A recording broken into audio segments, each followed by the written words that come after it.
Chapter 11:13. During his second trip to Jianghu, the old man in the sheepskin fur coat had used no less than 100 two-sleeve green snakes to temper Su Fengnian's spirit. This was Li Chuangong's unique method of teaching.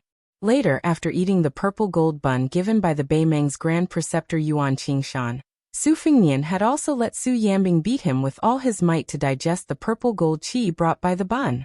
This kind of clumsy method was far from being a shortcut on the path of martial arts.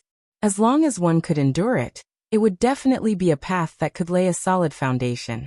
In the world today, in terms of ferocity, be it Tuoba Bodhisattva's fists, Dong Tai's sword, or Gu Jiantang's blade, none of them could compare to Wang Xianji's fists. After all, Su Fengnian had only received Gao Shulu's body for a short period of time. He did not have the time to completely transform it for his own use.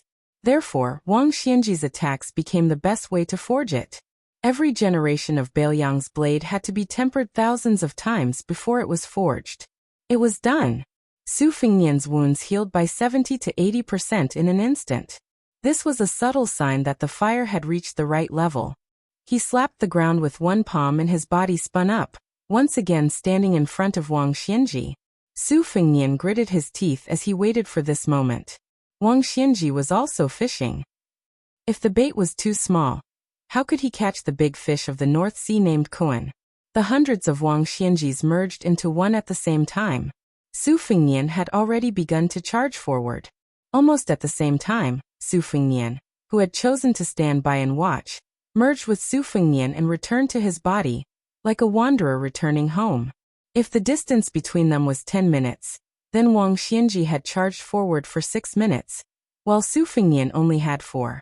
Then the two of them used all their strength, throwing out a punch and a palm. Su Fengnian's soul and divine intent aside, this palm strike was already 100% of Su Fengnian's martial arts realm. Wang Xianji also no longer held back her strength. Ever since she broke the wooden horse ox 60 years ago, she had never fought with her full strength. Now she finally used her full strength and qi movement in a punch. Wang Xianji took the lead and punched Su Fengnian in the forehead. Su Fengnian slapped Wang Xianji's chin. The two of them left the ground at the same time. At the same time, they returned to the ground and rooted themselves to the ground. Neither of them was willing to back down even half a step. Su Fengnian's head swung back slightly. Although Wang Xianji's head did not move, her originally greenish-black hair once again turned white. Following this, the two of them did not think about countering each other's moves. Instead, they focused on attacking. Su Fengnian was probably willing to sacrifice himself, while Wang Xianji was willing to sacrifice 800 of his own to kill 1,000 of his enemies. Wang Xianji's fist continued to land on Su Fengnian's forehead. Every time Su Fengnian's head swayed back, the amplitude increased. However, Wang Xianji's white hair was not easy to notice. What was more fatal was that the old man's hair kept changing between greenish-black and frosty white. It was completely different from Su Fengnian's unstoppable decline. The two of them stood in the same place, exchanging punches and palms. Su Fengnian's forehead had already caved in, but Wang Xianji was not at ease either. Bruises and spots appeared on her face. Su Fengnian fought fiercely without retreating. At the beginning, he could give Wang Xianji 10% of his strength. After exchanging more than 60 blows, he only had 80% of his strength left. Naturally, the fierce battle became a battle to the death. Su Fengnian changed from a clap and a push of his palm to a clenched fist that could naturally increase his attack range by 2 inches. The two of them were competing with great strength. Su Fengnian had already begun to think that even this little bit of calculation was extremely valuable. In the end, Su Fengnian had no choice but to change his fist into a straight-hand knife. Otherwise, he would not be able to hit Wang Xianji.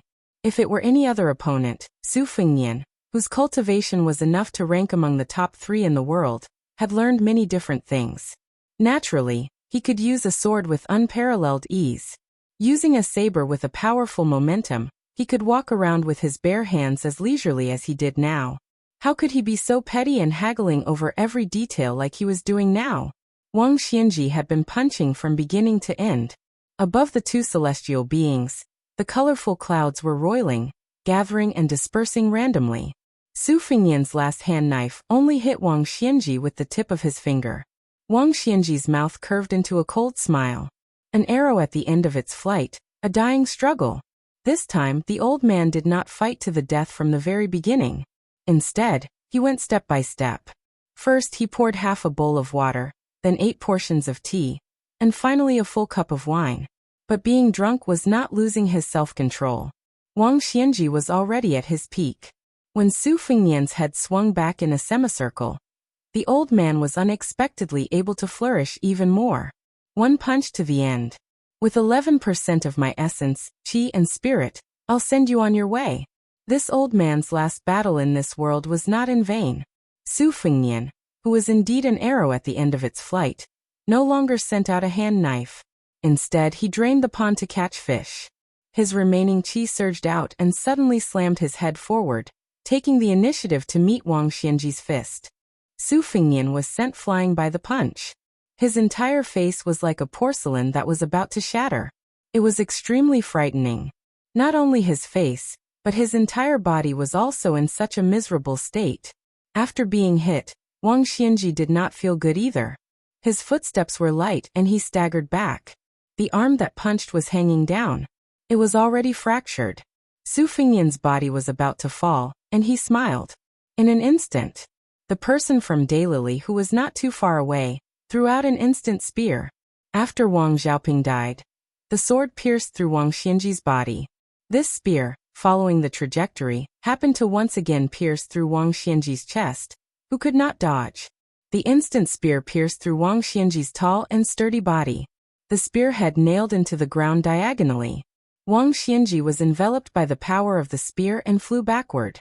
However, compared to Su Fengnian, who fell heavily to the ground and raised yellow sand, the old man suddenly stopped when his back touched the ground.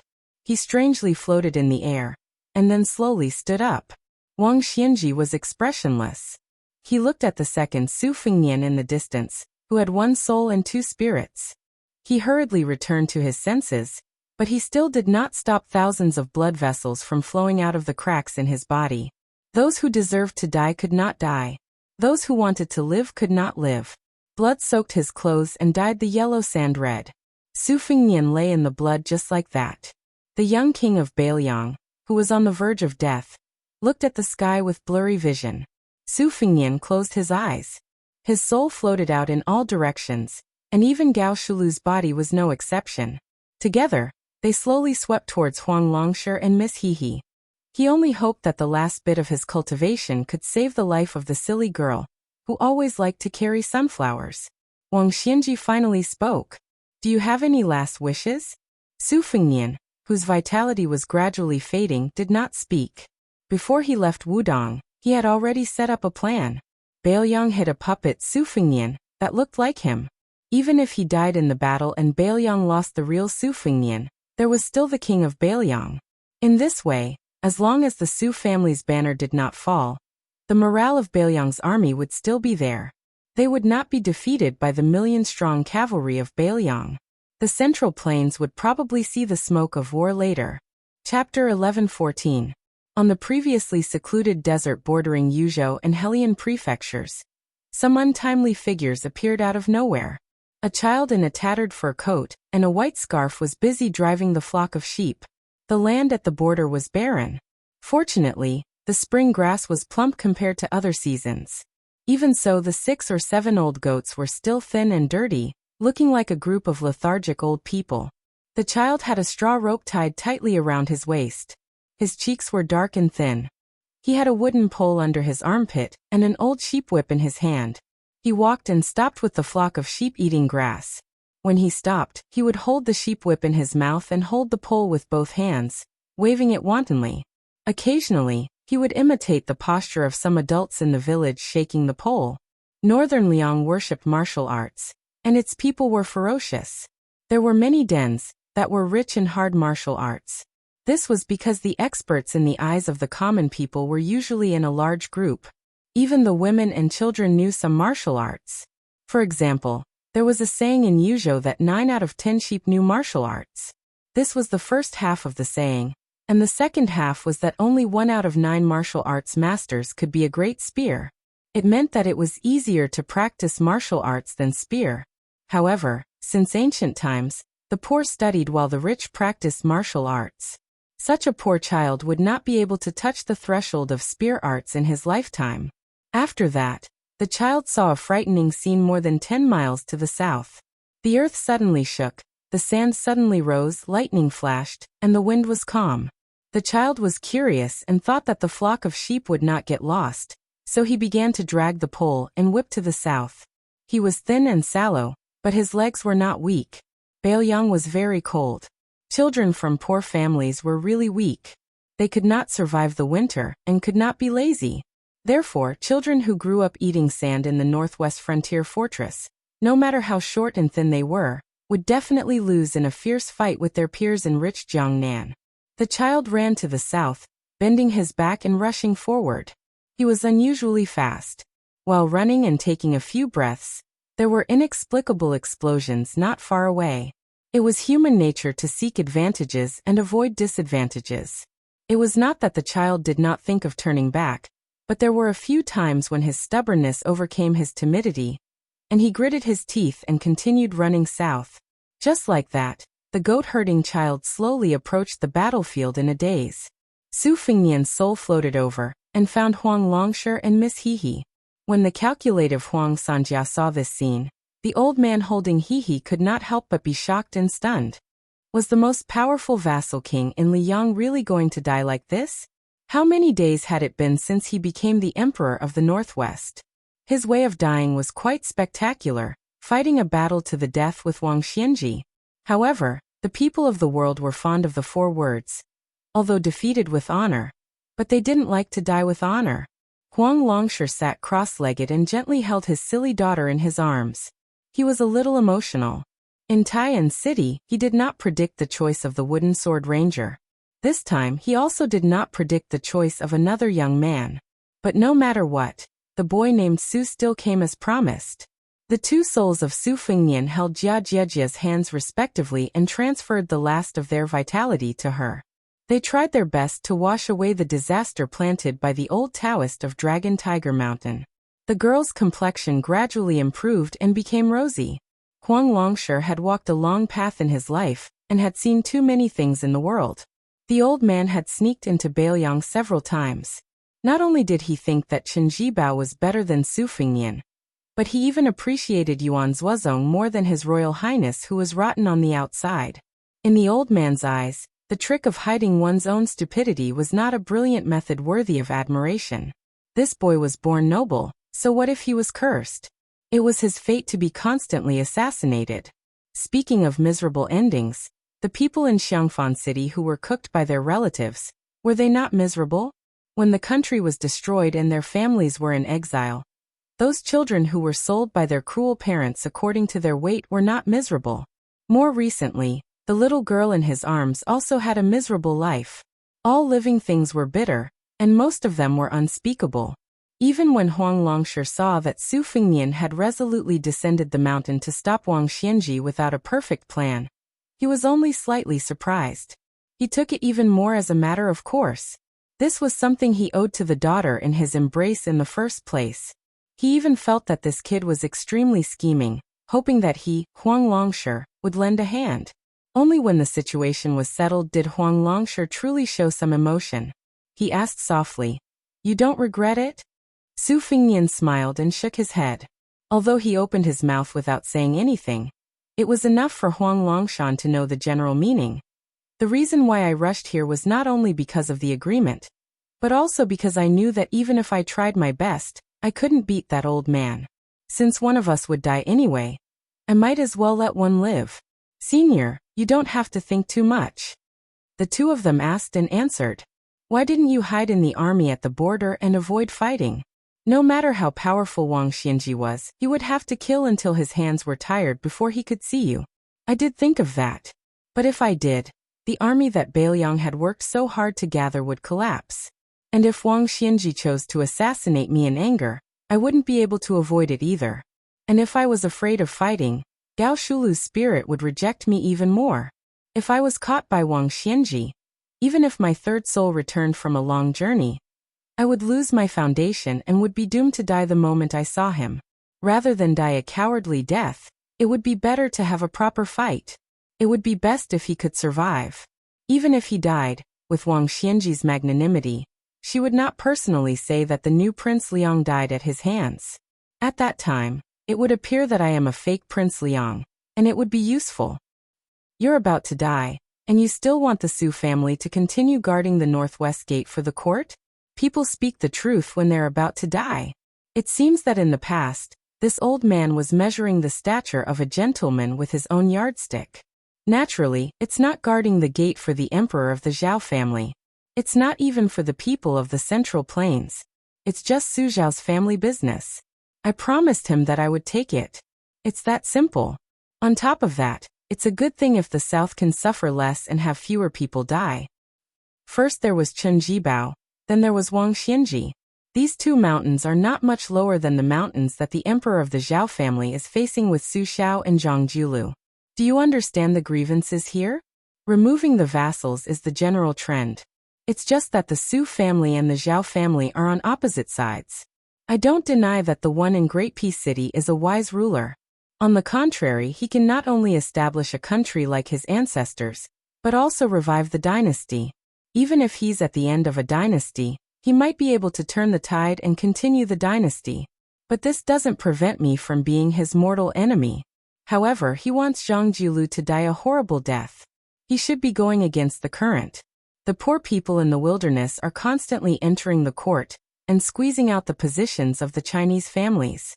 It's not something that he can stop alone. Senior used 20 years to uproot the fields of the spring and autumn period. Master Li Yishan praised you endlessly.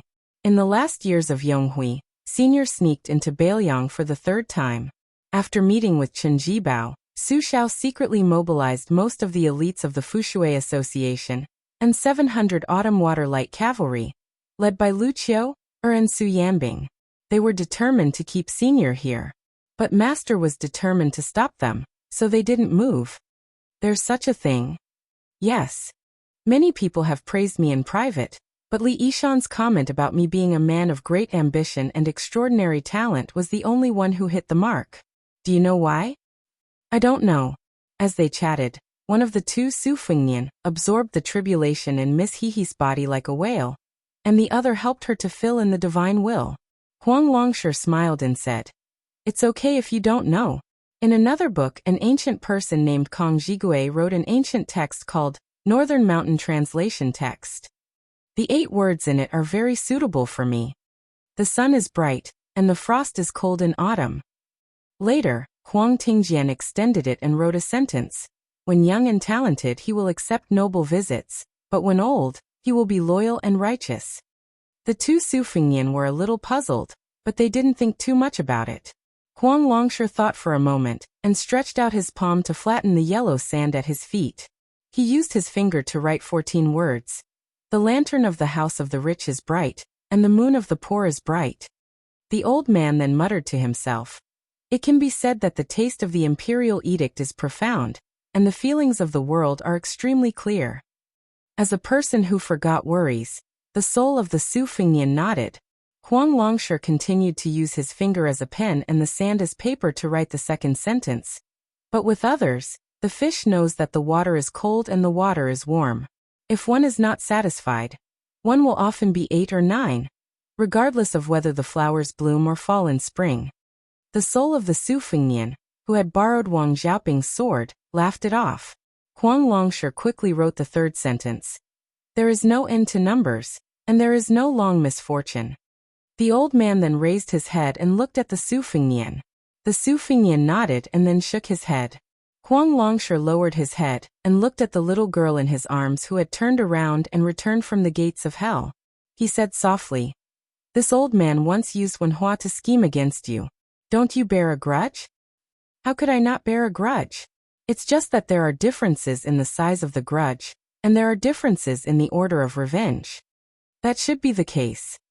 Huang Longshi nodded and said, "The poem in the book that was mentioned earlier, for the old man Wang Xianji, it was already considered old and awe-inspiring.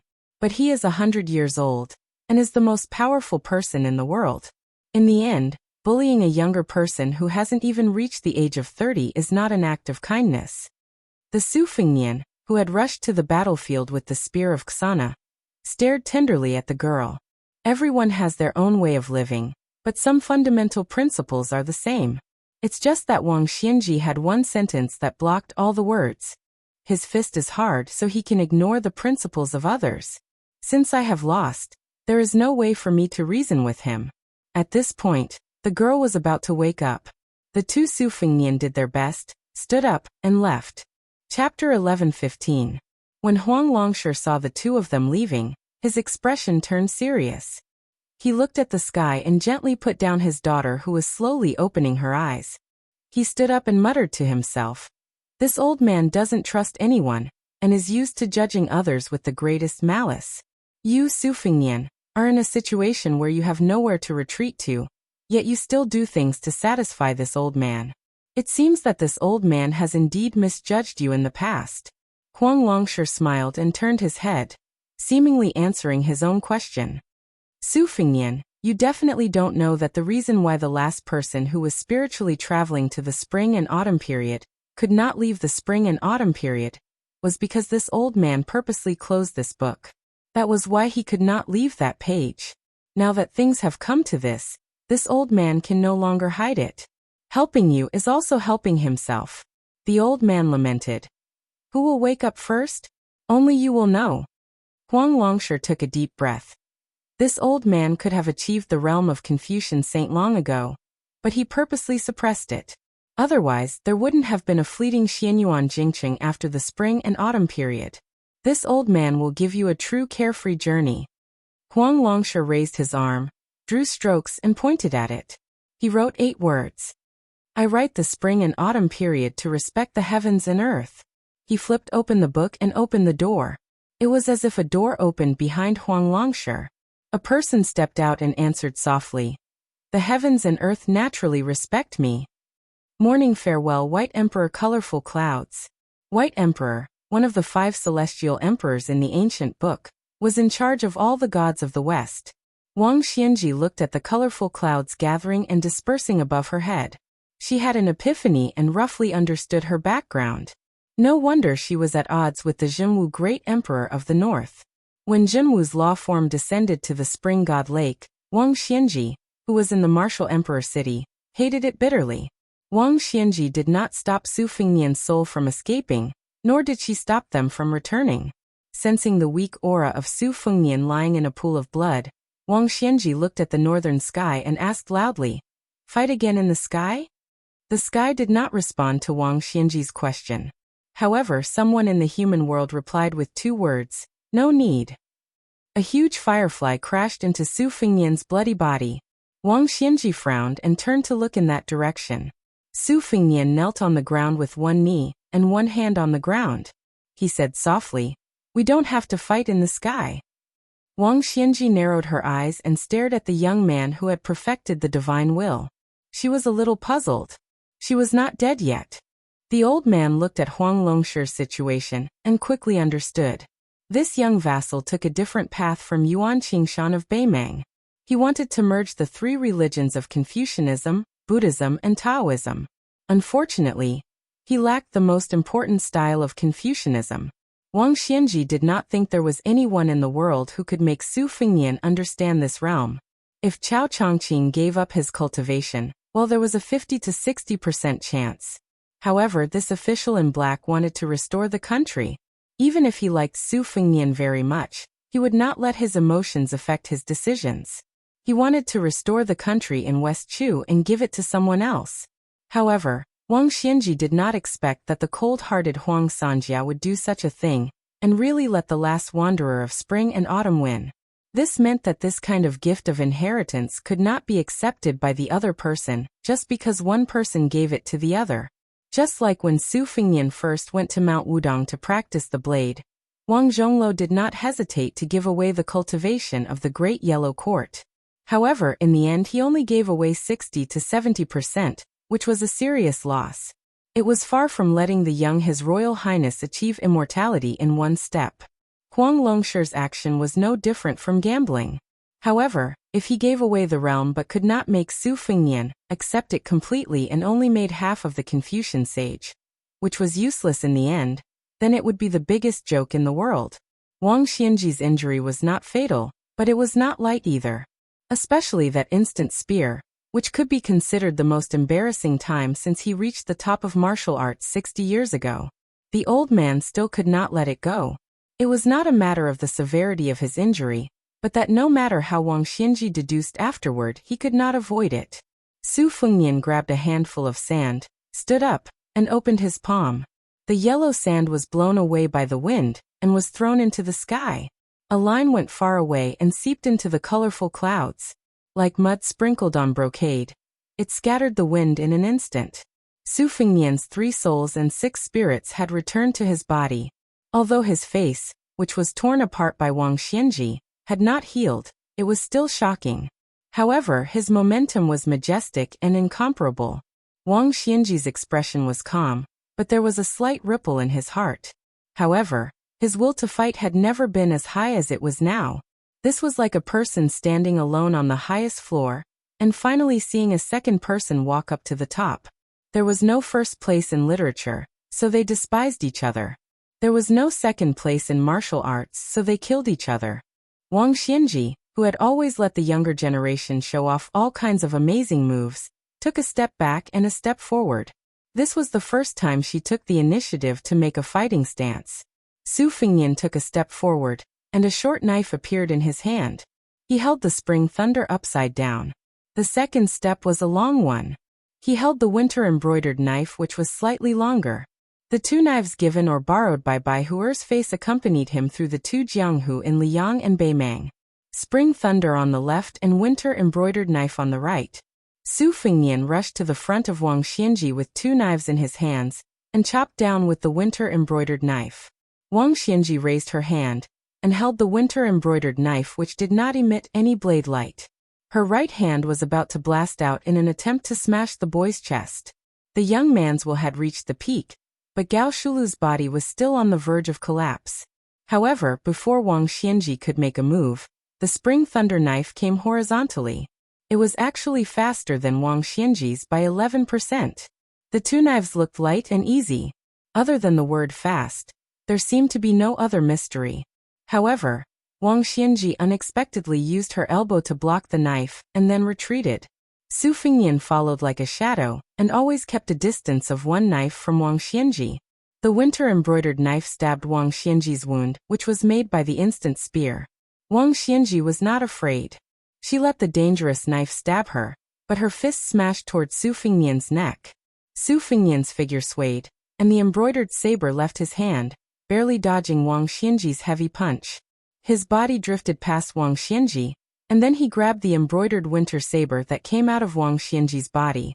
It was really a leisurely stroll. Chapter 11:16.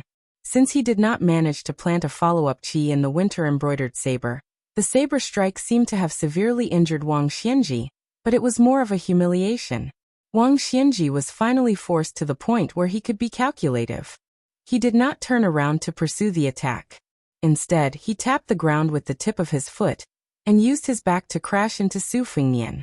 He made up his mind. It did not matter if he took 1 or several slashes.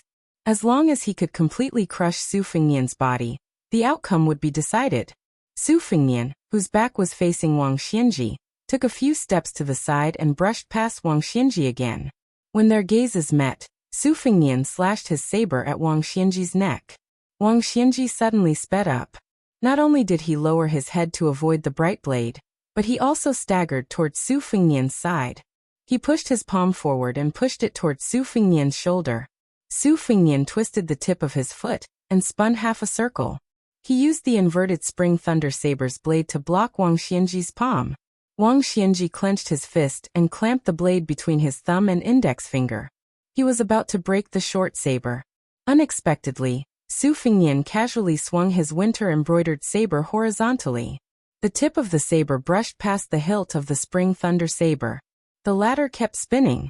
Not only did it avoid Wang Xianji's grip on the saber and his subsequent attempt to destroy it, but the short saber also spun around the old man before it finally fell back into Su Fengnian's hand. Wang Xianji kicked out. Su Fengnian leaped high into the air. Wang Xianji threw a punch. He no longer hoped that his fist would hit flesh. Instead, he used his fist force. Wang Xianji seemed to be in a tight spot, but the might of his fist force surpassed all his previous moves. It was clear that the old man was still holding back. Su Fengnian's figure suddenly flashed and disappeared. He appeared dozens of feet away with his sabers in hand. His sleeves fluttered. Similarly, there was a hidden mystery. As Wang Xianji ran forward, he laughed loudly and said, "Are you that unhappy?" Su Fengnian did not say anything. Just as Wang Xianji was about to reach him, he casually tossed the spring thunder saber into the air. Instead of holding winter embroidered in his right hand, he gripped the saber with both hands and charged at Wang Xianji. Wang Xianji and Su Fengnian slowed down at the same time. Then, on the battlefield, wherever Wang Xianji went, a figure would appear. Then they would attack Su Fengnian together. On the other hand, Su Fengnian continued to run forward without hesitation. Xiao Dong slashed towards an empty space where Wang Xianji was not. In the blink of an eye, another Wang Xianji slid back a few feet. A thin line of blood appeared on his forehead, and blood slowly seeped out. At the same time, the hundreds of Wang Xianji disappeared. The world would never have imagined that the great Wang Xianji would be defeated by someone else. Su Fengnian continued to get close to Wang Xianji, pointing the winter-embroidered saber in front of her. Everyone stopped when it was appropriate. Countless tiny wounds appeared on Wang Xianji's body. He did not let Wang Xianji get close to him, but he could leave a mark on Wang Xianji's body every time. The spring thunder saber that was tossed into the air reached its peak and began to fall. Wang Xianji's patience was probably exhausted by such tireless and precise calculations. What followed was an extremely fast close combat. The wounds on his body from winter-embroidered saber became deeper and deeper, but Wang Xianji was also getting closer and closer to Su Fengnian. The most dangerous time was when Wang Xianji's palm almost broke Su Fengnian's neck, and Su Fengnian's winter-embroidered saber almost cut Wang Xianji's waist in half. However, both of them gave up on the hope of exchanging lives this time. The falling spring thunder saber was getting closer and closer to the battlefield on the ground. The ground beneath their feet was cracked and mottled, and it was unbearable to look at. However, no matter how fast the two of them attacked, the yellow sand remained motionless 1 zhang away from where the two of them were standing. Not a single grain of sand moved. Victory and defeat were only a hair's breadth away. Wang Xianji gave his all. He was still in the predicament of being cut by a slow saber. Intentionally or unintentionally, the spring thunder saber had already landed 3 feet above Su Fengnian's head. Su Fengnian, who used his left hand to begin with, had a sudden surge in his aura. The space he had to move around had already been squeezed to the extreme by Wang Xianji. If he did not have any new moves, he would not be able to escape death. However, as long as he could hold that short saber, variables could be created. Because Wang Xianji's qi flowed for 1,000 miles. Although he became braver and stronger as he fought, and his qi became stronger and stronger, it was also about to come to an end. Both of them were well aware of this. Wang Xianji's laughter was not straightforward. He was laughing at Su Fengnian, and also mocking himself. Therefore, from the beginning, Wang Xianji actually planned to end the life and death of both of them in one go. At the last moment, Su Fengnian risked a punch to catch the spring thunder saber. As long as he could hold the saber, he could take advantage of the situation to reverse the battle. However, Wang Xianji actually stopped after half a punch. The qi was about to end, and unexpectedly, it reversed 1,000 miles again. It was about to form a majestic new qi. In a battle of the same level, the flow of qi was in front, and the turn was behind. The speed of the flow could control the situation, but the instant change could determine life and death. Wang Xianji's final battle in the human world, as well as the final finishing move, lay in this unprecedented back and forth. The trick was the word reverse. Wang Xianji withdrew half of his fist without warning. He deliberately let Su Fengnian hold the saber, so that he could complete the qi of 1,000 miles first. Then he would take the first step, and the second step would be first and kill with one strike. Suddenly, a strange expression appeared on the old man's face. Su Fengnian did not hold the spring thunder saber, which was close at hand. Wang Xianji withdrew his hand to take a breath. Su Fengnian withdrew his hand and continued to attack. On the contrary, Su Fengnian seized the opportunity. What surprised Wang Xianji even more was that Su Fengnian's winter-embroidered saber accurately crashed into the node of his old and new qi. It was not his heart or neck, but a seemingly insignificant acupuncture point. Su Fengnian charged forward with the bump saber. He even pressed his left hand on the back of the saber.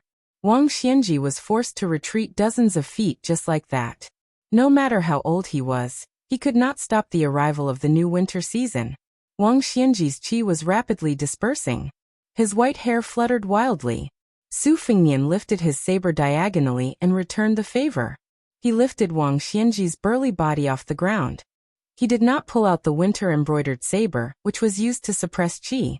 After releasing his right hand, he held the spring thunder saber that had been following behind him with his left hand. Before Wang Xianji pulled out the winter-embroidered saber with both hands, Su Fengnian's spring thunder saber pierced through Wang Xianji's head. The winter-embroidered saber was not pulled out. It was the same for the spring thunder saber. The spring thunder saber that pierced through Wang Xianji's head hovered in the air. Then, he forced Wang Xianji to hang in the air. Chapter 11:17. Su Fengnian raised his head to look at the old man. Wang Xianji was far from dead. He did not have a resentful expression. He just quietly lowered his head to look at the young man. It was as if the whole world was stagnant. Wang Xianji finally closed his eyes. The scattered qi condensed into another Wang Xianji and floated to the ground. Along with the wind, he flew past the old man's illusory figure. Su Fengnian calmly said, "You win." Two pillars of heaven covered with ancient golden seal characters slowly hung down in the west. Obviously, this Wang Xianji who was scattered but his spirit gathered, although he no longer had the strength to kill Su Fengnian. But the gate of heaven was already open. He could still leave if he wanted to. When Wang Xianji passed through the gate of heaven and looked down on the world with the posture of an immortal, with the old man's unruly behavior, how would Su Fengnian, who had nowhere to hide, live? Wang Xianji did not pay attention to Su Fengnian, as well as the two uninvited guests that appeared in the corner of his eyes. A man stopped his horse, but raised his hand to retrieve the spear. The other androgynous handsome young man retrieved the embroidered winter-spring thunder double blades. The old man walked towards the gate of heaven, but did not step through it. Instead, he stood with his hands behind his back, smiled and said, "There is no meaning." Wang Xianji turned around, looked to the east and said in a low voice, "Jiang Fuding, fight the tide for 10 years. The old man then shifted his gaze to the north, indifferently said, "You groom, you go to the ice fields of the extreme north." Finally, Wang Xianji stared at the young shepherd who stumbled a mile away, smiled and said, "I have some fate with this old man." The swordsman of martial Emperor City, Lu Huang, was a step late, tightly gripping the hilt of the Bodhisattva barbarian sword, his eyes bloodshot. Lu Huang took off the scabbard, knelt on the ground, inserted the ancient sword into the ground beside him, kowtowed heavily, choking with sobs. Disciple Lu Huang respectfully sends off master. Wang Xianji finally looked at this disciple, ordered, "Wait for master's soul to disperse. You don't need to take revenge, just bury master's bones at the top of Kunlun Mountain." Lu Huang buried his face in the rough sand and didn't make a sound. Wang Xianji didn't care about this disciple's stubbornness. She turned her head and looked at the young king who seemed to have suddenly gained wealth and lost all his family assets. She revealed a knowing smile for the first time and said, "It is said that there is no second place in martial arts. You finally won against this old man, but there is no first place. This old man feels a little unworthy for you." Su Fengnian replied, "I still have some skills left that can support me on a trip to Mount Longhu. These few years of practicing martial arts can be considered as drawing water with a bamboo basket. In the future, our enemies should meet in court and on the battlefield." Wang Xianji nodded and said, "A person who defeated this old man should have this kind of bearing." When Lu Huang was at the edge of the battlefield, Huang Sanjia and Miss Hehe also came over. After scheming against Su Fengnian and Wang Xianji, Huang Longshi did not have a complacent expression. The elder held the little girl's hand and said to Wang Xianji with a sneer, "You can't stop the son of heaven's anger from killing 1,000,000 people, so you want to do everything you can to let the later generation have a chance to fight against the former. But you don't know that everyone has their own life. It's not your turn to blindly control this. Heart. In the future, There will be no difference between generals and generals. The emperor's throne will take turns. Not to mention ordinary scholars, even peddlers and soldiers can sit and enjoy. The less immortals there are in Jianghu, the more chivalrous the spirit is. Wang Xianji, what's wrong with the Jianghu having less immortals flying around? There will be chivalrous people supporting Jianghu. There will be no ascension.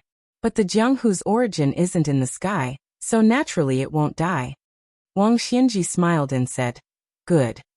Wang Xianji looked around and retracted her gaze, murmuring, "If so, then this old man won't stay in Jianghu in vain."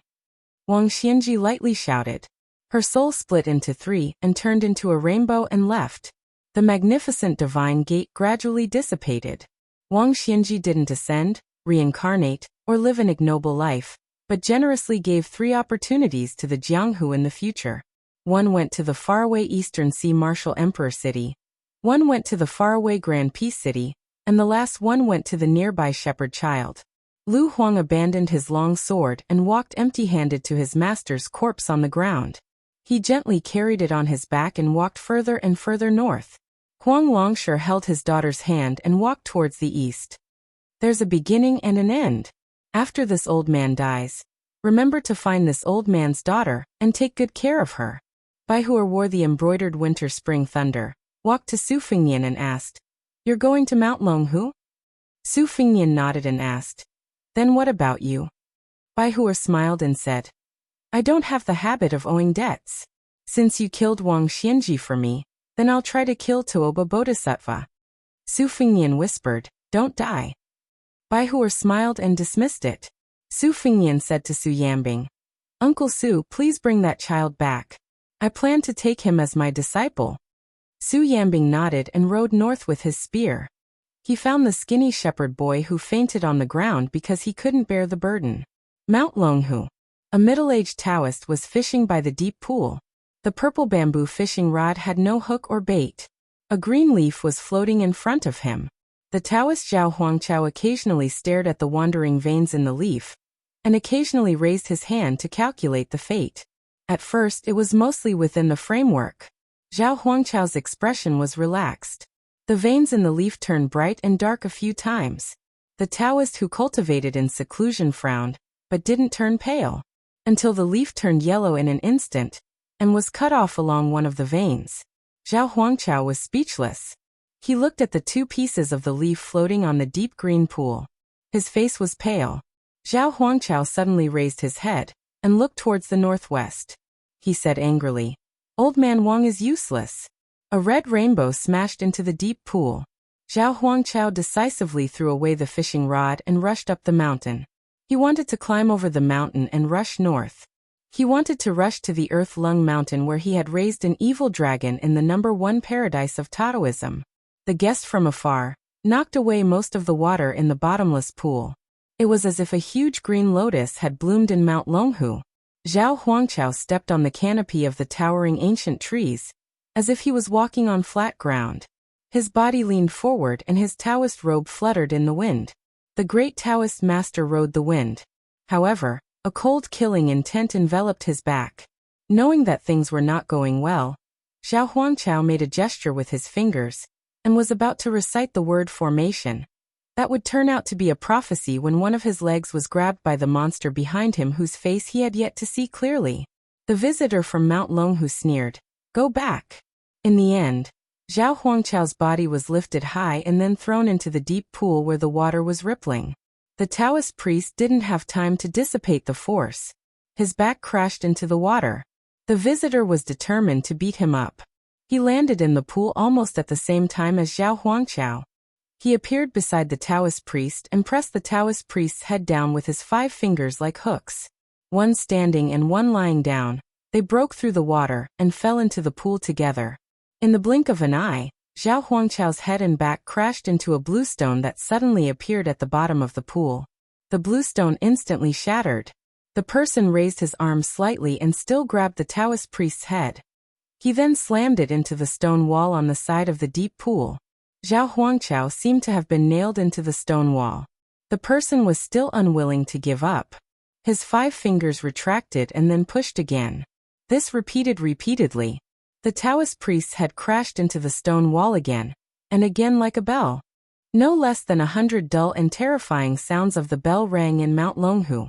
The entire pool of water boiled, and then turned into a cloud of white mist. The truth came to light. The pool was empty. The Taoist priest Zhao Huangchao's skull and spine were shattered. He couldn't say a word from the beginning to the end. He was dead. Chapter 11:18.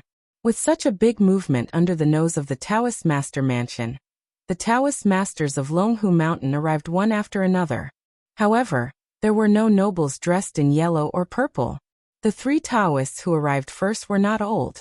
For the Taoists who could live forever in the eyes of the common people, this age was indeed not old. Like Mr. White Lotus, the 3 of them were outsiders of the Taoist ancestral court, but their cultivation was very high. They were Zhang Wenhan, Xue Solar, and Chen Kuanyong. After the father and son Taoist master mansion ascended together, the prestige of the Taoist master mansion declined day by day. These Taoists vaguely showed signs of supporting half of the Longhu Mountain. Among the 3 of them, Chen Kuanyong was the last to arrive. He saw 2 Taoists standing far away from the nameless deep pool. Beside the pool, a young man who looked like an aristocratic family squatted, and seemed to be washing his blood-stained clothes. Chen Kuanyong was the most knowledgeable among the 3, but his cultivation was the lowest. He did not dare to be rash. Stepping on the wet ground soaked by the pool water, he slowly walked to Xue Solar, who had been on the same mountain for more than 10 years. Xue Solar said softly, "You guessed right. There was indeed a senior who died here.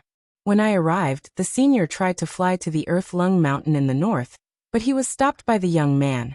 Chen Kuanyong was flabbergasted. Without caring about etiquette, he interrupted the conversation of his longtime acquaintance and asked emotionally, according to the auspicious fortune treasure book, flying into the rainbow is 1 level lower than flying into the sky by riding a dragon, but it's much more superior than riding a crane. Even if that secluded senior didn't fly into the sky, even if you and I joined hands, we still wouldn't be able to stop him. Xue Solar looked strange and carefully said, "It was a black rainbow that rose from the bottom of the deep pool. It rose several feet from the surface of the pool, but it was torn back by the man's bare hands. It was almost completely smashed. Only about an inch wide and a foot-long black rainbow was left. It fled to the snow field." Chen Kuanyong frowned. The black rainbow was definitely not an auspicious sign. It was accompanied by many bad prophecies in the ancient books. Zhang Wenhan, who was some distance away from Chen Kuanyong and Xue Solar, finally asked, "I am Zhang Wenhan of Longhu Mountain. May I ask if you are Prince Liang?" The young man stood up and washed most of the blood on his body. He nodded and asked with a smile, "Zhao Ningxin is not on the mountain?" Zhang Wenhan looked complicated. He took a deep breath and took a step forward, and said, "If your highness goes down the mountain now, I can personally lead the way for your highness. If you go up the mountain, I will be overconfident." "You." Su Fingnian, who had already eliminated Zhao Huangchao, smiled. "There's no need to send me off.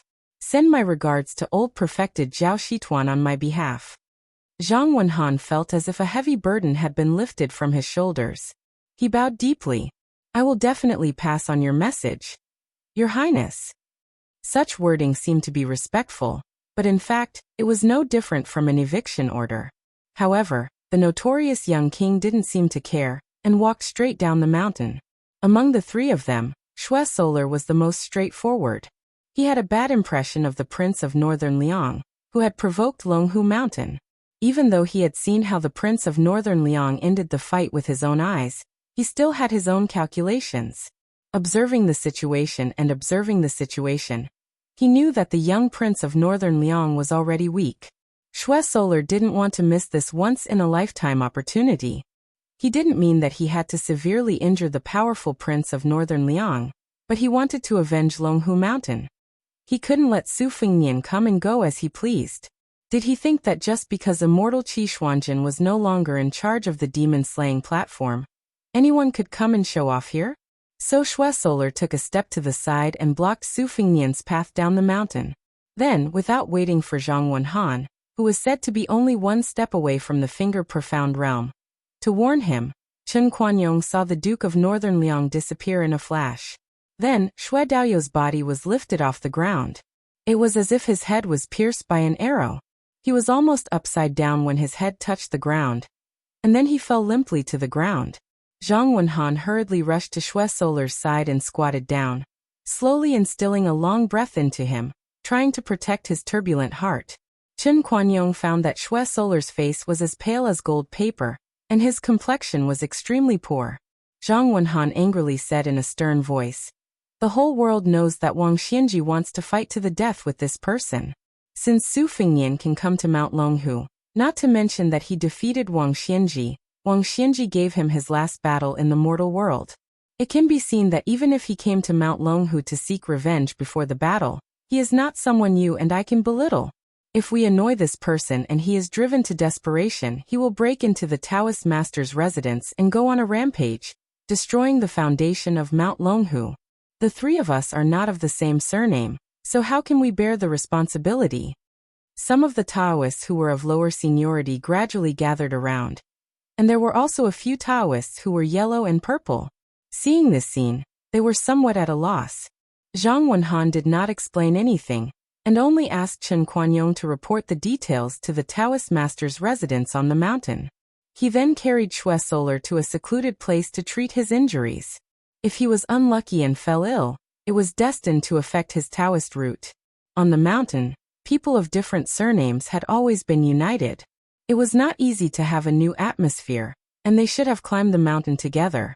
Su Fengnian went down Mount Longhu, and then climbed up Mount Hui. Today, the Xianyuan family was like a hot knife through butter in Jianghu. The purple-clothed woman first reached the top of the martial arts world, and became the first female martial arts chief in hundreds of years. Later, she intercepted Wang Xianji, which was a blessing in disguise.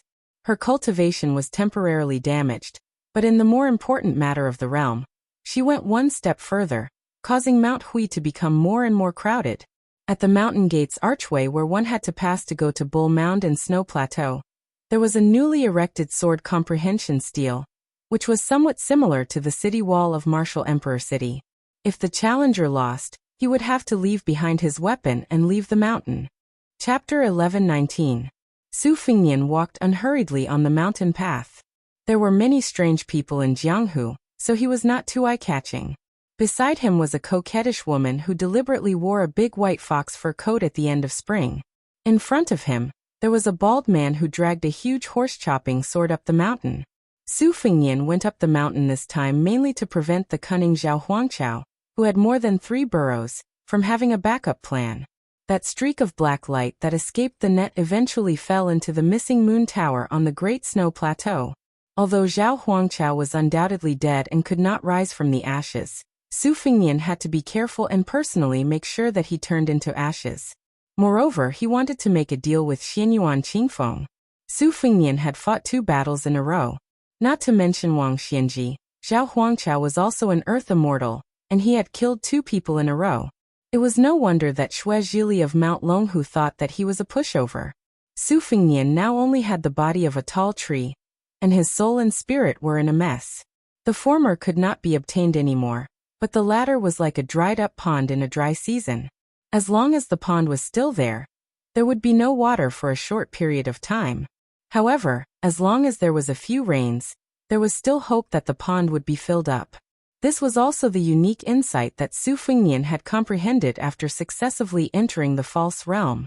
If the true realm was a piece of Xian paper, then the false realm would be the lower layer of Xian paper. Right now, even though Su Fengnian was severely injured, he still managed to surpass Wang Xianji and kill Zhao Huangqiao. The heart qi that he had unintentionally gathered after he killed Zhao Huangqiao could be said to be majestic, and it led Su Fengnian to a certain place. The 4 words "seal the mountain and leave the guests" suddenly came from the snowy plains and quickly spread throughout Mount Hui. Countless people of the martial arts world who came because of the fame walked down the mountain while cursing. Some of the guests and heroines who walked halfway down the mountain were also puzzled, but they were still sincerely afraid of the arrogance of the purple dress of Mount Hui, so they turned around and left one after another. Everyone was guessing whether there was a great change in Mount Hui. In the beginning, many people of Jianghu still hoped that there was an expert who could drag Xianyuan Qingfeng down from the Alliance Lord's throne. Later, They felt that although a woman was riding on top of the entire Jianghu, she was indeed very skillful and was rumored to be extremely beautiful. Wearing a purple dress that could topple the world did not seem to be bad, and it was quite a beautiful thing to talk about. As time passed, they instead thought that the woman could be even more superior, and it would be best if she could become the world's number one. In the eyes of the well-informed people of Liang Jianghu, once Wang Xianji left the Eastern Sea Martial Emperor city, that fame-seeking number 6 in the world would definitely be dead. There was no doubt about this. However, old monster Wang's ascension was also a matter of certainty. Liang Jianghu was very clear that for a whole 60 years, Jianghu was Wang Xianji, and Wang Xianji was Jianghu. No one could imagine how Jianghu would be without Wang Xianji. Wang Xianji was the undisputed number 1 in the world. Therefore, it was natural for Jianghu to divide the world based on whether Wang Xianji left the human world or not. Perhaps it was because the master of the Xianyuan family had personally given the order, but many of the high-ranking foreign dignitaries of Mount Hui personally came out with cold faces and chased away the visitors. Some of the Jianghu men and women who relied on their skills and background were not willing to be treated so arrogantly at first, but in the end, they all suffered in the hands of the chief foreign dignitaries, Huang Fengfua. Only then did they leave the mountain with their tails between their legs. Su Fengnian went against the flow of people, and attracted some playful glances. Most of them thought he was a fearless Jianghu fledgling. Only the last few people who left the archway of the mountain gate saw a man in purple standing under the archway in the distance. For the first time, he actually took the posture of going out to welcome guests. Xianyuan Qingfeng stood on the first step inside the mountain gate, and stared at the master of Bailiang, who could be considered an old acquaintance. Others did not know the truth, but she could somewhat guess. Moreover, someone had just told her the truth.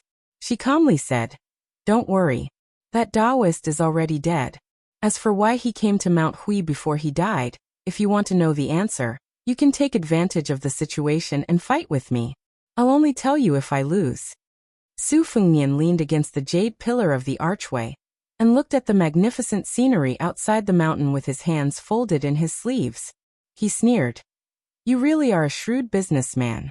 If you win against me, you'll undoubtedly be the number 1 in the world. In the future, who would dare to fight with you for the position of Wulin Alliance head?" Xianyuan Qingfeng looked at his somewhat hunched back, and did not say anything for a long time. Then, she lifted the corner of her dress, and sat down on the steps. She asked, "How did you do it?" Su Fengnian's back slid against the pillar, and he also sat down on the ground. He let out a long breath and finally had a chance to breathe. He thought to himself that this was probably what they meant by, as if a lifetime had passed. Xianyuan Qingfeng suddenly said something out of the blue. "There used to be a painting on Mount Hui that looked a lot like you. I also heard that you looked a lot like that female sword immortal mother of yours. I finally understood something, and it made me laugh for several days." The gloomy smile on Xianyuan Qingfeng's face was particularly lush. Su Fengnian said calmly, "Your father and mother's generation have already cleared up their own mess. If you insist on getting involved, I don't mind sending you on your way." Xianyuan Qingfeng laughed. "You're just a paper tiger. You still dare to scare people?" Su Fengnian frowned and dismissed the idea of making that deal. He stood up and turned to glance at her.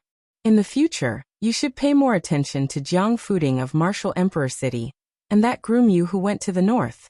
Wang Xianji had high hopes for them, and gave them each a portion of fate energy before she died." Xianyuan Qingfeng remained silent. Su Fengnian hesitated for a moment, then said, "Mount Longhu has probably already secretly switched allegiance to the crown prince of Yanqi, Zhao Zhu.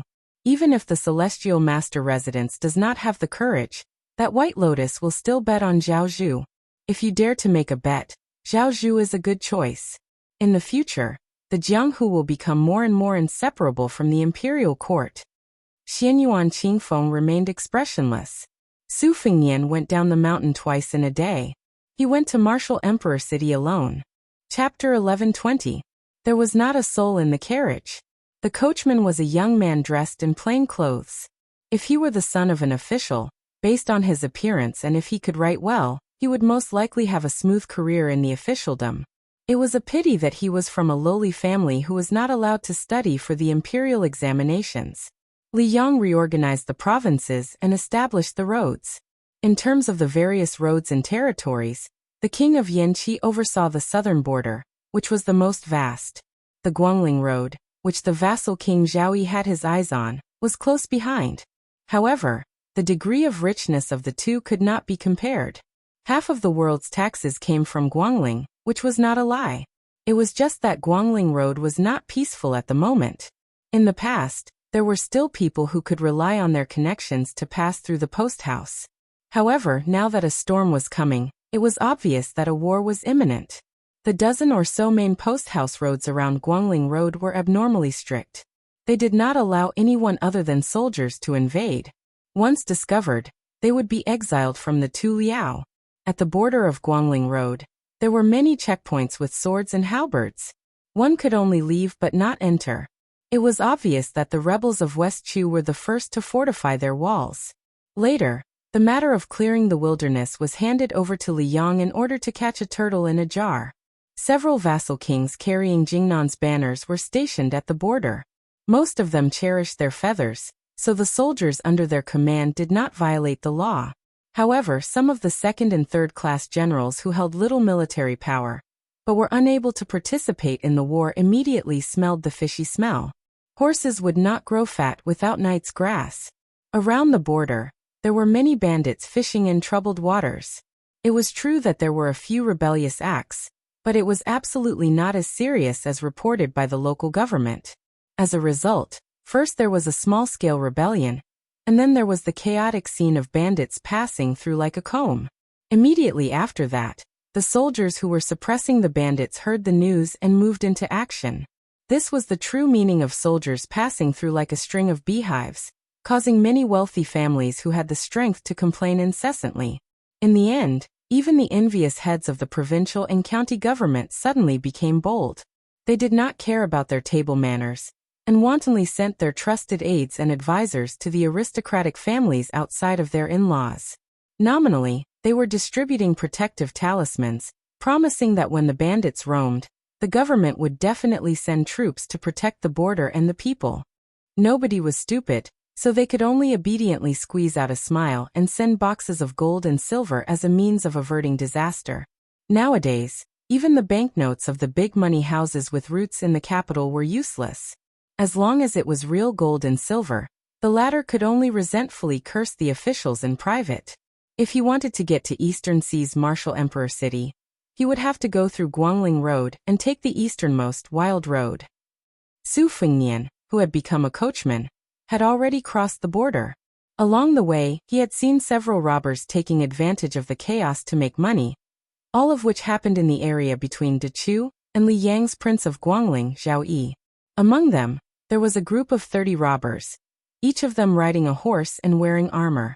Although most of their weapons were rusty, they were undoubtedly weapons from the old Guangling Road's armory.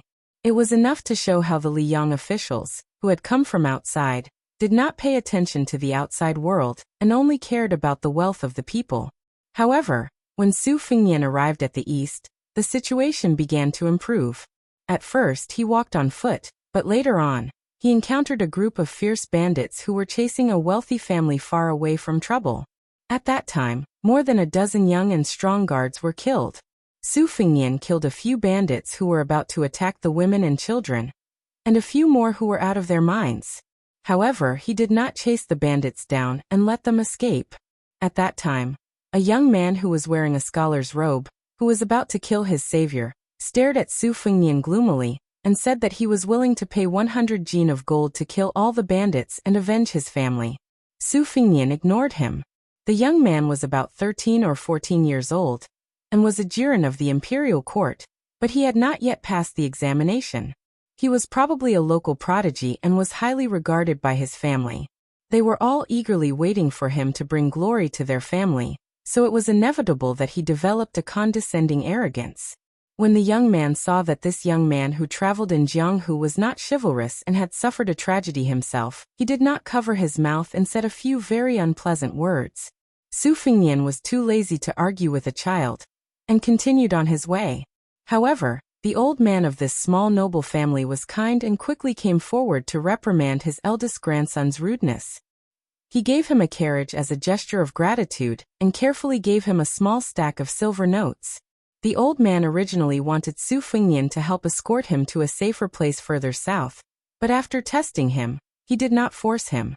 In fact, the carriage and the 300 to 400 taels of silver were just worldly possessions. Moreover, so many guards who acted as coachmen had died, so some carriages had become burdens and had to be abandoned. Su Fengnian did not refuse, which was why he had what he had now. Afterwards, there were some ignorant water bandits who came forward to harass him, but they were all easily chased away. This made the absent-minded Su Fengnian think of many old people, such as the large group of old and young from Mount Qingcheng, who did not look like bandits at all. As for the Jianghu chivalrous men, he remembered He Zhu who rode a horse to the spring god lake to deliver a message to Miss Hehe. Su Fengnian felt that he had been to Jianghu several times and had seen many so-called chivalrous women, but no matter how he counted them, perhaps only Lu Nerong from the Fish Dragon Gang and Zhou Qinghu, whom he met along the way when he met great ancestor Gu, were more in line with his impression of chivalrous women in his mind. Their kung fu was mediocre, and their appearances could not be considered stunning. If he had met them earlier, they were far from the Jianghu fairies that he had envisioned when he was a teenager. When he was young, he always thought that chivalrous women were carved from the same mold. Nothing more than white clothes fluttering in the wind, otherworldly. He felt that they would not need to eat, drink, defecate, or fart for the rest of their lives. Now, Su Fengnian would definitely not be so naive as to take things for granted. At first, Su Fengnian insisted that the restoration of West Chu was nothing more than Chao Chongqing going against the current, and that he was destined to be unable to win the general trend of the world. He could only temporarily occupy a remote corner, unable to make a sound by himself. Then he would be reduced to a new generation of young and strong generals in Liang with little merit, and help the old generals of the spring and autumn period leave the imperial court. However, along the way, he had seen many of the older generation of West Chu survivors who had endured humiliation for more than 20 years. For the time being, they still kept their mouths shut. But Su Fengnian knew that the more they endured, the more the Liang officers and soldiers would exploit them. With Chao Chongqing as the backbone of New Chu, it might not be as vulnerable as it seemed. Chapter 11:21. Once the fire and smoke of war started, many people would die, but it was destined that a small group of people would emerge and eventually firmly occupy a place in the annals of history. Now the key point was whether West Chu or Liang had more people. Intuition told the Su Fengnian that the latter had more people, but West Chu had always produced great talents since ancient times. Once they made a name for themselves, they would amaze the world with a single brilliant feat. Perhaps one or two young talents would emerge who would inherit Chao Chongqing's mantle. The carriage stopped temporarily at the northeastern border of Guangling Road.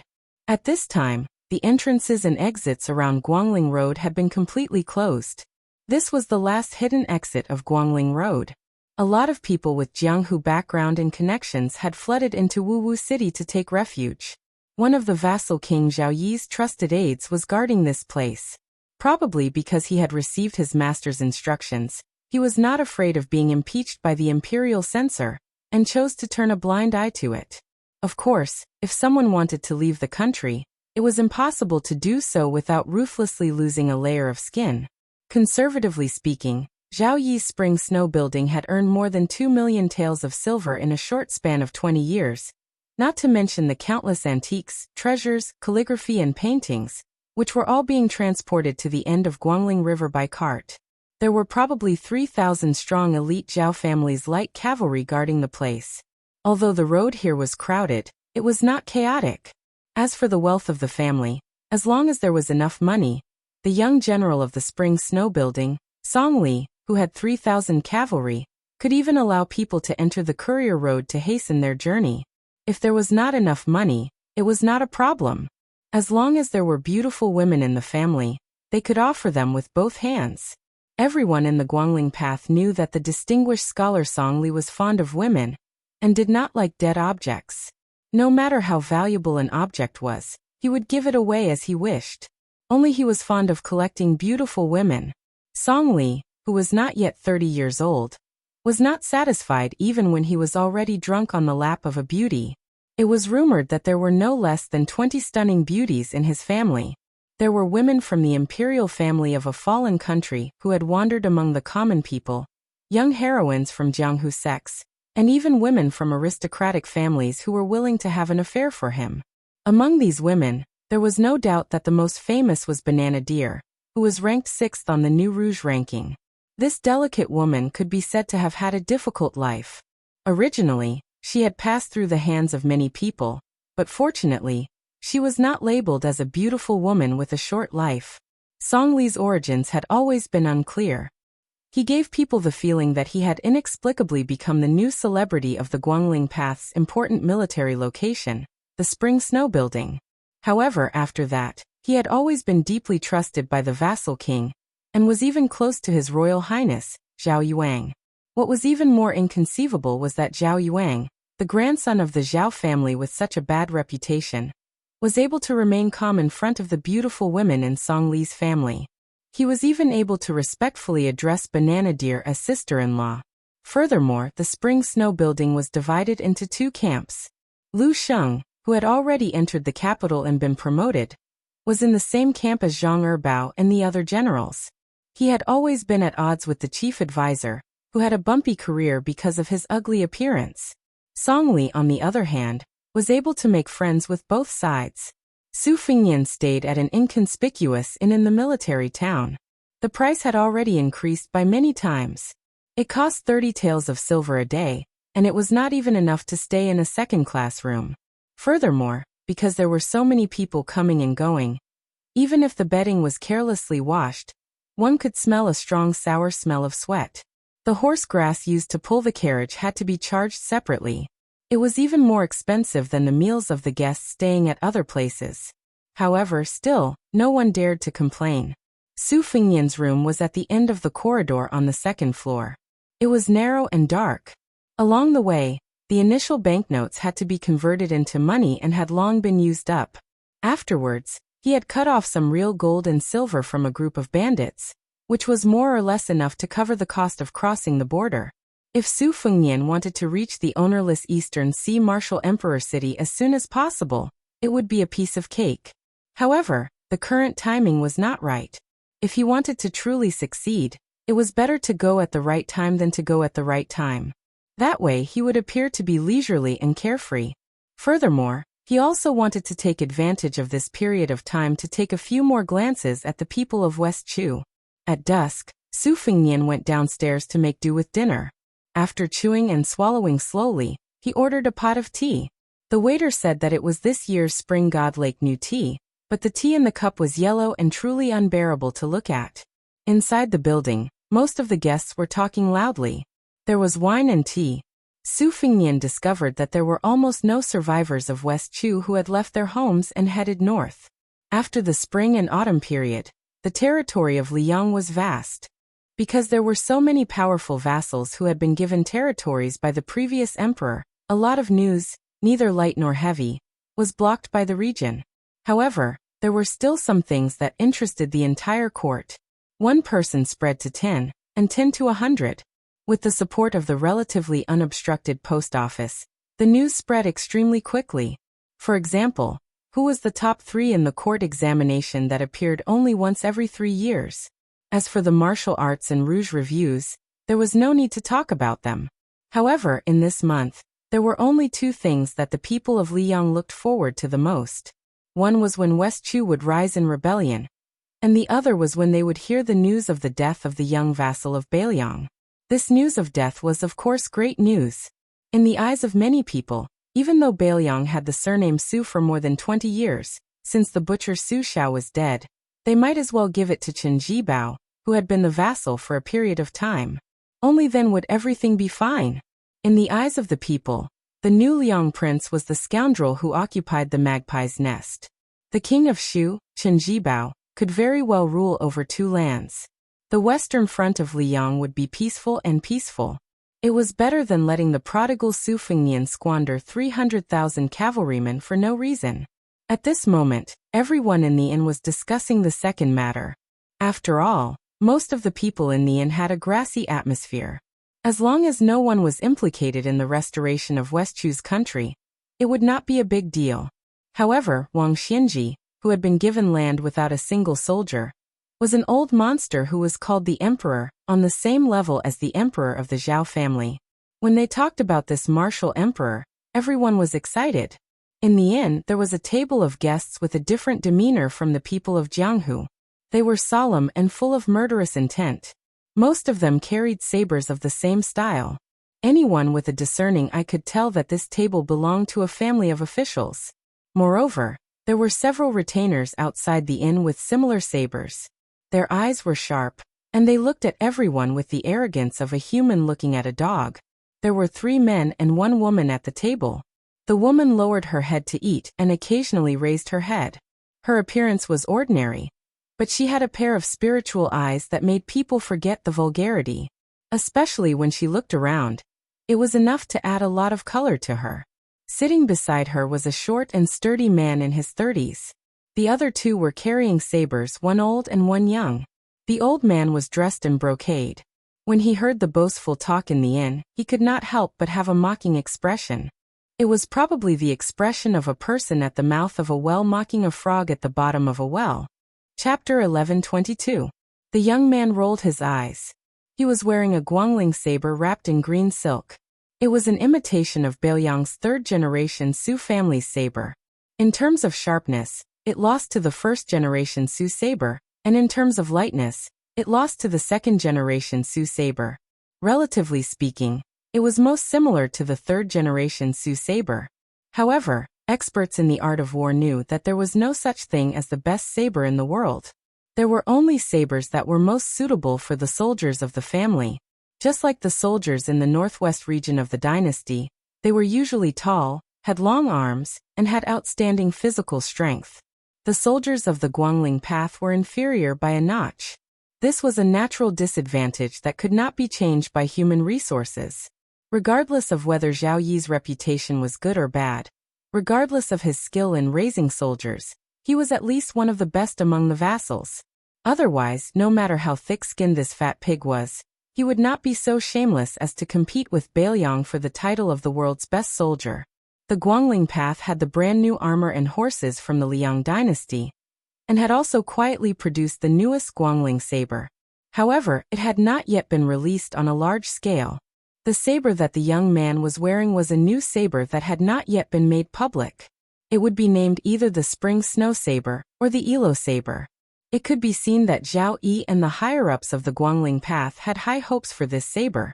Just as the young man was about to speak, he was glared at by the man who did not wear a saber and did not look cultured. The young man immediately shut his mouth and sullenly drank his wine. It was really torturous to not be able to spit it out quickly. A retainer hurried into the inn and whispered into the ear of an ordinary-looking man. The man nodded, got up, and walked straight to Su Fengnian's table. He said with a warm smile, "Young master, do you have any scholarly achievements? If you don't think it's too much, why don't you come work for me? Other than the women who are with me, I am always willing to give you anything." Su Fengnian asked, "Are you the general of the Spring Snow Building, Songli?" The man was stunned for a moment, as if he did not expect his identity to be seen through at a glance. The old man beside him had said that this lad's aura was not ordinary. He was either a first pin master who had hidden his strength or a chi master, who focused more on his mind than his skills. The man could not help but click his tongue in wonder. It should be known that the old man who had always been arrogant in Guangling's sect was as famous as the former number 1 of the southeast, Chai Qingshan. Chai Qingshan was not only a master of swordsmanship, but also the master of the Dongyue sword pool, Song Nianqing's martial uncle. Previously, he had relied on Zhao Yi for the sake of the sect's reputation, and was reluctantly expelled by the Dongyue sword pool. Now that Song Nianqing had died, Chai Qingshan had been respectfully invited back to the sword pool to take charge of the affairs. In this way, the old retainer beside him was the well-deserved number 1 master of Guangling sect. The old man's name was very common, Wang Fu, but his saber skills had already reached perfection, even before Gu Jiantang. It could be said that Gu Jiantang was among the top 10 masters in the world, and never dropped out of the Wushu evaluation. He once stepped on the shoulders of this old man. the old man treasured the famous saber cough bead, nicknamed Ghost Under the Wrist. In the past few Wushu evaluation sessions, people who use sabers all over the world all had the same understanding. Those who were truly proud of their saber skills could be counted with one's fingers. Among them, Gu Jiantang was ranked first.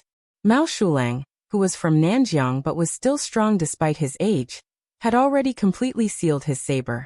Coupled with the fact that he had no successor, he went to play with flowers, grass, fish and insects. Wang Fu unknowingly rose one rank, ranking before Yuan Zuozong of Beiliang, who had abandoned his saber for many years. The reason why this martial arts magnate did not enter the Wushu evaluation was because his strength was slightly inferior, but more of the reason was that his martial arts ethics were extremely poor when he was young.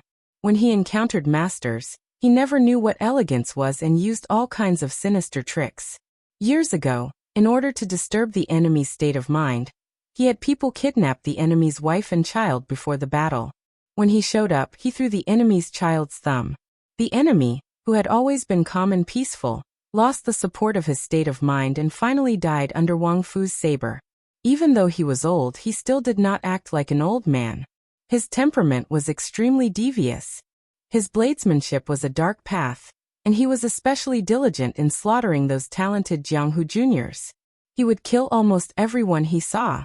It had been many years since Wang Fu had the opportunity to pull out his cough bead blade. His original intention was to kill just now as a way to relieve his boredom. If he made a mistake and really encountered a troublesome master, with Guangling Path's top nobleman Song Li's 3,000 steel cavalry holding the fort, a lone Jianghu outsider would not be able to make any waves. When he was captured, he could be slowly used to sharpen his blade. In these years of relying on the imperial court, Wang Fu had done many such shady deeds. However, Song Li, who was recently conferred the title of General Hung Jiang by the imperial court, had his own plans. He did not go along with the intentions of this bladesmanship master. Instead, he had the intention to recruit him. It was not that he lacked valiant generals who could charge and break through enemy lines, but Song Li had always had a strong hobby of collecting beautiful women and Jianghu experts. Furthermore, he only treated them as flowers on brocade and not charcoal in the snow. Once he obtained them, he would be satisfied if he could take a few glances at them whenever he remembered them. Just like this time, when Wang Xianji announced that she would not return after leaving the city, Martial Emperor City lost its last life-saving talisman. Many Jianghu experts who could not see the light of day were recruited by Song Li, who was close to them. Song Li also did not care about their character. Song Li was all smiles, but Wang Fu did not dare to let his guard down. There were countless unorthodox methods in the Jianghu, and only God knew if the remnants of West Chu had their eyes on this newly conferred general of Hengjiang. If Song Li was schemed against, the spring snow building was in need of people. If he lost a trusted general before the war even started, the vassal king Zhao Yi would skin him alive and pull out his tendons. Everyone in the spring snow building knew that Song Li's current power and status was not only because he was capable, but also because Zhao Yi saw Song Li as a character who would share his fortune and misfortune. This point was even more important. The shrewd old spring snow building member, Lu Xingxiang, might not be without resentment. Su Fengnian glanced at the ghost under the wrist, Wang Fu, who was holding his breath in concentration, and quickly retracted his gaze. Song Li waited for a moment, and did not receive a reply. He laughed at himself and did not hide his regret. He slowly said, "I am just a small general. Since I am not able to enter young master's discerning eyes, I hope that when we meet again, you and I can have a good drink. I still have some urgent matters to attend to, so I will not disturb young master's tea time. In the future, as long as young master travels the Jianghu and the Guangling Road, no matter if it is a big or small matter, you just need someone to send a message to your residence. I will definitely be there." Song Li cupped his fist lightly and left with a smile. His bearing was extremely good. Not only did he not bully others, but he also admitted that his foundation was not deep enough. It was not that the young masters present were blind and did not recognize a true Buddha.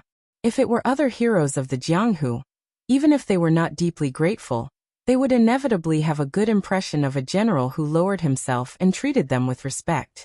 When Song Li cupped his fist and left, Su Fengnian also put down his teacup and stood up to send him off with his eyes. The diners at the nearby tables were quite frightened when they heard the conversation between the two sides that did not deliberately hide anything. When they looked at Su Fengnian again, their gaze was no different from looking at a complete fool who did not know what was good for him. Walking out of the door, Songli walked down the steps and asked softly, "Elder Wang, did you identify this person's cultivation?" Wang Fu took out a fragrant porcelain bottle from his sleeve, unscrewed the lid, and lowered his head to sniff it. He said darkly, "Strange, strange. This old man purposely leaks some of his killing intent, but this kid did not purposely pretend to be a fool." After noticing it, he immediately stopped twirling his cup, but then there was no more movement. Could it be that he was apprenticed to a Taoist priest since childhood? Otherwise, he would not have such composure. Ordinary experts, when attracted by a sudden killing intent, can maintain their posture and pretend to be as steady as Mount Tai. However, the subtle changes in their pupils and the speed of their qi circulation are difficult to hide. However, this old man can confirm one thing. Looking at his continuous gestures of raising, holding, and putting down the cup, this kid must be a person who uses a knife. Songli smiled. Usually, Elder Wang can kill if you want to, but now is not the same as before. Many things may affect the whole situation. It is better to avoid unnecessary trouble. Wang Fu reluctantly agreed and put away the bottle, as if not killing people was equivalent to accumulating merit and virtue. He said with a smile, "That kid probably doesn't know that he has wandered around the gates of hell." Songli turned and mounted his horse. Together, 7 or 8 riders rushed to the military town. A few li away, a scout came back with a military report. Over there was a pair of women who were extremely interesting. Not only did they provoke his soldiers, they also did not have the slightest self-awareness. One of them threatened to make him, the general of Hengjiang, suffer the consequences. Songli was not angry, but he felt that it was a bit chewy. Songli naturally knew the temperament of his army of tigers and wolves. He raised his soldiers to raise them like jackals and wolves. If they did not eat people, how could they kill people on the battlefield? There were many horse bandits in the forest north of Guangling Road. Among them, there were 6 or 7 horse bandits with more than 100 people. Not only did they kill and set fires unscrupulously, but they also teased the local soldiers as easily as a cat playing with a mouse. Songli also had an even more ruthless place. After his own soldiers became extremely difficult to exterminate, he sent many new soldiers who were in the dark to fight with them. They fed each other's fighting strength and died in vain. Galloping on the street, Songli suddenly sighed with emotion. Who would dare to believe that Wang Xianji would die in the hands of that person? Wang Fu, who had always been arrogant, had a gloomy face. If someone did not recognize Lu Huang, who was carrying old monster Wang's corpse, no one would believe it. Songli smiled and asked, "Then isn't the one surnamed Su the new number 1 in the world?" Wang Fu had never seen others doing well. He sneered and said, "Even if that young vassal king could survive, half of his life would be gone. Every year, he would have to consume several furnaces of Wudong's elixirs to keep his life. How could he be the number 1 in the world?" From this old man's point of view, Wang Xianji is most likely dead. In fact, it was Bailiang who sent out all of its elites and some unknown hidden death soldiers that luckily killed Wang Xianji. Songli smiled indifferently and did not comment. Chapter 1123. At the inn, Su Fengnian returned to his room. Since he had nothing to do, he let the 9 flying swords fly out of his sleeves. Not only did he not use his qi to control the swords, he did not even have the slightest confidence in them. This was a mysterious phrase that often appeared in the Wu family's sword tomb. It was used to explain a higher realm of using qi to control the swords, which was where the heart is, where the tip of the sword points. The latter was obviously very high quality. It required years of careful nurturing of the swords to nurture the sword embryo with perfect spirit. However, the 9 flying swords spiraling around the room were not only living creatures that had formed sword embryos, but more like enlightened children that had been caressed by immortals. In terms of physical toughness, after the battle with Wang Xianji, Su Fengnian was far inferior to the Vajra realm masters in Jianghu. In terms of qi, the ghost Wang Fu in his wrist was not wrong. Su Fengnian could not compare to those Fingerxian realm masters with their own merits. However, the current Su Fengnian could not be judged with common sense. When he killed Zhao Huangqiao, he wanted to go to Martial Emperor City based on his intuition. At first, he was cautious and wanted to go to Mount Hui to find Xianyuan Qingfeng, the Wulin Alliance master, to be his bodyguard. Of course, he wanted to make a big deal with her at the same time. Otherwise, he would not have asked. However, since Xianyuan Qingfeng was unwilling to have an affair with him or Beiliang, Su Fengnian did not force her. However, when he was in close contact with Xianyuan Qingfeng, a top master, and quietly confronted her, Su Fengnian was surprised to find that not only were the flying swords eager to move, he also had an inexplicable heroic spirit. This was not unfamiliar to Su Fengnian. It was the same spirit that himself and Wang Xianji had 800 years ago. They were invincible against the world. In the past, Su Fengnian was aware of this state of mind. However, he did not have the intention or the power to control it. However, after the battle, especially after he left Mount Hui alone and got closer to the Eastern Sea, he often could not suppress some of his unintentional actions. Just like now, the flying swords were flying around without a trace, like fish in water. Su Fengnian could clearly sense their joy, and even felt that he could converse with them. Su Fengnian muttered to himself, Buddhism's Mount Sumeru in a mustard seed, and Taoism's heaven and earth hidden in one sleeve. None of them look like it. The mayfly flying sword suddenly spun in front of Su Fengnian's eyes, as if it was greeting him. Then it flashed and flew out of the window. Su Fengnian walked out of the house and went downstairs with a calm expression. He left the inn and walked out of the town. In the end, he saw Song Li's figure sitting high on a horse from afar. It seemed that two young women on the post house had gotten into trouble. One of them was tall and full of heroic spirit. Her sword had already been unsheathed. Judging from her posture, she seemed to be from a famous family. She was still a bit away from being able to spit out Gang Qi at the tip of a sword. She was protecting a woman with a graceful figure behind her, who seemed to be a lady from Jiangnan. However, it seemed that she had lost to someone in a martial arts competition. One of her arms drooped down and couldn't stop trembling slightly. That was why she changed her hand to hold her sword. Song Li didn't say anything. The young retainer with the green silk wrapped around his saber slowed his horse's hooves. His attitude was contented. He also unsheathed his saber and spun it gently. The warhorse leisurely circled around the two desperate women. Su Fengnian stood in the shade of an inconspicuous post house.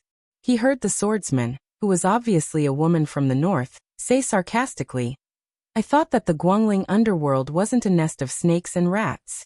After all, even the capital knows that there's a guy called Song Li who keeps on saying that once he has the power of the dynasty in his hands, he will kill all the dogs of the people.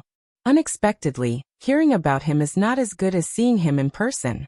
He's just a filthy trash who snatches women from the people.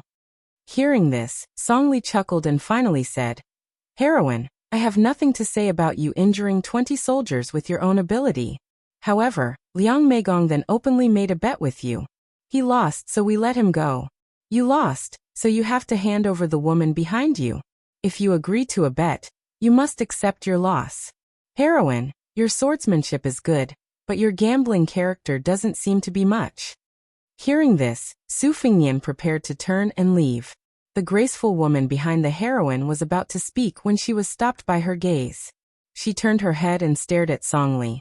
Song Li smiled and said, Don't say anything about you losing, and you have to come with me. You and I both know that as long as you don't protect me, the woman behind you won't be able to walk more than 3 li in the current world.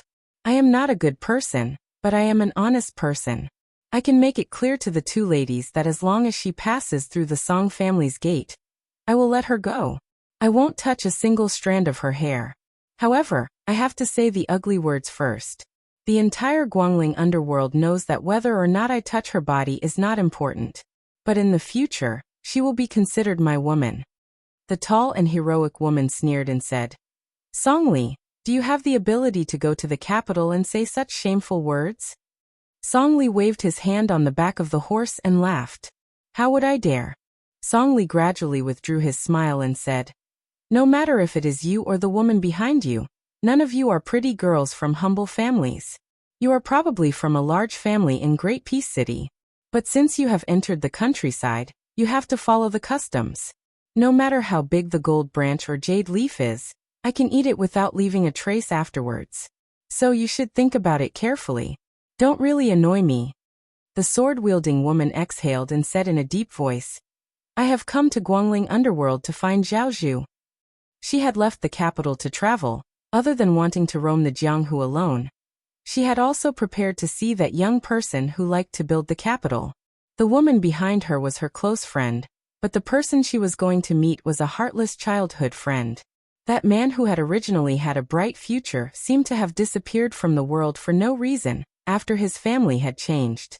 She had finally found some clues. This time, she had gritted her teeth and secretly left Great Peace City. It could be called a rebellious action. If she returned, she would not be able to take a step out of the capital for the rest of her life. Also this time, she had dragged her to see that man. She had not been refused the door. But what was more hurtful was that the man had said that he had already discussed a marriage, and was going to take root in that poor little place. The woman behind her did not believe that he would change his mind. The man had arranged a date with the unfamiliar woman who was not as good as her in every aspect. Not to mention the difference in their backgrounds, their appearances, talents and knowledge were not worth mentioning. But when she saw the man and the village woman standing together, she gave up. Because when she saw the man and the woman who were not a good match, she knew that he liked her. The woman who had practiced the sword for many years under the master of the sword was not as calm as she appeared. The old man beside General Heng Jiang was unfathomable, so she had chosen that young retainer as her bet partner. She was sure that the opponent's blade skills were slightly inferior to her own. But if they really fought, not only would she lose, if that person had not shown mercy, she would have died here. Although it was against her nature to go back on her word. How could she watch her close friend go to that dragon's pool and tiger's den? Just as Song Li himself said, once she crossed his family's threshold, she would lose her clean reputation. No matter what good would it do to have this surplus general of Guangling's local snake be hacked into 1,000 pieces, his property confiscated, and his ancestors exterminated? But she still did not want to reveal their identities. She was not willing, and did not dare. Song Li stilled slightly, his eyes burning. Zhao Zhu, the heir of the king of Yanqi? She knew that it was not good, and closed her mouth. There would always be men in the world who did not care about rules and liked a woman's identity more than her appearance. Great Peace City was the most virtuous place in the world, and also the most corrupt place. She had seen and heard too much about it. Some of the sons of noble families, who could not seduce any kind of beautiful woman, would target those women who were clearly old and lived in deep courtyards. They were proud of them, and would privately meet with their friends to use them as a topic of conversation. They would compete to see who had the higher rank of the titled madam that they had tricked. She had heard that this group of scoundrels did not just view women with ebony scrolls as playthings. They even dared to seduce titled madams with jade scrolls and rhinoceros horn scrolls. Hearing the name Zhao Zhu, Su Fengnian, who had already walked a few steps, stopped in his tracks. He raised his hand and plucked a lush willow branch. Su Fengnian did not plan on going close, but he also did not want to stand by and do nothing. Wang Fu thought that he, the second in the world in blade skills, had not acted in the end because that boy was lucky. Soon he lost his confidence. A willow leaf flashed through the air. Like a knife cutting through tofu, it cut through Liang Meigong's Guangling new blade that was not in its green sheath. The proud young bladesman who had just won against that woman was dumbstruck, his face blank. Wang Fu was the one with the highest realm present, far above everyone else. But he still had to look around before he confirmed that it was the ranger in the shade of the tree that was causing trouble. The reason that Wang Fu had the strange nickname of Ghost under the wrist was because of the way he moved his blade. It was as though there were ghosts and gods helping him. He was one of the few people in the Jianghu who could ignore opponents of higher realms. Wang Fu's talent in martial arts was outstanding even among the geniuses. Otherwise, he would not have been able to reach where he was today just by relying on unorthodox methods. Even a swordsman like Chai Qingshan would not dare to say that he could beat Wang Fu for sure, especially in a battle of life and death. Perhaps Wang Fu's chances of winning were higher. Then everyone on the road saw an absurd scene. The unreachable ghost under the wrist. Wang Fu first leaned back on the horse's back, as if he had dodged something. Only then did he have time to reach out and grab his blade. When he leaned down from the horse, he threw his body forward and lightly tapped the horse's abdomen with the tip of his foot. The sturdy warhorse was sent flying sideways. Wang Fu, who was leisurely carrying his blade, and who was actually wielding it, were two completely different people. Although the old man did not pull his blade out of its sheath, when he ran forward, his momentum was like a rainbow. But for some reason, after the old man had only charged out 60 or 70 feet, he was forced back 20 feet. Then he continued to run with one hand on his blade, his head lowered and his waist bent. He did not walk in a straight line, but rather slithered across the sand like a snake. The ghost under the wrist, a master bladesman, was running forward and retreating like a toddler. After repeating this many times, everyone finally realized that the culprit should be that guy in the shade whose face they could not see clearly. But still, no one knew why Wang Fu had to use such a superfluous method to advance. Even Liang Meigong, who had broken his blade, was no exception. Chapter 1124. When Wang Fu finally arrived within 100 steps of the young man, Wrist Ghost, who was still holding onto the hilt of his saber, saw the young man casually toss away the willow branch in his hand. Without making the slightest movement, the willow branch above the young man's head suddenly straightened, snapped, and fell rapidly to the ground. Coincidentally, the young man caught it with one hand. Wang Fu suddenly stopped in his tracks. It was not only a show of goodwill, but also a show of weakness. Wang Fu was different from many top masters in that he had never set foot in martial emperor city in his life. After he became famous in his prime, he didn't have the title of Ghost of the Wrist at that time. Instead, he had the title of Wang Buxi, which was mixed with praise and criticism. This was because he would kill anyone he encountered, and the one who survived would always be him, Wang Fu. He would never provoke an enemy who could kill him, so in this life, Wang Fu had never lost even once. Even though he had been close to Chai Qingshan for many years, the two of them had never once exchanged martial skills. For more than 10 years, Wang Fu had rarely used his saber. But 10 years ago, there was a time in Jianghu when he was still carrying the cough bead, one of the 10 most famous sabers in the world. Against a young man, he still retreated without a fight. Not long after that, not only did Wang Fu know who that young man who didn't carry a sword or a saber was, it could be said that the whole world knew. The peach blossom sword god, Deng Tea. This time, Wang Fu still did not care about the face of top masters and martial arts seniors, and chose not to use his saber. It was not that he thought he had no chance of winning, but once he used his saber, it would be a fight to the death. The two of them met by chance, and there was no irreconcilable hatred between them. If he was facing Gu Jiantang, then the old man would have the impulse to fight regardless of life and death. After all, those who practiced the sword all wanted to climb over Dong Tai's mountain, and those who practiced the saber were Gu Jiantang. As for those who practiced martial arts in general, no one should have the wishful thinking of defeating Wang Xianji. Wang Fu did not believe that Wang Xianji only died at the hands of the young King Su. Wang Fu stood where he was, feeling a little depressed. There were too many young masters in Jianghu.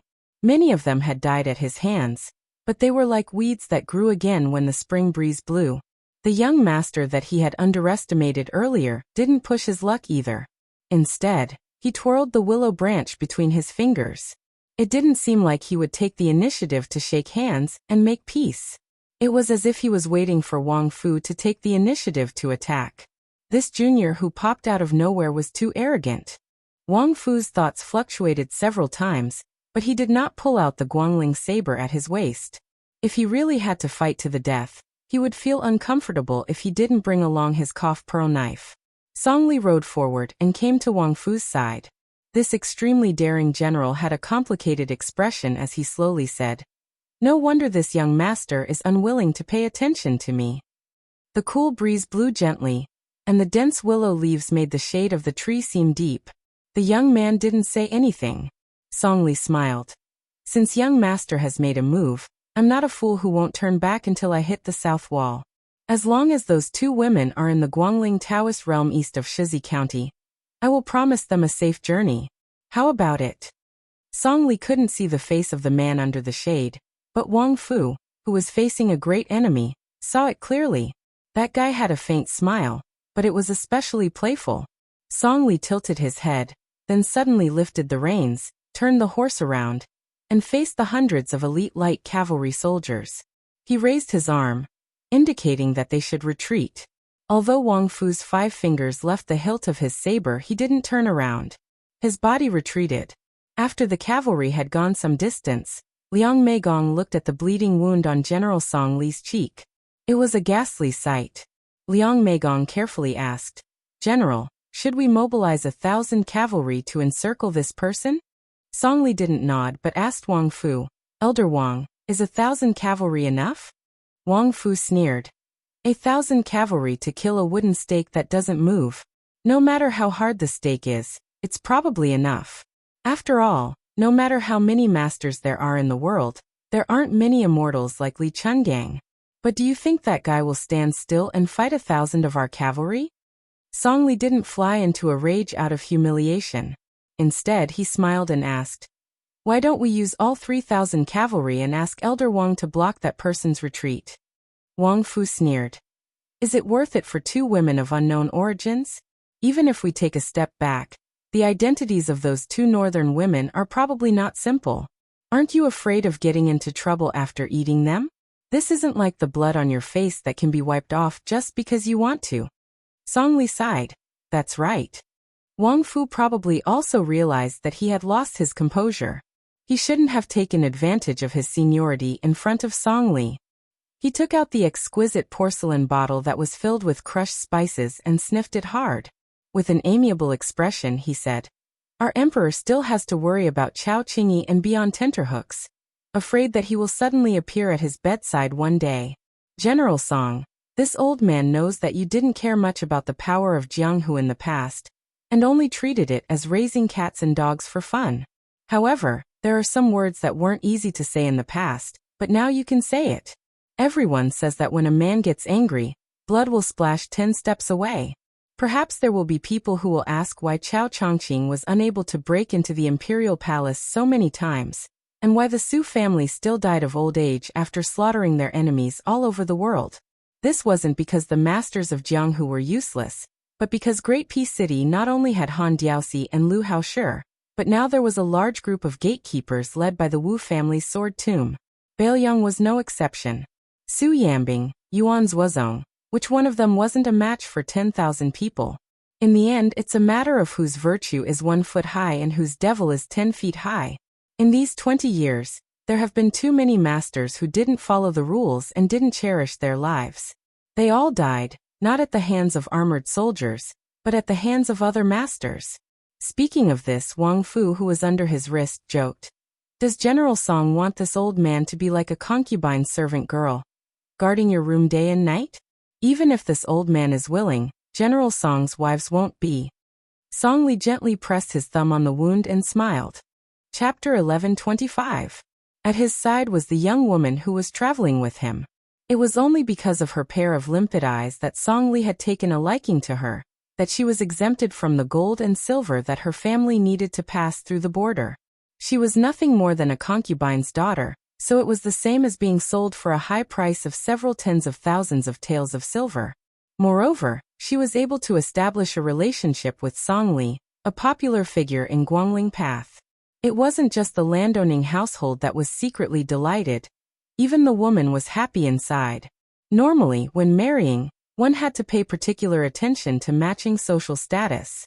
How could she have the extravagant hopes of marrying a Hengjiang general conferred by the imperial court? Song Li turned his head, staring at the woman whose name he still didn't know. With a smile, he said, "If you look at this general's wound one more time, I'm going to cut out your eyes."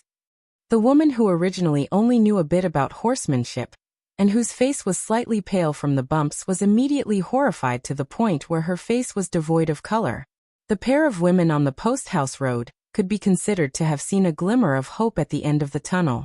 However, when they wanted to go up and express their thanks, that righteous man had already disappeared without a trace in the blink of an eye. The timid woman clutched her chest, breathing heavily. With a wave of lingering fear, she said, "Gaoxia, why don't we return to the capital?" The tall woman who returned her sword to its scabbard said quietly, "After we meet Zhao Zhu, I'll send you back." Only upon closer inspection would one realize that she actually had a pair of jade green eyes. Purple beard, blue eyes. Grand Secretary Zhang. The woman didn't have any facial hair, but her jade eyes were similar.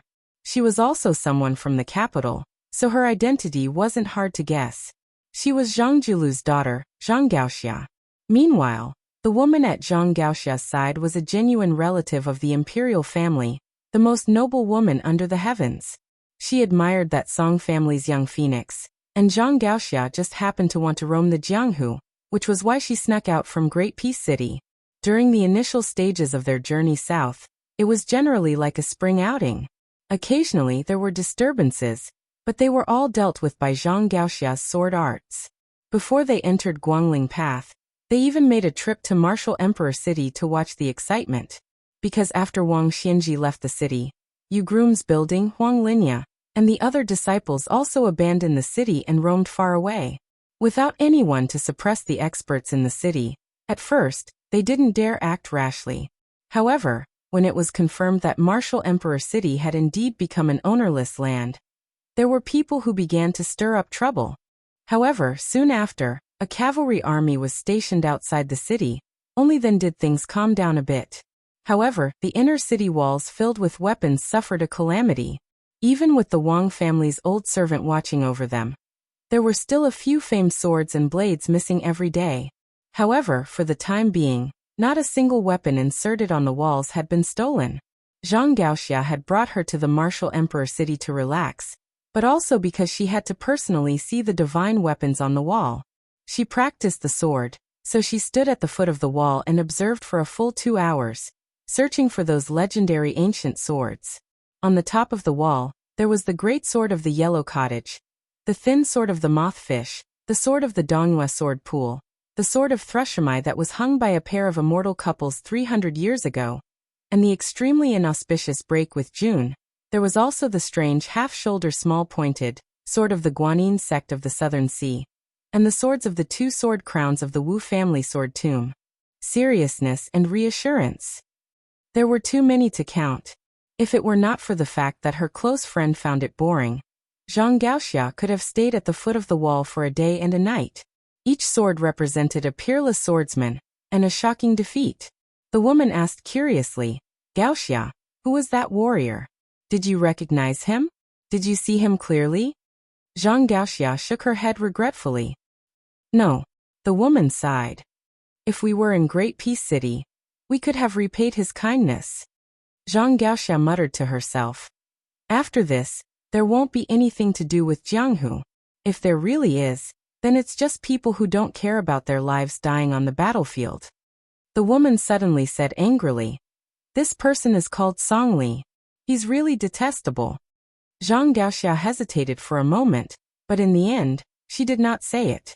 She had once inadvertently heard her father commenting on the people of Guangling. Among them he had mentioned this Song Li, the Prince of Guangling's blessing general. Song Li was actually a chess piece that the imperial court had placed in Guangling's spring snow building a long time ago. But hearing her father's tone, Zhaoyi had also sensed this in the past 2 years, but still did not shed all pretense of cordiality. On the contrary, he valued this person more and more. If he wanted money, food, soldiers, and horses, he would give them all to him without hesitation. However, Song Li did not listen to Zhang Lu's orders. Even Gu Jiantong's Gu Lu, which only existed in name now, had not been able to order Song Li around in the past. Zhang Gaoxia privately speculated that this Song Li should be called Zhao Li. His backers might be the most powerful elders of the imperial house. These old men who had followed the previous emperor to the north and south, and lived a life of war, had been silent for too many years. Zhang Gaoxia's father, the Grand Secretary, had once revealed heavenly secrets to his daughter. He had laughed and said that those old men, who were buried up to their necks in the yellow earth, had gritted their teeth and refused to step into the coffin because they wanted to wait for the 2 people outside the door to die first. Later, when the news of Su Zhao's death spread to the capital, Zhang Gaoxia went to the study that her brothers had treated as a forbidden land. When she found that the person outside the door had died, the father of the person inside the door was not very happy. Instead, he was somewhat lonely. When she left the room and closed the door, she vaguely heard her father say, "Since ancient times, it has been difficult for famous generals and officials to die of old age. Su Xiao has won." Returning to the inn in town, Su Fengnian was not in a hurry to leave. His trip to the Eastern Sea this time was one thing. However, if Guangling Road mistakenly thought that they could take advantage of the situation, he did not mind learning from Chao Chongqing and having a good chat with Zhao Yi and Zhao Yuang. As for Song Li, he naturally knew more than Zhang Gaoxia. In name, Song Li was one of the most popular people in the spring snow building. It was even rumored that he had squeezed out Lu Xingxiang's position. In reality, there was no such thing. Lu Xingxiang going to the capital to be assistant minister of the Ministry of War was an open attempt by the court to steal people from him. Song Li was secretly stealing people from the spring snow building. However, even Zhao Yi probably only knew part of it. Song Li was not only a chess piece of Great Peace City, he was also the work of the Yan King Zhao Bing. As to who Song Li would be loyal to in the end, only the heavens and earth knew, as well as Song Li himself. Song Li was a chess piece that had been manipulated by many sides. Since he was able to survive on his own, he definitely did not rely on luck to get to where he was today. As expected, he did not come to the inn to make a big fuss. Su Fengnian left the country early the next morning. Actually, on the way to the inn, Su Fengnian would definitely die if Wang Fu could get within 10 feet of him. However, Su Fengnian was even more certain that even if Wang Fu was given 100 years, that guy would not be able to get within 10 feet of him. Because Wang Fu was not Gu Jiantang. The difference of one step was often the difference between heaven and earth. The carriage slowly approached the Eastern Sea. The sound of the tide gradually grew louder. Other than the relic sword box, the items that Su Fengnian wanted to take away from Martial Emperor City would shock the entire world. Chapter 1126. Because it's 5,000 words, it's a little late. Su Fengnian took in a poor young man as his disciple. Before they could see the Eastern Sea and enter the Martial Emperor City, they encountered a small group of horses that crossed the border and saved a family of orphans and widows. Among them, there was a young man who didn't know the immensity of heaven and earth. He didn't know the immensity of heaven and earth, but he insisted on sticking his head out and almost got stabbed to death by the horse bandits. Su Fengnian casually saved the young man and continued to drive towards the Martial Emperor City. The young man's temperament was lively and lively. For some reason, he set his eyes on Su Fengnian. He probably thought that Su Fengnian was a hero who roamed the Jianghu. He followed the carriage for a few days like a sticky candy. During the run, he couldn't bear to wear out his boots, so he simply took them off and tied them to his belt. The young man's leg strength was not bad. In addition, Su Fengnian's carriage was not in a hurry. It traveled and stopped from time to time. Even if he was left far behind for a short while, the young man would always be able to catch up. Su Fengnian lit a bonfire at the seaside that night. The exhausted young man didn't dare to come near and curled up in a corner to sleep. When the young man woke up the next morning, he found himself lying in the carriage.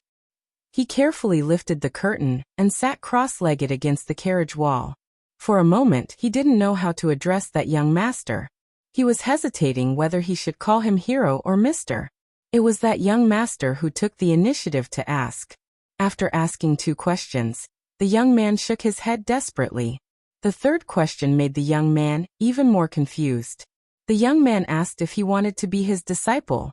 The young man didn't nod his head. He just blushed and said shyly that he couldn't afford the monetary gift. That young master said it didn't matter.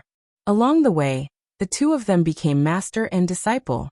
They didn't talk much. The young man was called Wang Sheng. He was born and raised by a fisherman's family by the sea. His parents died while fishing at sea. He and his grandfather depended on each other for survival. After his grandfather died of illness, the young man left his hometown. Since young, he was much stronger than his peers. Other than begging, mourning for people's funerals, and carrying illegal salt, he had done almost all kinds of jobs that could earn him money. Young Wang Sheng was still at an age where he did not know what shrewdness was. When he learned that his cheap master, who seemed to have fallen from the sky, was going to the Martial Emperor City, he was so excited that he could not help but chatter. The young man's nature was simple and honest, and he had a pure heart. Although he couldn't tell the depth of a person's character, he was more accurate in distinguishing between good and bad. After spending a few days with his master, he knew that his master was a person who was easy to talk to. He respected him far more than he feared him. However, to the young man's regret, this young master, who seemed to be more beautiful than a woman, did not like to chat. Most of the time, he was talking to himself and answering his own questions. After emptying his stomach of the anecdotes of Jianghu, he could only talk about the old sayings he heard from his elders and neighbors. Fortunately, his master, who had lost his peace, did not argue with him.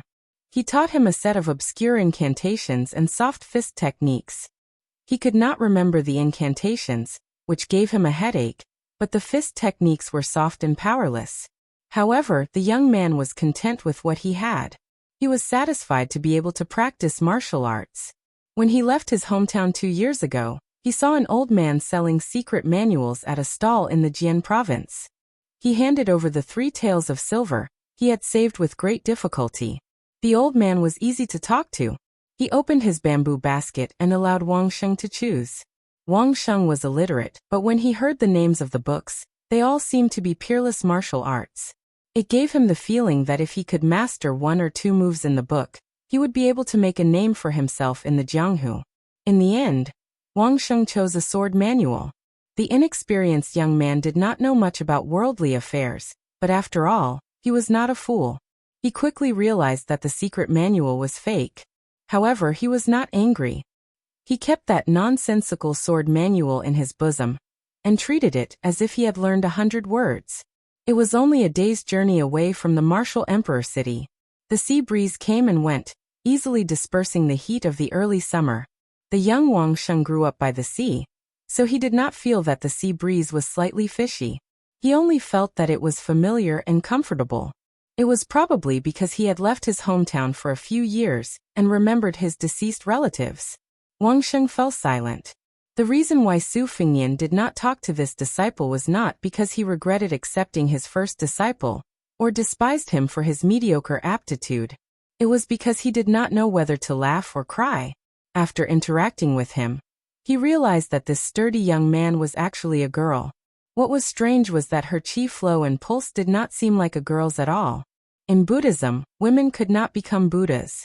In Taoism, female Taoists were also very rare. There was a reason behind it. For 100 years, his mother was the only female sword immortal. Going back 300 years, there was only one female sword immortal. If one did not take the sword into consideration, the number of female first-rank experts could be counted with one's fingers. One of the 4 great grandmasters was Fengdu Green Robe. The current Jianghu was more Yin Qi than before. There were Luo Yang and Xianyuan Qingfeng, as well as Wang Xianji's disciple, Linya, who he had never met before. The logic behind a woman's appearance was similar to that of a man's appearance. His disciple Wang Sheng's aptitude was actually not bad. However, before and after Su Fengnian started practicing martial arts, he had seen the peak of the Jianghu. An outstanding aptitude was often not good when one was young. When it came to practicing martial arts, one's stamina was very important. With enough stamina, there would be many opportunities. Both were indispensable. The reason why Su Fengnian accepted him as his disciple was very simple. Wang Sheng had a wooden sword at his waist.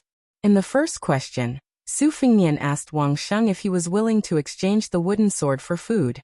Wang Sheng refused. Su Fengnian then asked if Wang Sheng was willing to exchange the wooden sword for money. Wang Sheng still refused. In the middle of the night, they were only 30 to 40 miles away from the martial emperor city. Su Fengnian did not continue riding forward.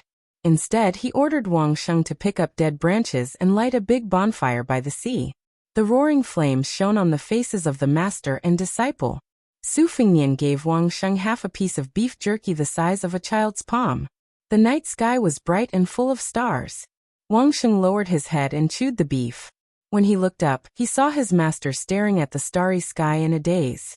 He secretly licked his oily fingers and then pointed to the starry sky. He smiled and said, "Grandpa said that there is a big lantern on the ground. When people die, the lantern will go to the sky and light up again." Su Fengnian said calmly, "There is a saying in my hometown as well. Wang Xing waited for a long time. When he saw his master fall silent again, he said to himself, "Master, other than you, I admire the Wulin Alliance leader of Mount Hui the most." Wang Xing revealed a smile and asked, "Master, guess who's next?" Su Fingnian shook his head. Wang Xing chuckled and said, "It's the Martial Emperor City's fist master, Linya." Su Fingnian smiled and said, "She is the disciple of the world's most powerful person, Wang Xianji. Moreover, she is a beauty on the rouge list. You are far inferior to her in both aspects." Wang Xing wanted to dig a hole and hide in it. He asked timidly, "Master, you know?" Su Fingnian nodded. Wang Xing saw that his master did not seem angry. He lowered his head and said, "Father and mother always wanted to have a younger brother, but they couldn't. Later, they gave up and raised me as a boy. Moreover, we can't afford a dowry and I don't want to get married. Besides, who would want to live with a woman who looks like a man? Just thinking about it makes me depressed. Whoever marries me must be a rapist who did too many bad things in his previous life. The heavens want to punish him for marrying a man in this life." At this point, Wang Sheng, who was content with his life, was amused by himself. Su Fingnian tore off a piece of beef and put it in his mouth. He said softly, "When you grow up, you will look like a woman." Wang Sheng could not help but say, "If I look half as good as you, I don't mind living half a lifetime less." Su Fingnian said calmly, "Go practice for 2 hours."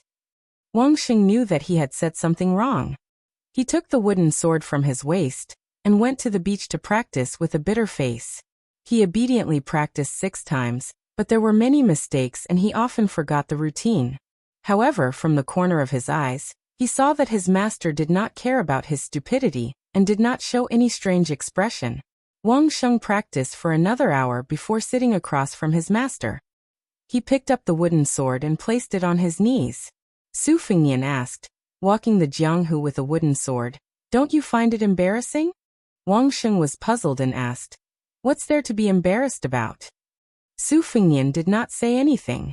Wang Sheng smiled happily and said, "Grandpa made this wooden sword for me. Even if you want it, I won't give it to you." Su Fingnian, who never called himself master, said unhappily, "Do you think I want a broken wooden sword?" Wang Xing chuckled. Su Fingnian joked, "In the future, if anyone is blind enough to fall in love with you, you can take this wooden sword as a token of love and consider it your dowry." Chapter 11:27. Wang Sheng remained silent with a bitter face. Su Fingnian said, "You think the wooden sword is precious now, but that's because you haven't seen a real good sword. I am going to the Martial Emperor City to get something, and I can give you one when the time comes.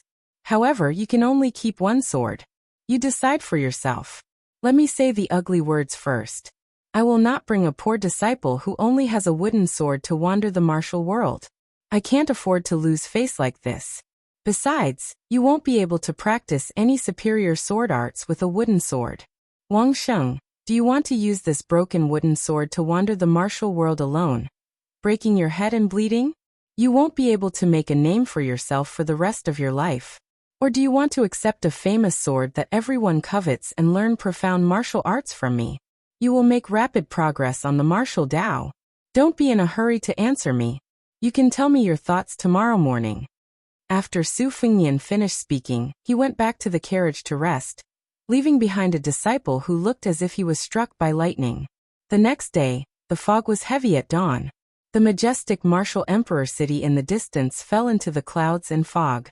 It was sometimes hidden and sometimes visible. It was like a perilous sea. Su Fingnian walked to the seaside and saw Wang Sheng with his eyes closed. He held the wooden sword and pointed at the sea. Probably because he had been holding the sword for a long time, there was a drop of fog on the tip of the sword. Before this, Wang Sheng was wholeheartedly focused on practicing the sword. Su Fingnian didn't pay much attention to him, and only taught him this ordinary sword stance. She treated it as a peerless martial art and practiced it tirelessly. Others might find it funny, but they also didn't find it funny. Wang Sheng finally realized that his master was beside him. He didn't keep the wooden sword, and turned to look at his expressionless master. Suddenly, tears rolled down from his eyes. He choked with sobs and said, "Master." When a child met a threshold that they couldn't cross, They would naturally plead to their elders. Su Fengnian said coldly, "Let go of the sword." Wang Sheng's expression was bleak. "Master, I really want to practice the sword. I want to use the wooden sword to make a name for myself. Because grandfather said that there are people in the martial world who use wooden swords to make a name for themselves. In the future, I will definitely follow master and practice martial arts well." Su Fengnian sneered and said, "There is no such thing as having the best of both worlds. You can't even throw away a broken wooden sword. How can you pick up those good things that everyone covets?" 10,000 taels of gold, Jianghu reputation, ranking in the Wushu evaluation, founding a sect. Which one of them is not more precious than your wooden sword? So what if the wooden sword is your grandfather's legacy? In the Jianghu, there were many newbies who would not hesitate to lose their family's fortune, disown their parents, kill their masters, and offer their wives to others, not to mention their family's fortune. You're so inflexible and don't know how to beat around the bush, yet you still want to practice the sword. Towards the end, Wang Sheng could clearly feel his master's stern tone. Although he hadn't known his master for long, he knew that his master had always been gentle and respectful, someone who could make him feel close to her. She didn't know why, but she knew that she had missed out on this master in this lifetime. She didn't need to think about the Jianghu anymore. Her arms trembled, and she turned her head away from this master. As if in a fit of pique, she softly sobbed and said, "Master, I don't want to practice martial arts anymore." Wang Sheng put away the wooden sword and placed it at her waist. She knelt down and kowtowed 3 times to this master whom she had only known for a few days. When she knelt down and put away the sword, Su Fengnian extended a finger and stopped the droplet of fog that had fallen from the tip of the sword. Su Fengnian looked at the droplet of fog that did not disperse and said softly, "I also practice the sword, but I always feel that I can't compare to many senior swordsmen. For example, Li Chuangong's swordsmanship, Dong Tai's swordsmanship, and Wang Xiaoping's talisman sword." Su Fengnian smiled and said, "But the ones I feel the most sorry for are not them. It's the one called Old Huang and the one nicknamed Wen Busheng." Su Fengnian continued, "I've always felt that too many smart and calculative people, no matter how talented they are, no matter how good their swordsmanship is, no matter how expensive the swords in their hands are, they can't be considered true swordsmen." Wang Sheng stood up, not knowing what to do. She did not understand what this man who was probably no longer her master was talking about. Su Fengnian flicked his fingers slightly, then stretched out his hand and placed it on Wang Sheng's head. He rubbed it and smiled warmly. "These people are all master's seniors and old acquaintances. They have given up many things, especially the last ranger who carried a wooden sword like you. He happened to have the same things you want and the same things you don't want." Su Fengnian took a step back and said in a deep voice, "I, Su Fengnian of Beiliang, accept Princess Hohot as my disciple today." Wang Sheng was dumbfounded. Su Fengnian said indifferently, "Take the things that Wen Hua gave up back then." Wang Sheng was still confused, but at least she knew that her master was still her master. That was enough. As for the names that her master mentioned that she had never heard of before, she didn't think too much about it. She just thought that her master was bragging. The master and disciple headed to Martial Emperor City. "Master, you're not angry with me anymore?" "Yes. Master, I've heard of the Peach Blossom Sword God and the Wudong Sword Maniac. They are both sword immortal level experts. But who are the others?" "You will know in the future." "Master, I don't know if I should say something." "Then don't say it." Master, I can't hold it in." "Don't be angry if I say it. Although you are definitely an expert, aren't you bragging too much? Do you really know those 2 immortals? Could it be that you have seen them from afar?" "Master, it's okay. I feel that you are the strongest expert in the world." "Master, I heard that there are many experts in Beiliang. General Yuan who uses a saber, General Su who uses a spear, and the new king of Shu who has left Beiliang. Have you seen him from afar? Oh right, there is also the young king of Beiliang. He is even more amazing. Alas, he is a vassal. I think you have never seen him before." "Master, I see that you don't have a saber or sword with you. Are you going to Martial Emperor City to buy a suitable weapon to travel the world?" The master and disciple were mostly disciples. Wang Sheng was nagging to himself. The horse hooves and the carriage moved slowly. Finally, they arrived outside Martial Emperor City. The fog outside the city was getting thinner. However, the hundreds of world-famous weapons on the wall were mostly covered in fog. The fog dripped onto the corners of the wall, making the wall stains very deep. The carriage stopped outside the city.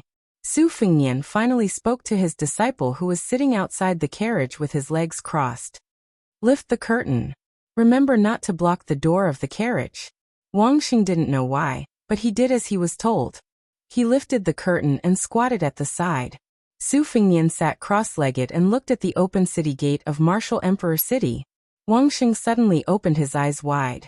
He saw his master's sleeves fluttering even though there was no wind. The fog in Martial Emperor City disappeared in an instant. Inside the city, the wall that once symbolized who was the most powerful person in the world began to tremble imperceptibly. Then the trembling became more and more intense. First, a purple color flew out of the city gate and crashed into Su Fengnian's arms. Then the famous sword Yellow Cottage, which was stuck on the high city wall, broke away from the wall and crashed into the red sandalwood sword box. Then, 8 swords of different lengths crashed into the box one after another. Su Fengnian sat down with the box in his hands. Wang Sheng, who was still holding the curtain, opened his mouth wide. What was going on? On the city wall, hundreds of masterless weapons were trembling at the same time. They seemed to be struggling and resisting. Su Fengnian raised his arm and said softly, "Come." Mothfish slender sword, thrush sword Junju, half-shoulder small point from the Guanyin sect of the South Sea, Wu family's sword tomb, peace and seriousness, and sword immortal Chen Qingming's Sun Buyu from 200 years ago. Swords flew out of the city one after another. Dantian blade, splendid tree blade, Gu Jiantong's master's peeling peck, frost long blade that was invincible 400 years ago, and so on. Swords flew out of the city one after another. The 18 best weapons in the world left the city wall one after another. There was nothing left on the city wall. They went around Su Fengnian and slid into the carriage in an exquisite arc. No matter how fast they flew, they stopped abruptly after passing through the curtain and fell gently. The carriage was stuffed full of weapons. When it couldn't stop, the weapons that came later were nailed into the ground around the carriage. After half an incense stick's time, the 418 weapons on the city wall of Martial Emperor City all had owners after leaving the city. Wang Sheng was stunned on the spot. He couldn't think straight anymore. Her master was really an expert who knew a lot of experts. Su Fengnian at this moment was like the Jianghu in his hands. The new martial emperor of the Jianghu, the new invincible. At this moment, the Martial Emperor City, which had just received the shocking news of the city lord's death in Beiliang, finally believed that the young vassal king had indeed defeated Wang Xianji. After this, the whole world had to pinch their noses and admit that the son of Butcher was the new #1 in the world. Chapter 11:28. Wang Sheng swallowed his saliva and pointed in the direction of the city wall. He said with a trembling voice, "Master, there are so many people here."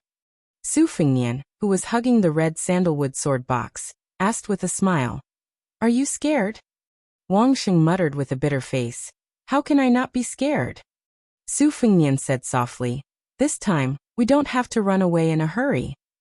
Outside Martial Emperor City, the city wall was packed with Jianghu masters. Most of them had been hiding for many years. They were sheltering old monster Wang to avoid being hunted by the imperial court. At the same time, they knew better than any other Jianghu people how heavy the dark cloud above their heads was. It made them unable to see the sun and despair. If Wang Xianji didn't die, the Jianghu people wouldn't be able to rise again. This was the biggest principle of the Jianghu for the past 60 years. As time passed, no one thought that the old monster would die. However, not only did Wang Xianji fail to ascend, he was defeated by a young junior, and even died in the hands of this guy. This was the most shocking news in the Jianghu in the past 100 years. It was even more unbelievable than when Li Chuangong's wooden horse and ox were broken by Wang Xianji. There was no lack of experts on the city wall. If any of them were to be thrown into the Jianghu, even if they hadn't used their name for many years, as long as they returned to the Jianghu, those sects with good memories would take the initiative to avoid them. These genuine experts coveted the weapons on the wall, even more than those embroidered pillows. After Wang Xianji left the city, Many people heard the news and secretly snuck into the martial emperor city. When the news of Wang Xianji's death spread throughout the world overnight, more people rushed to the Eastern Sea. No one would wake up early if there were no benefits. Naturally, they were after the divine weapons of their dreams. They formed their own groups and wanted to rely on each other in the upcoming turmoil. They wanted to live and get a share of the loot instead of dying in the chaotic battle. Originally, as long as any of Wang Xianji's disciples remained in the city, no one would dare to be so impatient. However, the current martial emperor city was like a flourishing clan that suddenly lost all its males. All that was left was a house full of helpless young beauties. They were of different shapes and sizes. No matter how picky a man was, as long as he barged into the house and acted fast enough, he would be able to win over the beauties. In the end, a guy suddenly appeared out of nowhere and took all the women. Not only did he not let go of the family's wives and concubines, he did not even leave behind a single servant girl. How could the hungry men who were painstakingly leaning on the wall to look at the beautiful spring scenery behind the wall endure this? Everyone on the city wall was ready to make a move, eyeing covetously. However, no one was willing to take the lead in the beginning. This was what it meant to sacrifice one's friends rather than oneself. However, they were afraid that no one would make a move. By the time that guy turned around and left, no one had the courage to stop him. Finally, a man jumped down from the city wall with an unsheathed long and narrow saber in his hand. With a resplendent radiance he shouted, "Yen Mountain's king of killing crossbow, please enlighten me." Once someone left the city wall, more than a dozen famous experts were not willing to be left behind. For a moment, the voices of people announcing themselves rose and fell one after another. Fangshan County's Ink Sword Zhou Mu, please enlighten me. Jian Province's Pipa player Su Wangfeng, please enlighten me. Southern Border's Thousand Hand Guanyin Feng Baigu here. Yendang Mountain's unfettered cultivator Situ Hongzhu, may I be so bold as to ask for a fight? I am Mount Yulong's Monkling Miao. I would like to ask for advice today. More than a dozen experts were full of energy, each with a louder voice than the other. This was only the first group that left the city. Soon, a second group with even more people jumped down from the city wall.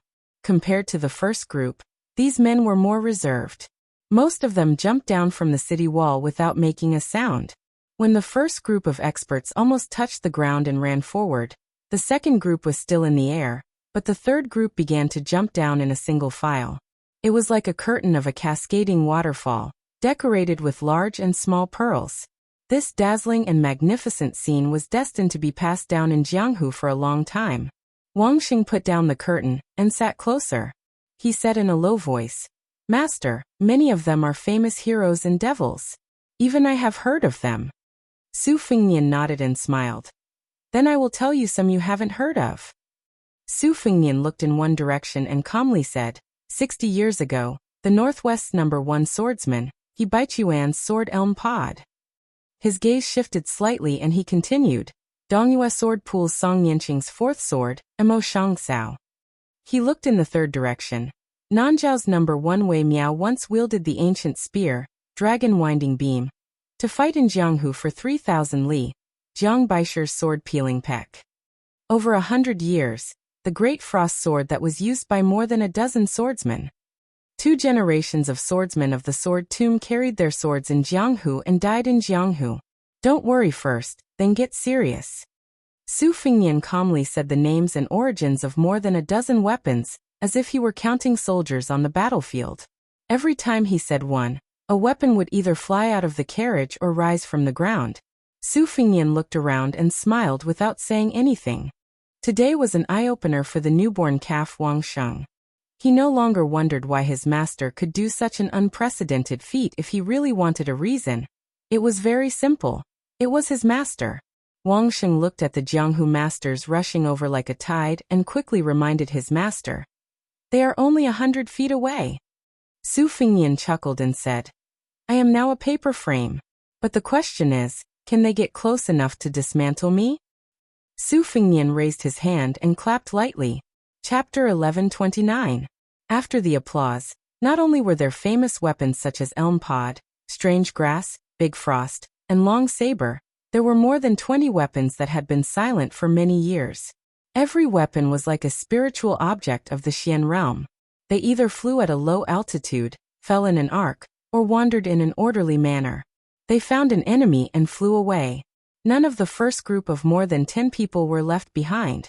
The rest of the weapons also did not participate. They just leaped over the heads of the masters and went to find the second group of Jianghu people behind. Su Fengnian no longer cared about the outcome of the battle. He turned his head to look at his disciple's slightly tanned face, which was overflowing with light and color. He explained in detail the root of martial arts in the world. Buddhism's mind-binding ape, Taoism's 3 corpses beheading, Confucianism's noble spirit. These are all talking about forging one's body. To put it simply, a person's body is a battlefield. If an ordinary person catches a cold, he or she can get through it by drinking some hot water and recover by himself. Those with weak bodies need medicine and other external items as reinforcements to rush to the battlefield. Otherwise, the body will be defeated like a collapsing mountain. As for how to refine the body, there are countless methods. But in the end, it's still the 6 paths of skin, flesh, tendons, bones, qi, and spirit. Skin, flesh, tendons, and bones are easy to understand. Except for some people who are born with supernatural strength, there is not much difference between ordinary people who practice martial arts. The only difference is qi. There is a saying that one can see the embryo at 3 years old when practicing martial arts. It means that at an early age, there is not much dirt on the child's body. It is easy to cultivate the meridians and aperture acupoints. The meridians are like the path of a person's qi, circulating endlessly. Very few masters can circulate qi for 600 to 700 miles in an instant. The aperture acupoints are a person's own paradise. Ancestor Lu once passed down a saying, "Go up the mountain and visit the immortals for 60 years. Then the treasure mountain is within oneself." Usually when talking about a person's talent, he is talking about these 2 things. Wang Sheng listened in a daze, but it was not difficult to understand the metaphor of the meridians as roads. He asked in a low voice, "Master, I have been to many places in the past few years. Generally, the official roads are winding and difficult to walk on, not to mention those small paths. They are not as laborious as the post-house roads for soldiers and horses. Could it be that the qi of the experts is equivalent to taking the post-house route?" Su Fengnian said with gratification, "Exactly. The roads in the suburbs are divided into 5 levels according to the law. The post roads are undoubtedly the fastest way to transmit information. But when you really enter the room of martial arts, you will know that there are no rules. There are many unorthodox ways in Jianghu, taking shortcuts in the flow of qi. In Jianghu, in the 3 sects, there is no difference between the 2 realms. As Jianghu people who are not of the 3 sects, but in the Jianghu, who are not Jianghu people of the 3 sects, as Jianghu people of Jianghu as well. In the Jianghu people, as a Jianghu in Taoist Tao, Taoist Taoism. In level Jianghu. While the master and disciple were chatting, the first group of Jianghu heroes saw that the situation was not good and had tactfully retreated. Among them, the 1,000-hand Guanyin Fong Baigu hid countless hidden weapons and was very arrogant. He did not expect that just as he threw out a hidden weapon, his neck would be pierced by the peeling peck saber. This strong man from Nanjiang held his neck with both hands and staggered a dozen steps before falling to the ground and dying. A middle-aged swordsman wearing white had even worse luck. He encountered the frost saber, one of the top 10 famous sabers in the world. He turned and ran but was still pierced in the back by this divine weapon that had not appeared in Jianghu for decades. His entire heart was smashed. He fell to the ground and died on the spot. On the other hand, the ink-soaked sword Zhou Mu was the only swordsman left who could contend with the flying sword Yuing. However, they were only evenly matched. Wang Sheng was puzzled. "Master, why are the masters so worthless? Each and every one of them is similar to the fake secret manual that I bought with a few taels of silver. Is it because master is too powerful?" Su Fengnian did not answer directly. Instead, he said, "Wang Xianji once said that even if 9 of the 10 martial arts experts joined forces, he was confident that he could kill all 9 of them. This is the confidence of Wang Xianji as the world's number 1, and also the spirit of a single person who can fight against the world." Wang Sheng said with a fascinated expression, Master, the fist master that I admire, Linya, is also old immortal Wang's disciple. Su Fengnian made a sound of acknowledgement.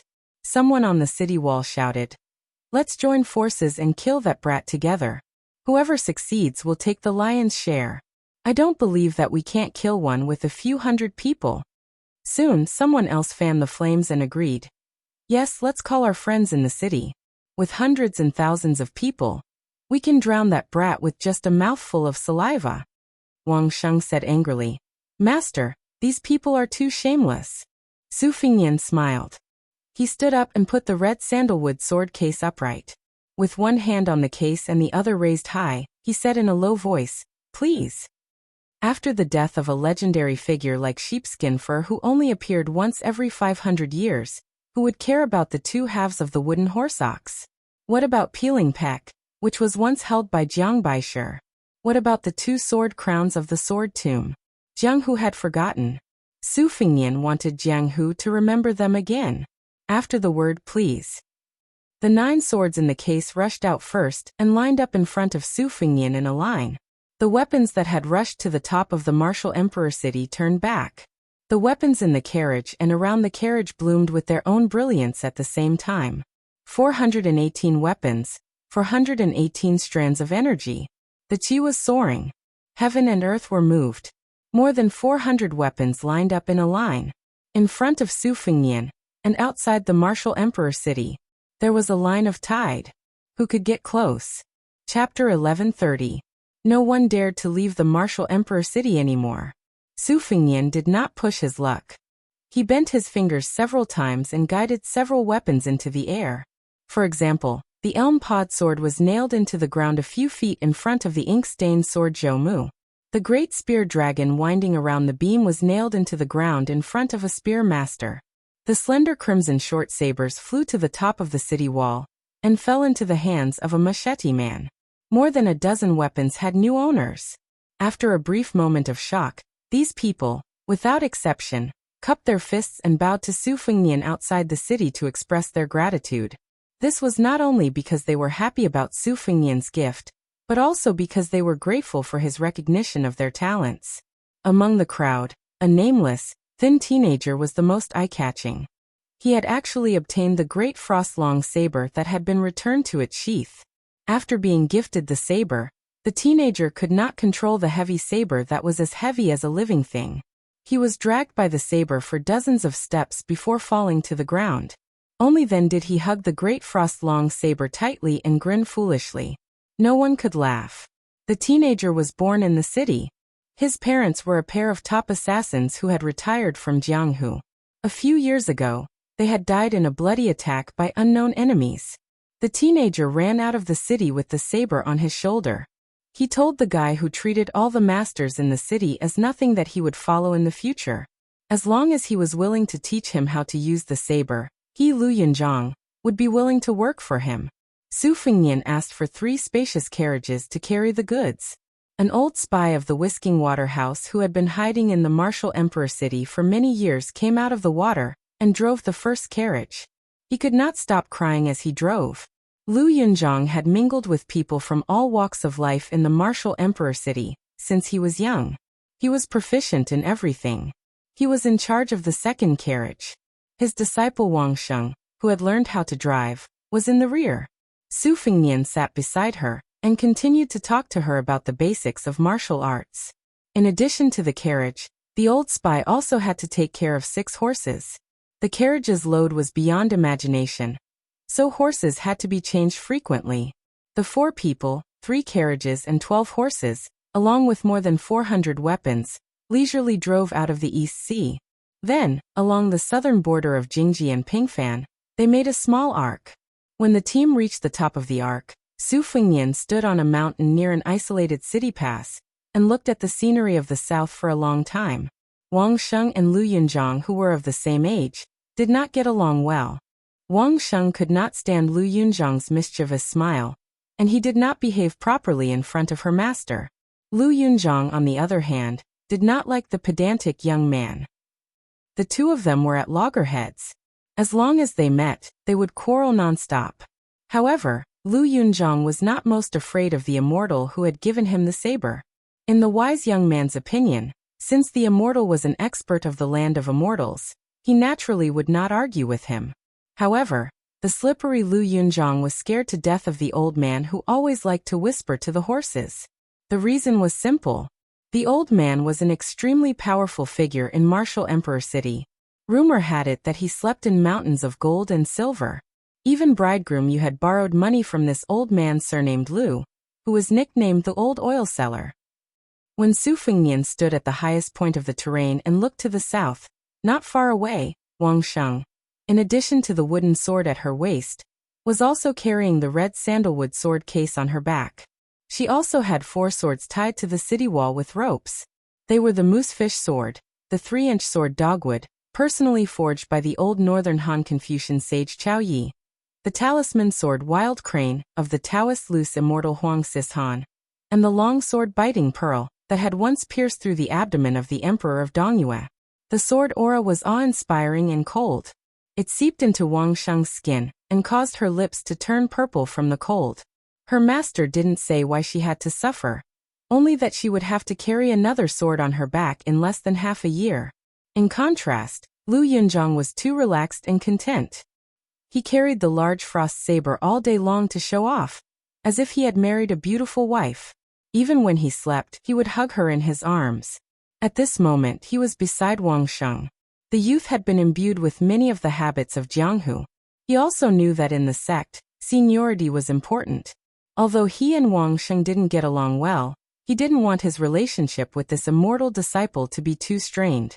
Lu Yunzhang whispered, "Blockhead Wang, what is our master looking at?" Wang Sheng's lips were tightly pursed. He just stared at his master's silhouette, unwilling to pay attention to the youth beside him. Lu Yunzhang was used to being ignored by this blockhead. He asked tirelessly, "Do you know who that old green-robed swordsman is? Let me tell you, his identity is extraordinary. He's called Chai Qingshan, an old sword immortal of the Dongyue sword pool. He's the #1 expert of the Guangling Taoist sect. He was once a guest of Zhao Yi. Even the sword pool's sect master, Song Nianqing, has to call him martial uncle. Otherwise, why would our master return him 4 unfamiliar swords? Of course, it's not that our master is afraid of Chai Qingshan. This is the knowledge between the heroes of Jianghu. Blockhead Wang, you should learn a little." Wang Sheng finally couldn't help but turn his head and stare. "Don't keep saying our master. My master has never acknowledged you as his disciple." Lu Yunzhang reached out and patted the scabbard of the large frost saber. He chuckled and said, "Speak with your conscience. Where can you find such a talented disciple like me? Look at you. You're carrying so many swords, but all of them added together aren't as famous as my saber." Wang Sheng didn't want to talk nonsense with him. Chapter 1131. The old spy surnamed Lu was probably done chatting with the horse. He walked over to the 2 children, squatted down, grabbed a handful of soil in his palm, and sniffed it. Everything had its vanquisher. Lu Yunzhang immediately kept quiet out of fear, and took the initiative to sew his mouth shut. Wang Sheng wasn't afraid of this taciturn old senior, but he couldn't get close to him either. The old man also didn't deliberately win over the 2 children who were destined to never cross paths in their lives. However, deep in his heart, he really envied these 2 children who were extremely lucky. They might not know how great this opportunity was for the time being. The most powerful vassal of the Liang dynasty, the king of Beiliang. He was also the martial artist who had personally killed Wang Xianji. The old man sighed softly for no reason. "It's like sitting in a glass screen, surrounded by the wind. It's really been hard on our general's eldest son these years." Wang Sheng didn't hear what the old man was muttering, but Lu Yunzhang's ears were sharp. He couldn't help but squat down and ask, "Old Master Lu, what are you talking about? Tell me." The old man rubbed the soil with both hands and looked into the distance. He said indifferently, "It's a coincidence to meet, but it's also the most difficult to understand. Kid, remember to cherish your fortune. You can't find many people with your good luck in the world." Lu Yunzhang didn't say anything. He sat cross-legged and carried the big frost saber on his shoulder. His hands were casually placed on the scabbard, and his eyes were firm. Then they went straight to the northwest. Along the way, no one dared to touch this bad luck. Many of the local first-rate Jianghu sects took the initiative to escort the 3 carriages. At most, they stood respectfully by the side of the road. When they saw the young vassal on the carriage, they cupped their fists and bowed. No matter how old they were, they all did the Jianghu etiquette as a junior. When the carriage drove into River Province, Wang Sheng had 8 swords tied to his body. He looked like a hedgehog, which was quite funny. Today, Su Fingyan was sitting in the carriage of the spy surnamed Lu, chatting about the war of the spring and autumn period. The old spy, whose real name had been abandoned for half his life, looked at the northwest wind that was already very unfamiliar to him, and laughed softly. He was already 3 dust baskets of yellow dust with 2 dust baskets on his body. I really didn't think that he would be able to come back alive and smell the wind and sand here. As I get older, even if I can dream of this place, the memories of the old people and things will become blurry.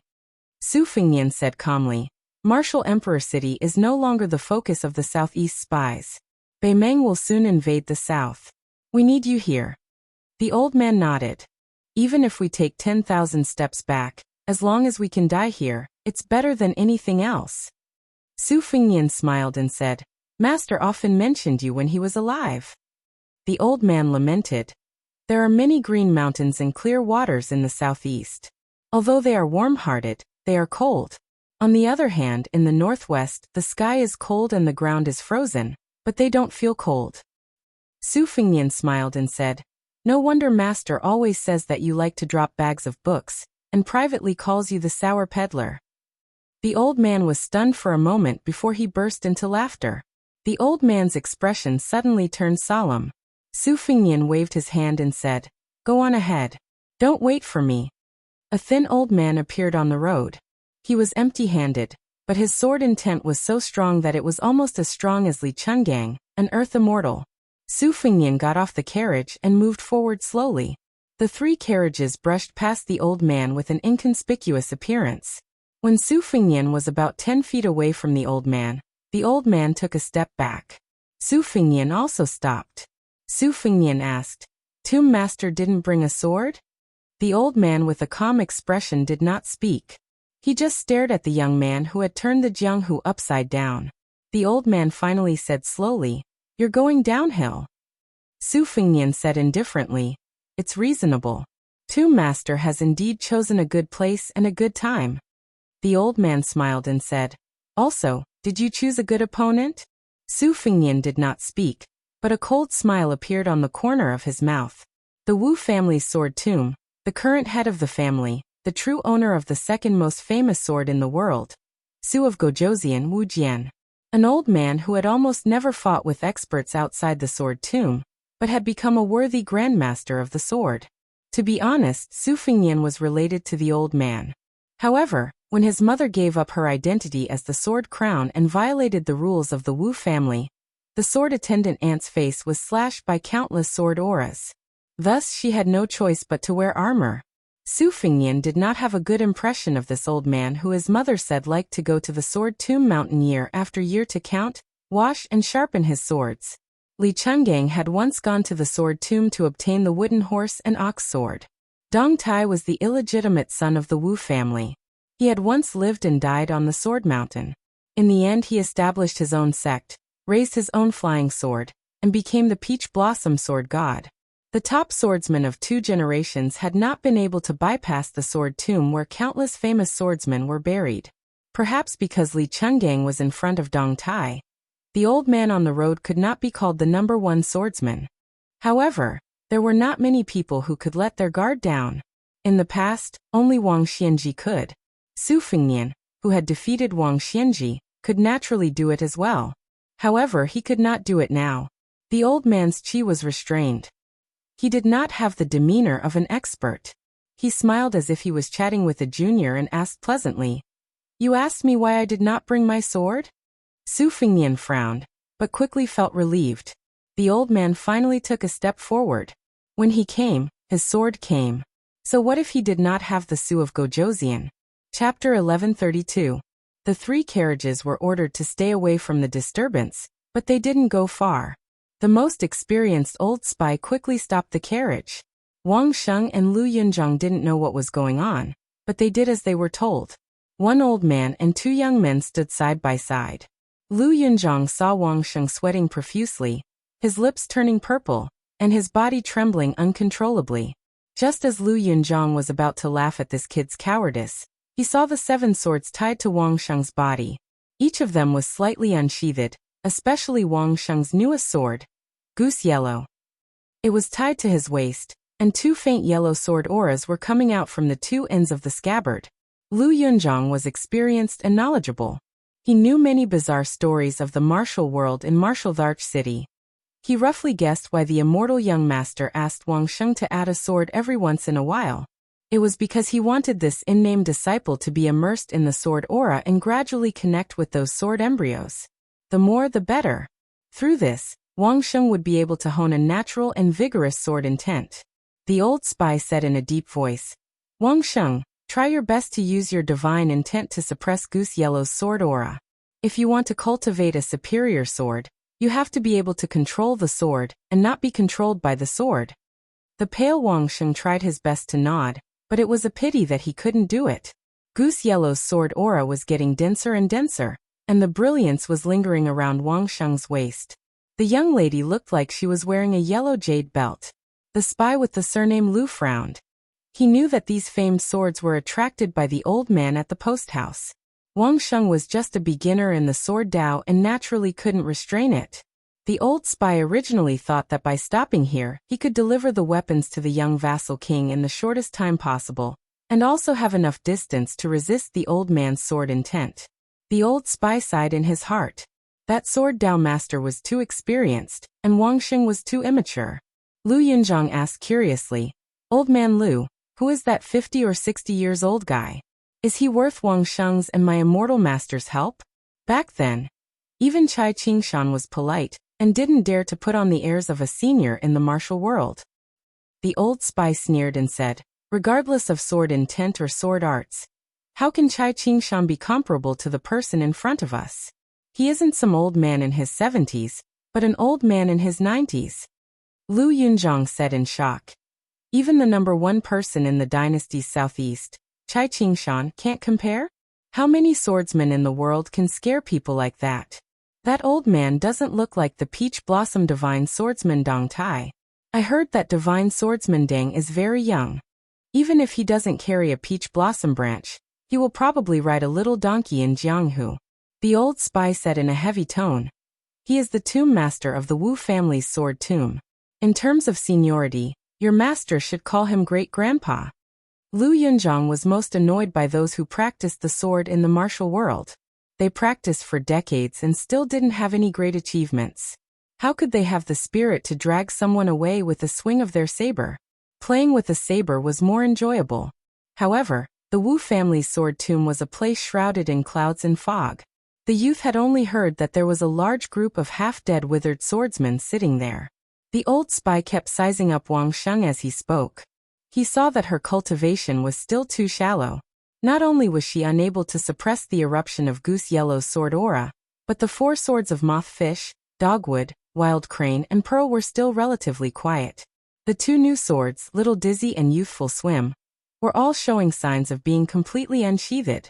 The old spy felt some regret. This was the first time this child had coincidentally sharpened her sword, but she had failed to face the difficulties head-on. This was especially disadvantageous for her future cultivation. The old spy waited for a moment.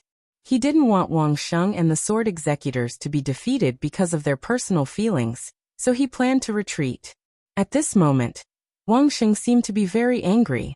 She lowered her head and stared at the most restless Goose Yellow. She reprimanded, "Be obedient."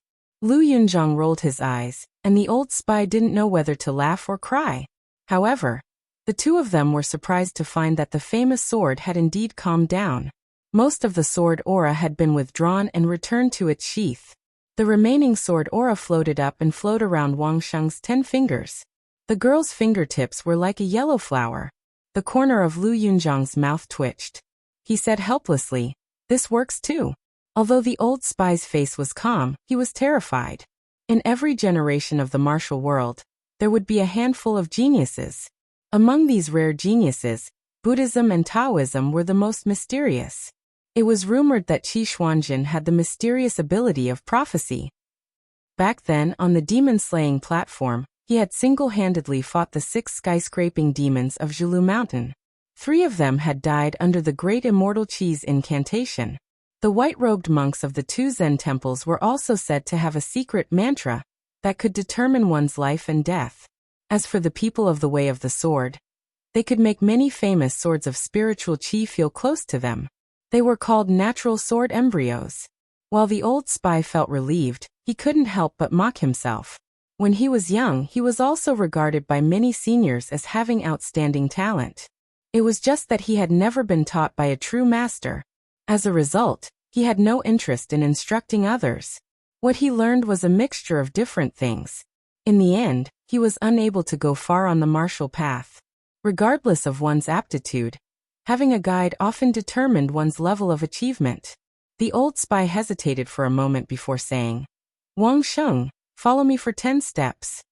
Wang Sheng grunted. Lu Yunzhang said impatiently, "Old Master Lu, what about me?" The old spy said unhappily, "Stay where you are and keep an eye on the carriage." Lu Yunzhang sighed heavily. He turned his head and glanced at the 5-foot-long frost blade on his shoulder. "We'll depend on each other for survival."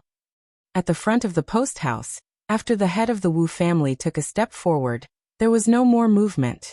However, what was even more unexpected was that the old man didn't seem to be in a life-and-death situation. He actually began to ramble, and his words were filled with emotion. "My ancestors once said that when I was born, there was a strange phenomenon in the sky. 9 flood dragons were in the sky, and 8 flood dragons took away 9 famous swords from the Sword Mountain. 1 flood dragon coiled around the Sword Mountain, lying on the ancient sword Qiu. On the first day I started practicing the sword, the ancestor who personally taught me the sword told me that after I pulled out the Qiu, I had to leave the tomb every 10 years to search for a sword." Chapter 1133. When I was 10, I climbed Sword Mountain in search of a sword, and was able to pull out Qiu. When I was 20, I went deep into the mountains of Liaodong, and found Qi Wen at the bottom of a lake. When I was 30, I found Chao Feng in the Forest of Steels in the wilderness of northern Han. When I was 40, I traveled to West Chu to teach Manjushri and met Baiyan on the Buddhist throne. When I was 50, I went to Shu to find Jiao Tuesday. When I was 60, I went to the southern border to seek revenge. I inadvertently saw Yazi nailed to a towering ancient tree. When I was 70, I found De Xia under a stone slab on an ancient bridge in Great An City. When I was 80, I went to the old Dongyue kingdom to visit friends and met Pu Lao inside an ancient bell.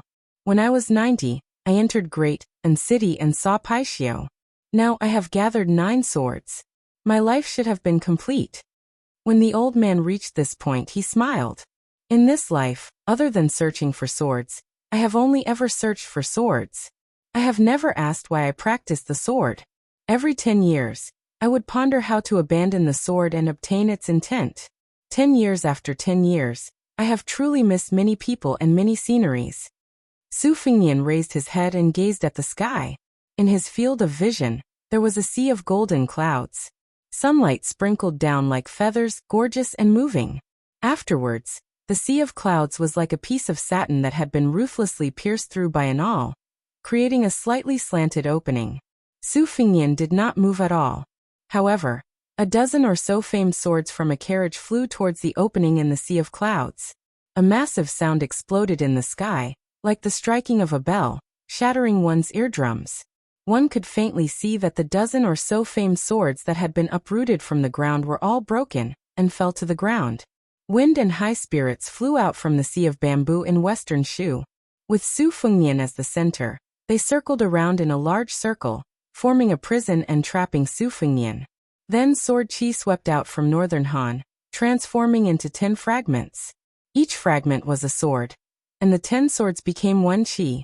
It was as if an immortal was leading the way. A majestic aura came from the northeast. A long rainbow pierced through the sky. With Liaodong as the starting point of the sword momentum and Hezhou as the landing point of the sword momentum, it drew a shockingly huge semicircle. It was wrapped in a stream of water mist, trying to repel the fire.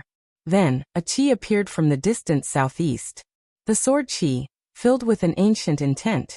There was a total of 9 streaks of sword chi, each with their own merits. The old tomb master of the Wu family spent a total of 90 years to find the 9 swords. He did not use the ancient swords themselves to fight against his enemies, but only took the will of the swords for his own use. The old man had indeed chosen a good time to show himself. When he was rushing to River Province, the sword chi had already risen from the ground. If there really was an immortal who could look down on the mortal world from the 9 heavens, he would be able to see the 9 streams of sword chi coming from all directions on the ground, all heading towards the same destination, where Su Fengnian was standing. Su Fengnian had been standing in the same place all along, but other than the red sandalwood sword box on Wang Sheng's back and the 7 bound swords, all the famous swords on the 3 carriages had already flown out of the carriages to fight the enemy. About 300 meters behind Su Fengnian, a large section of the road was torn apart by the thunderclaps. There were 2 places at different heights beside Su Fengnian. One was 70 feet away, while the other was 60 feet away. More than 20 famous swords were destroyed before they could enter Baoyang's territory. There was even a chi that fell from the sky, scattering a cloud of fine powder 4 feet away from Su Fengnian's head. The streaks of sword chi were getting closer and closer to Su Fengnian. They were aggressive. The Yazi sword will with the heaviest killing intent swept over, destroying the 12 ancient swords with Gu Chengjian in the lead. However, the mottled and messy sword chi had already surged to 20 feet in front of Su Fengnian. However, the sword chi that came right after was the most powerful, like a ferocious beast that could swallow all things without spilling out. Su Fengnian spread out his hand and summoned a closed tamping sword. The 2 swords perished together. However, Su Fengnian had also retreated 10 feet, but the sword chi had closed in on him by 20 feet. At this moment, the old man still had 2 streaks of sword chi that he had yet to use. One was the sword chi of the pepper diagram that swam around in a circle, and the other was the sword chi of Chionyo that had never appeared. It was obvious that the old man was already 10 feet away from Su Fengnian. On the other hand, Su Fengnian had almost no swords left to use. The 3 carriages had hidden swords, leaving behind only the sword immortal Chen Qingming's relic, Zibuyu, and an ancient sword of unknown origin. The sword's body was engraved with the words plucked string. Zibuyu hovered behind Su Fengnian, holding the plucked string sword in his hand. He held the sword hilt with one hand and pressed 2 fingers on the tip of the sword with the other hand. Pressing the sword's body into an arc, Su Fengnian removed the hand gesture of holding and flicking the sword at the same time, and silently said, "Go." The plucked string sword spun nonstop and disappeared in a flash. Zibuyu also flew behind him. At the same time, the old man who had only taken 1 step forward in the battle finally began to move forward. It was as if he had been patiently waiting for this moment. The man and the sword arrived. This was the old man's 10th sword. If the 9 swords were a gift from God, the old man who had lived for almost 100 years had also practiced 1 sword. In an instant, the old man broke through the 10 feet distance of Su Fengnian's imminent skyline. The 9 treasured flying swords were all deflected by the old tomb lord's majestic sword chi. 2 fingers were pointed at Su Fengnian's forehead. But Su Fengnian's fist was also on the old man's chest. The old man said softly, "Very good." Su Fengnian slowly retracted his fist, somewhat puzzled. The old man said with relief, "At this point, you are still willing to exchange your life for his. Great-grandpa has lost." Su Fengnian didn't know what to do when he heard the strange name. The old man touched Su Fengnian's head with a kind expression and said, "Great-grandpa was worried about others standing here, so he had to come here himself to escort you. I know you won't recognize me as your elder. And the sword tomb has indeed wronged little Su. But nothing can be accomplished without rules. Every family has its own difficulties. Your great-grandpa had no choice but to be the bad guy back then." Su Fengnian's lips trembled, but he still didn't say the 3 words. The old man didn't care. He retracted his hand and took a few steps back. He carefully looked at his great-grandson and smiled. Every family has its own rules. If great-grandpa didn't do this, there would be no reason for me to give you a gift that has been owed for many years. The old man continued. The Wu family once broke through 10,000 cavalry with 9 swords. Great-grandpa was able to practice the sword himself, but not as the head of the family. Now, not to mention 9 swords, even 19 swords and 29 swords can't break through the 10,000 cavalry of Beimang. Your great-grandpa has never liked Su Xiao, his grandson-in-law, who told him to be so weak in martial arts. Even now, I still feel that this bastard is not worthy of little Su. It seemed that the old man was talking to himself. Su Fengnian, the nominal great-grandson, was silent. The old man laughed heartily. Great-grandpa is very happy to see you. The old man had probably seen enough of this extremely promising and appetizing great-grandson.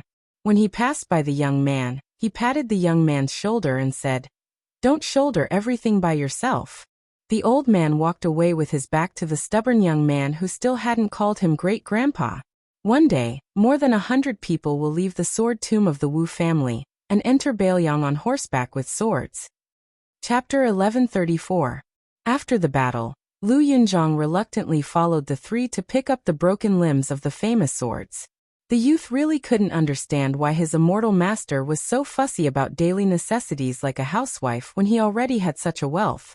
Wang Sheng wasn't as heartless as Lu Yunzhang, who had a sad expression when picking up the swords. Lu Yunzhang was a swordsman who looked down on swordsmanship, but she was different. She couldn't help but feel sad when she saw dozens of famous divine weapons being destroyed. When Lu Yunzhang threw the last broken sword into the carriage, he caught a glimpse of Wang Sheng's absent-minded appearance. He teased that Wang Sheng was like a girl, but a little too tall and big. Wang Sheng angrily reached out and grabbed Goose Yellow at his waist. In an instant, a sword aura was formed, and it couldn't be underestimated. The bold Lu Yunzhang wasn't afraid at all. He grinned, revealing a mouthful of white teeth. His palm spun around the hilt of his frost-long saber. His eyes were blazing as he asked Wang Sheng if they wanted to fight. Whoever won would be the first disciple of his immortal master. Wang Sheng's face changed, but he didn't speak. For a moment, the young boy and girl were in a deadlock. The old spy couldn't stand such a childish infighting, and wanted to punish each of them 50 times to let the 2 brats know the severity of the matter. But he didn't expect that the young lord not only didn't mediate, but also added fuel to the fire. He wanted them to make a vow to fight 3 years later. Afterwards, the old spy privately inquired about the reason. Su Fengnian laughed and said that he deliberately let the 2 children be each other's whetstones. Moreover, he wouldn't hide anything from either side. He would teach them the best swordsmanship and saber techniques in the world. He also wanted to see the outcome of this battle. When the carriage arrived at the border of Yuzhou, Lu Yunzhang heard a rush of galloping horse hooves that he had never heard before. It was a single sound, but it was abnormally heavy. The youth quickly let go of the reins and jumped onto the horse's back. He looked up and saw a scene that he would never forget for the rest of his life. Hundreds of elite cavalry were all white horses and white armor. They wore cold sabers and carried powerful crossbows. The movement of the horses' backs was exactly the same as the movement of the horses' hooves. No wonder they were galloping on the road. The horses of Beiliang and the cold sabers of the Su family were treasures that the other lords of Liang coveted. Lu Yunzhang couldn't be compared to the ignorant Wang Sheng. The martial emperor city was filled with crooks and honest people. The curious Lu Yunzhang had a rough understanding of the affairs of the Jianghu and the imperial court. Along the way to the west, the youth roughly guessed the identity of the immortal young master. However, as a Jianghu youth who lived in the streets of the Eastern Sea, he didn't know the scenery of the northwest frontier fortress. He also couldn't imagine the magnificence of the cavalry of the Northwest Su family. Now that he saw it with his own eyes, the youth had the most intuitive impression. He felt that if he was given a few thousand cavalrymen, no matter how many experts there were in the martial emperor city, he would be able to crush them a few times. For a moment, the youth was a little dazed. He felt that if he were to practice his saber behind closed doors, it would be better to go to the border and practice a saber that could kill people. Half of the 800 white horse cavalrymen arrived. When they saw Prince Liang, they dismounted and knelt down. Su Fengnian casually glanced around. Most of them were new faces. This wasn't strange. Back then, most of the cavalrymen were his trusted aides and had infiltrated into the various armies, especially those who had followed him to the Iron Gate Pass to assassinate Prince Zhao Kai. Most of them had high official positions. Although their official ranks weren't high, they had some real power in their hands. Some of the young people who had shown outstanding performance on the battlefield, such as the ruthless Hong Shuwen, were like carps jumping over the dragon's gate. They had a bright future ahead of them. Su Fengnian raised his arm, indicating for the white horse cavalrymen to get on their horses and continue on their journey.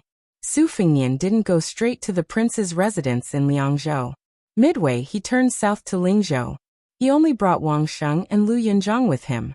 The old spy followed the white horse cavalrymen into Liangzhou first. Then they went to Chu Lushan's Fu Shui room for the roll call.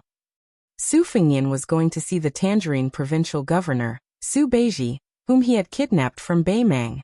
The northwest solar terms were connected by spring and autumn. Thus, it was known as the long winter without summer. It wasn't that there wasn't a hot summer season. When it should be hot, it was often much hotter than other places. The ground was high and the sky was close, and there was nowhere to hide. Naturally, the sun was fierce. However, it was close to the beginning of autumn, and there was no sign of a cool breeze. This made Lu Yunzhang, who was not acclimatized to the climate, feel a little sick. Wang Sheng, who had been tortured by life at the bottom, was still fine. He practiced his sword diligently as usual. Guangnam County, which they passed through on their way south, was where Bailiang's granary was located. The reed stream was continuous, and the water was fertile. It was not only the throat of the fortress, but also the waist of the Liangxi corridor. At this time, the middle rice and corn were beginning to be filled with milk and ripened, while the late rice was beginning to grow. The cotton was cracking and spitting out cotton. It was a unique style of Jiangnan beyond the Great Wall. The two children clicked their tongues in wonder. Along the way south, the two children were always more eye-catching than Su Fengnian. One carried a white scabbard broadsword, the other carried a case on his back, and there were 7 or 8 swords tied to his body. They didn't look like young wanderers at all. Instead, they looked like inferior swordsmen. Before the three of them entered the capital of Lingzhou, they met an escort team on the official road that was also heading south. Everyone was riding tall horses, and the carriage was particularly luxurious. It had a banner with the word Lu embroidered on it, and there was a black and gold fish dragon. For some reason, the escort team got into a dispute with a group of foreign scholars. Logically speaking, Bailiang relied heavily on scholars who came to Liangxi. As long as they had some real talent, they would be given an important position. Normal people should avoid them. However, the escort team didn't say anything and beat up the brightly dressed scholars until they cried for their parents. After the pain, their eyes were filled with resentment. Lu Yunzhang was very clear about the workings of the Jianghu. When he saw the banner, he said with envy, "Wang Mutu, open your eyes wide and look. It's the Fish Dragon Gang, one of the top 10 sects in the Jianghu. Although it's not as noble as the Snow Villa by the Spring Deity Lake, and it's not as high and mighty as the Missing Moon House on the Great Snow Plains of Mount Hui, the Fish Dragon Gang dares to accept anyone from the Jianghu. It doesn't matter if you're a bandit or a bandit, as long as you have the ability, you can get a position in the Fish Dragon Gang. Therefore, this gang is famous for having a lot of people, and they don't care about anyone. If any of the sects outside of Bailiang provoke the Fish Dragon Gang, even if it's a province away, the Fish Dragon Gang will dare to send 100 or 200 people to kill them. The local government doesn't even dare to fart." Chapter 1135. Su Fengnian did not do anything. Later on, he met Provincial Governor Su Beiji at an old location called the Jiahe Granary outside of Lingzhou City. This granary was once the largest granary in the ancient world. Its scale did not lose out to the 2 imperial granaries in Great Peace City and Guangling Road. The north was Jingyu and the south was Ganlu. The two were known in the world. However, the Jiahe granary had not been used for many dynasties, and was completely abandoned. It only had a large frame. When the administrator Li Gongda was the provincial governor of Lingzhou, he had thought about repairing the granary. Unfortunately, no one responded. It was difficult to do it alone, so he could only give up. First, repairing the Jiahe granary required a large amount of silver. Second, moving the grain into the granary required great courage. Furthermore, once the grain entered the granary, it was the same as the government becoming a chicken rib. It was the same as having to spend silver every day to raise the grain. Normal granaries could still exchange new grain for old grain to earn money that could not see the light of day. However, once the Jiahe granary was used again, it was destined to be an important military location that even the young kings had to keep an eye on. Who dared to do anything to this place? Were they tired of living? The newly appointed provincial governor Su Beiji acted alone under these circumstances. He did not hesitate to overdraft the Lingzhou tax and decided to renovate the Jiahe granary. In the eyes of the sly officials, the provincial governor was doing it once and for all, but in the dark he was biting off more than he could chew. The old foxes in the Lingzhou officialdom did not dare to do nothing in the open, but they secretly set up many obstacles. If the Jiahe granary was really messed up by that rash young man, it would cut off countless people's income. A Jiahe granary could not only take in the entire Lingzhou tax to pay for the salaries of officials and the local military, it could also reduce the price of grain to prepare for famine relief. This allowed the tyrannical private granaries of the people to use natural disasters and man-made to obtain huge profits. From the top to the bottom, from the ranking officials to the odd job workers, they all tacitly worked but did not put in effort. Furthermore, there were often disputes that hindered the progress of the project.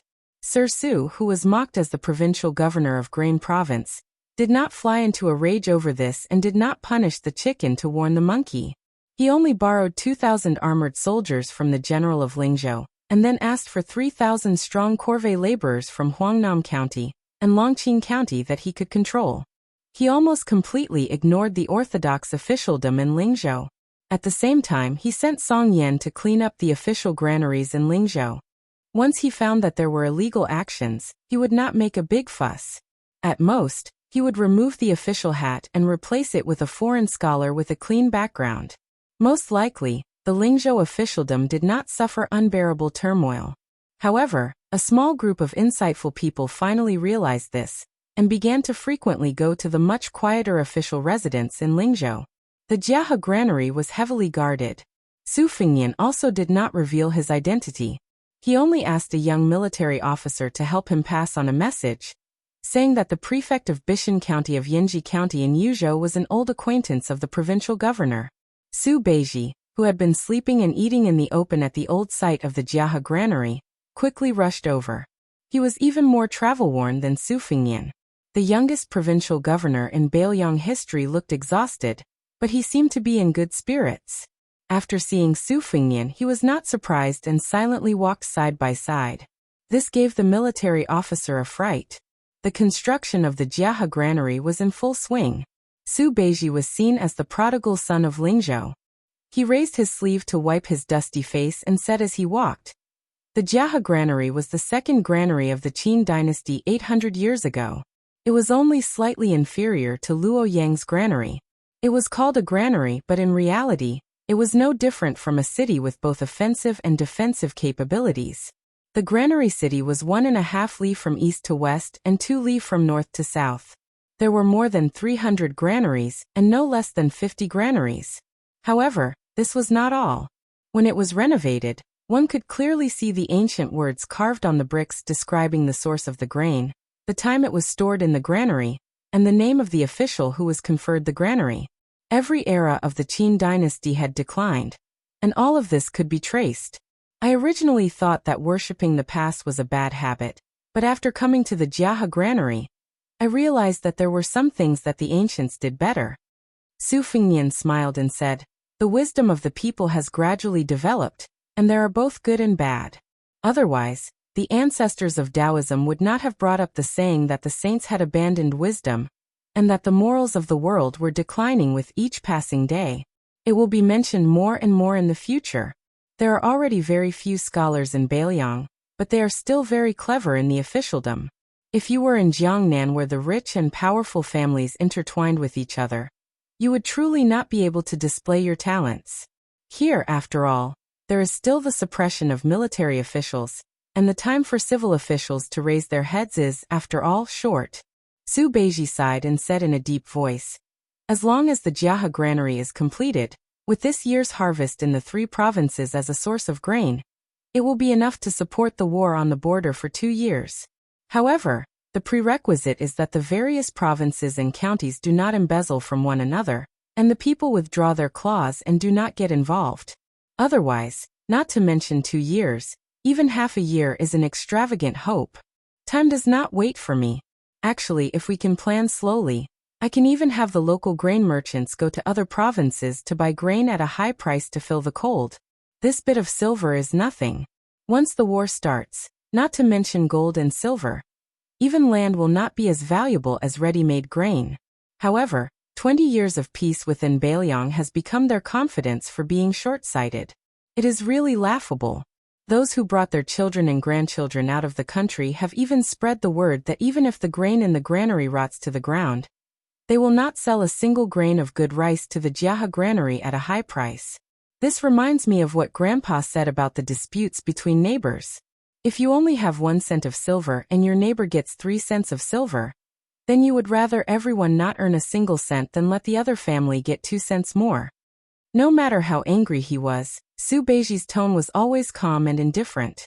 Su Fengnian stopped in front of a granary with gray tiles. He said with a slight smile, "Lingzhou is so excited to disgust you, just let them be. However, I can guarantee you that the autumn grain from Liang and Yu provinces will definitely be stuffed into the Jiahe granary. At that time, those fellows who escaped when I was Lingzhou's general will settle the score with you. Anyway, from today onwards, the so-called priceless antiques will follow them out of Bailiang. Take as much as you can, but don't even think about taking 1 tael of silver or gold or 1 caddy of white rice out." Su Beiji said with a cold smile without holding back, "Wishful thinking. Do you think you can do it? If the water is too clear, there will be no fish. Which of those generals and commandants guarding the border is not related?" Su Fengnian said helplessly, "It's better than not doing anything, right?" Su Beiji's expression relaxed a little, and he nodded.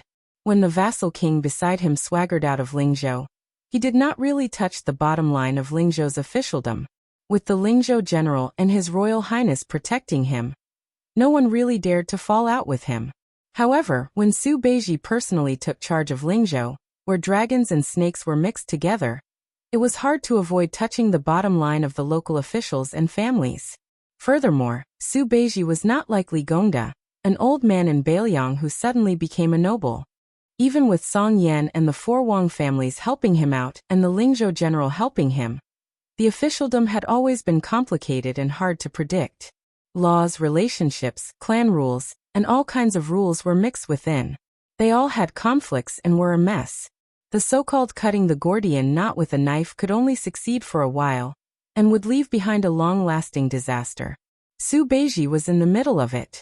As long as he did something, he would naturally make enemies on all sides. Chen Shiliang, who had taken care of the salt policy and the transport of grain, was an example. It was not that Chen Shiliang did not have good medicine at that time, but so what if he had a strategy? Didn't he still hit a wall everywhere? Su Beiji sneered in his heart. He had a soft personality and could be bullied by everyone. How could he stand on his own in Bailiang, where the people were strong?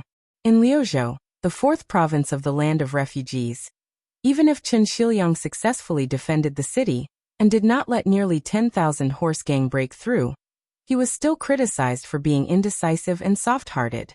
In the future, even if he had the chance to take charge of a territory, he would not be able to make any achievements in local politics. Su Fengnian suddenly asked, "The fish dragon gang frequently engaged in border trade. Did they break any rules?" Su Beiji said, "There are spies keeping an eye on them. Since no spies reported to the provincial governor's office, they probably did not break any rules." After pausing for a moment, Su Beiji frowned and asked, "Did they break any rules?" Su Fengnian shook his head and said, "I don't think so." Su Beiji said calmly, "That woman surnamed Lu has yet to pay me a visit, probably to avoid arousing suspicion. However, a woman like her, who is not magnanimous, is destined to be the leader of a second-rate gang in a prefecture. She is destined to be the leader of one of the top gangs in Jianghu." Su Fengnian smiled and said, "It's not her fault. It's been hard on her. She should have been an ordinary Jianghu heroine." Su Beiji suddenly said, "Since you came back alive, why don't you hurry back to Mount Qingliang? I've already prepared some thorns for you." Su Fengnian said bitterly, It's useless to bring a thorns and ask for punishment from second sister. Su Beiji's face was filled with undisguised schadenfreude. Then Su Beiji ordered a large portion of food for the king of Bailiang who had yet to eat. The Jiahe granary had always treated everyone equally, with pickled vegetables and steamed buns. Su Beiji and Su Fengnian both squatted down to eat. Lu Yunchang very heroically sat cross-legged with his blade across his chest. He also asked for a jug of the famous green ant wine from Bailiang. In the end, he choked on it until his face turned red. Wang Xing carried his case and tied his sword. He could not squat down, so he could only stand. Su Beiji smiled and asked, "Are they all your disciples?" Su Fengnian grunted in acknowledgement. Lu Yunchang smiled mischievously and said, "This is Lingzhou's lord official. My name is Lu Yunchang, and I am from the Eastern Sea's martial emperor city. I am master's eldest disciple. I hope Lord Official can take care of me in the future." Su Beiji heard the youth's cultured words and dismissed it with a smile. Wang Sheng snorted coldly. Su Fengnian smiled and said, "They can be considered as my second and third disciples. My eldest disciple is a shepherd boy, but he is still by Su Yambing's side." Lu Yunchang stared and said, "What? Wang Sheng is not even the eldest disciple? Immortal master, then why would I fight with Wang Sheng 3 years later? Even if we fight, we will only be second. It's meaningless." Su Fengnian said indifferently, "Drink your wine." The youth drank his wine obediently, showing respect for his master. Su Beiji asked softly, "What did Guangling Road say?" Su Fengnian said calmly, "It will be in the next few days." Su Beiji sighed and said, "When the smoke signal rises, does this mean that someone in the Liang dynasty's imperial court is welcoming the last ray of light?" Su Fengnian grunted expressionlessly. "If the old doesn't go, the new won't come." Chapter 1136. In Longqing County, Zhong Honggu, a general of Huaihua City who had retired to his hometown, died. In the end, a nameless fish dragon gang appeared out of nowhere. Not only did the fish dragon gang take over most of the waterway business in Longqing County, they even relied on smuggling at the border. It was said that they could make money from both sides of the upper echelons of Lingzhou and Yuzhou. The new top 10 sects in Jianghu were full of vigor, and were not as lethargic as before. Undoubtedly, Mount Huishanzi was the biggest winner. Not only did they make their moonless house in the Great Snow Plateau enter the top 3, surpassing the declining Longhu sect and the thriving Wudong sect, they stood shoulder to shoulder with the Wu family's sword tomb and Lantua Mountain. They also brought the Spring God Lake's Snow Mountain Villa to the sky. Later on, there was the Dragon Palace that was ridiculed as Mr. Nalin's, made in Nanjiang, the new sect in the north, and the Spring Invitation Cottage led by the beauty Xie, in the West Shu Bamboo Sea. The Fish Dragon Gang of Northern Liang's Lingzhou, which ranked at the bottom, was the most unexpected upstart. They did not have a top-level 1 master as their stabilizing force, nor did they have a deep foundation to show off. However, after a few fights with hundreds of talents and the gang, they had annexed a few gangs from other provinces. There were no longer people who mocked and ridiculed them all day long. The young female gang leader's reputation continued to rise. However, for some reason, she rarely showed herself. Most of the time, she was in charge of the affairs of the foreign guests who were suspected of occupying the gang's territory. In the past, Jianghu was full of men and not enough of women. The so-called heroines and fairies were just decorations that could not cause much trouble. However, it was different now. Among the top 10 sects, there were 4 female leaders, the leader of Wulin Alliance Xianyuan Qingfeng, the new palace master of Dragon Palace Lin Hongyuan, Xie from West Shu, and Lu Narong from the Fish Dragon Gang. They were almost on par with the men. However, among the 4 women, Lu Narong was undoubtedly the most inconspicuous. She did not have the beauty of Xie, nor did she have the peak martial arts of Xianyuan Qingfeng. She even vaguely retreated behind the scenes in the Fish Dragon Gang like a puppet. Many locals of Lingzhou couldn't help but feel indignant for him. It had always been the bigger shop bullying the customers. How could there be the logic of the bigger customers bullying the shop? In the famous Nanxiangzi restaurant in Longqing County, a heroic-looking woman went up alone. She ordered a few signature seasonal dishes and drank wine by the window. The manager was an old man in Longqing County. He had a close relationship with old gang leader Lu, who had already retired. Seeing this young woman who he had watched grow up with his own eyes, he felt sad and sympathetic. However, the old man knew the woman's temperament, so he couldn't show it on his face.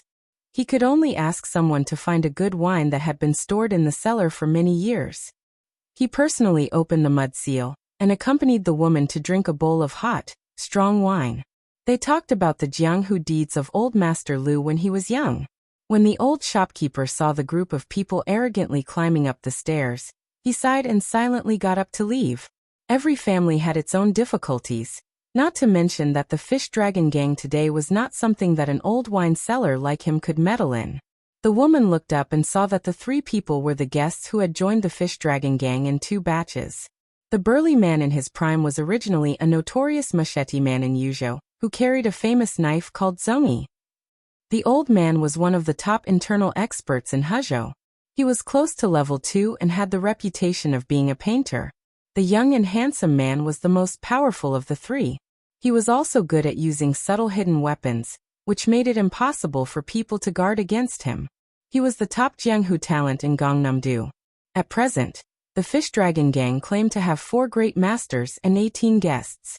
The 3 of them were the confidants of the second master, Jiang Zishi. Jiang Zishi, the devil who was born in Nanjiang, had once killed Xian Junren of a venerated Taoist temple in the south when he was only at level 2. Not to mention Jiang Zishi, who should have been executed in Jianghu. Even Su Dachang, the machete man who carried the zongi knife, was a tricky character that no one in the old Fish Dragon Gang could compete with except for old Master Lu. In such a gang where all kinds of fish and dragons were mixed. Except for an almost invincible woman like Hui Shanzi, no one could control such a large group of domineering people who were united. The painter Su Kunshan had been in Jianghu for a long time, and was a shrewd old man. Although he looked down on the girl from the bottom of his heart, he still called her old Master Lu in a pleasant manner. Su Dachang held the handle of the zongi knife with one hand and sat down casually with a sarcastic face. He poured himself a glass of wine. At this moment, the Fish Dragon Gang had a large number of people, and could be said to be strong and powerful. It was like those guys who were in charge of smuggling at the border, and no one knew where they came from. They could even swagger with light crossbows, and even the government could only turn a blind eye to it. This group of people were all subordinates of the great master, Feng Gaoqi. However, Feng Gaoqi had never participated in the power struggle of the Fish Dragon Gang. Everyone guessed that this guy most likely had a background in the Bailiang army, so naturally no one dared to provoke him. However, the other 3 great masters, including Jiang Zishi, were all people of Jianghu who knew their own ins and outs very well. The 3 of them fought with each other and supported each other. Soon, the nominal gang leader in front of them became a mere figurehead. The young woman could not convince the crowd, so how could she compete with these old men who were well versed in the rules of Jianghu? Not only did she gradually lose her voice, but she was also reduced to being used as a bet by 2 young guests. After the handsome man sat down, he stared at the woman across the table and asked with a smile, "Narong, today I will have a martial arts competition with Song Chunxiao at Yahua Lake. Would you like to cheer for me?" Lu Narong's eyes were cold and did not show much emotion. Chapter 1137. Su Dachang couldn't bear to see this little girl's cold appearance the most. He was like many outsiders in the gang. When he first joined the Fish Dragon Gang, he heard that His Royal Highness had visited the gang and had some friendship with this girl called Lu Narong. Therefore, at first, they restrained themselves and behaved honestly. There were even some who hoped to use the Fish Dragon Gang as a springboard to gain the favor of the new Prince Liang. Plus, they might be able to get an official position in Lingzhou. However, after being in the Fish Dragon Gang for a long time, no one believed that the young prince had much connection with the gang. Even if there was, it was just a short-lived relationship. First, Lu Narong was not a beautiful girl. Second, if she was really a wild sparrow raised by the Lord of Bailiang, why didn't the Fish Dragon Gang come out of the prince's mansion of Liangzhou when the Fish Dragon Gang was about to change its surname? Su Dachang took off his knife and slammed it on the table. Then he picked up a cup of wine and handed it to Lu Narong. He smiled sinisterly. "Gang leader, do you want to drink a toast or a forfeit?" The handsome man smiled and glared at Su Dachang. "Brother Su, How can you be so rude to the gang leader? Su Dachong put down the wine cup and said with a fake smile, I don't recognize any gang leader. If it's my sister-in-law, I'll treat it as a big deal. Lu Narong finally asked calmly, Chi Gume, I heard that the outcome of your martial arts competition with Song Chunxiao decided who I belong to? The young master who had the demeanor of a famous scholar in Jiangnan said innocently, Narong, are you angry? Lu Narong glanced at him and sneered. Why don't we postpone it for a few days? Since it's a martial arts competition, the more important the person is, the more fun it will be. I'll try to invite the provincial governor of Lingzhou. Qi Gume said with a smile. Provincial Governor Su is in charge of the affairs of a province and is very busy every day. I'm afraid that Narong won't be able to invite him. Su Dachong crossed his legs, took a sip of wine and sneered. Gang leader Lu, don't try to puff yourself up at your own cost. Our brothers have already found out everything about the fish dragon gang. Do you still want to have a relationship with a third-class border governor? Even if you don't feel embarrassed, I feel embarrassed for you. Besides, with your mediocre skills, you might as well be a good housewife for Brother Qi. If the fish dragon gang is left to Brother Qi to manage, with Elder Zhang's deterrence, the fish dragon gang will be on the right path. Why didn't you choose the suave and elegant Brother Qi? Are you blind to choose that short Song Chunxiao? He's as black as charcoal. Speaking of this, Su Dachong laughed out loud, his eyes burning with filth. Song Chun's orifices are a complete mess, but sect leader's skin is still fair. If we meet each other in bed, it will be quite interesting. Lu Narong was about to teach this reckless person a lesson, but Su Kunshin, who had been watching coldly from the side, smiled and tapped the table with his finger. The wine cup in front of Lu Narong's table jumped a foot high, and then under the influence of the leakage of qi, the wine cup stopped. This trick was definitely not something that Lu Narong could do. Qi Gume, who had been observing Lu Narong, suddenly frowned. He saw a flash of brilliance that he had never seen before in the woman's eyes, but it quickly disappeared. Su Dachong turned his head and saw 3 people, one big and 2 small, walking up the stairs to the second floor. The one in the middle was even more beautiful than Qi Gume. The 2 little brats beside him didn't look like normal people either. One of them had his hands lazily resting on a long knife on his shoulder, while the other had a sword tied to his back. They looked funny like a hedgehog. This was a rare scene in Lingzhou. Baoyang was much more boring than the Jianghu outside. Not many people liked to pay attention to fancy gimmicks. It was related to the customs of the people, and most of them were straightforward. Many of the newcomers in the fish dragons were not used to it at first. This place was far from the Jianghu of the Central Plains, where people liked to nag for a long time before a fight, talking about who was the master, the reason, the rules, and so on. But here people often fought when they wanted to. Even if 2 people didn't like to look at each other, they would pull out their knives and fight to the death. The 3 unfamiliar faces in front of him were obviously more outstanding. Su Dachong didn't act rashly. There were as many seedlings in Lingzhou as there were hairs on a cow. Maybe he could pee 3 or 4 of them. Although these fops were like dragons swimming in shallow water, not everyone could casually step on them. Su Dachong cast a glance at Su Kunshin, who had a great amount of qi, and the latter nodded confidently.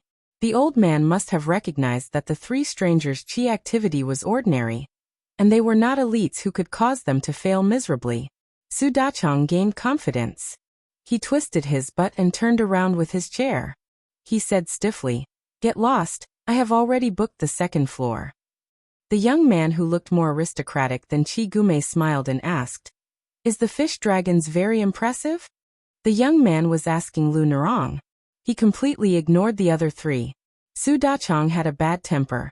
He immediately stood up with a grin and picked up the knife on the table. The young man with the knife grinned and said, "Master, why don't I do it? And Wang Sheng, don't fight with me." Wang Sheng snorted. Su Kunshin's expression changed drastically. He quickly gave Qi Gume a look. Qi Gume stood up calmly and said gently, "Leader, I still have to rush to the Yahua Lake to compete. I will take my leave first."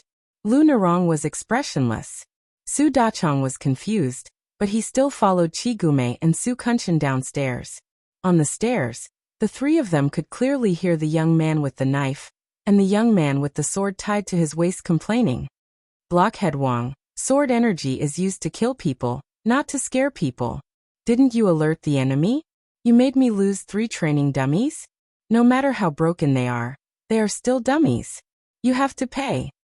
Master, you can be the judge. Su Fengnian ignored Lu Yunzhang. He looked through the window and saw the 3 people walking out of the building. Qi Guomei happened to look up. This young master didn't forget to smile gracefully. Su Fengnian ignored him. He sat at Lu Nerong's table and said softly, "Let's not talk about asking Su Beiji for help. You could have at least talked to Feng Gaoqi of the Whispering Room. It wouldn't have ended up like this." Lu Nerong didn't say anything. Su Fengnian took a clean cup from Wang Sheng and poured himself a cup of wine. Lu Nerong suddenly smiled, because for some reason, she remembered the scene of this fellow squatting by the well and haggling with the water ruffian back in Yanhui Pass. Chapter 1138. Lu Yunzhang was greatly disappointed with this trip to Longqing County. His immortal master had only freeloaded some wine with that woman, and chatted about some trivial matters. There was not even the slightest bit of romance, let alone slaughter the shrimp soldiers and crab generals of the fish dragon gang. Before leaving, Lu Yunzhang had been rambling, saying that the female master of the 10th largest gang in the world had average looks and cultivation. In short, he was fighting for justice for his immortal master. The implication was that if it were him, he would not waste his energy on such a woman. Su Fengnian, who had never been willing to talk nonsense with Lu Yunzhang, spoke his mind for the first time. He said that he was not looking for a wife. It did not matter whether Lu Nerong was beautiful or not. As for Lu Nerong's martial arts aptitude, it did not affect whether she was a heroine in his heart. When Lu Yunzhang heard this, his eyes widened. Was Lu Nerong worthy of being a heroine? Su Fengnian rewarded the youth with a forward evaluation. It was like playing the lute to a cow. After that, the 3 of them rushed to Liangzhou. Along the way, Su Fengnian successively taught Wang Sheng the rough embryonic form of over 10 sword moves. There were Old Huang's 9 sword moves, the old man's 2 sword moves, and Wen Hua's 1 sword move.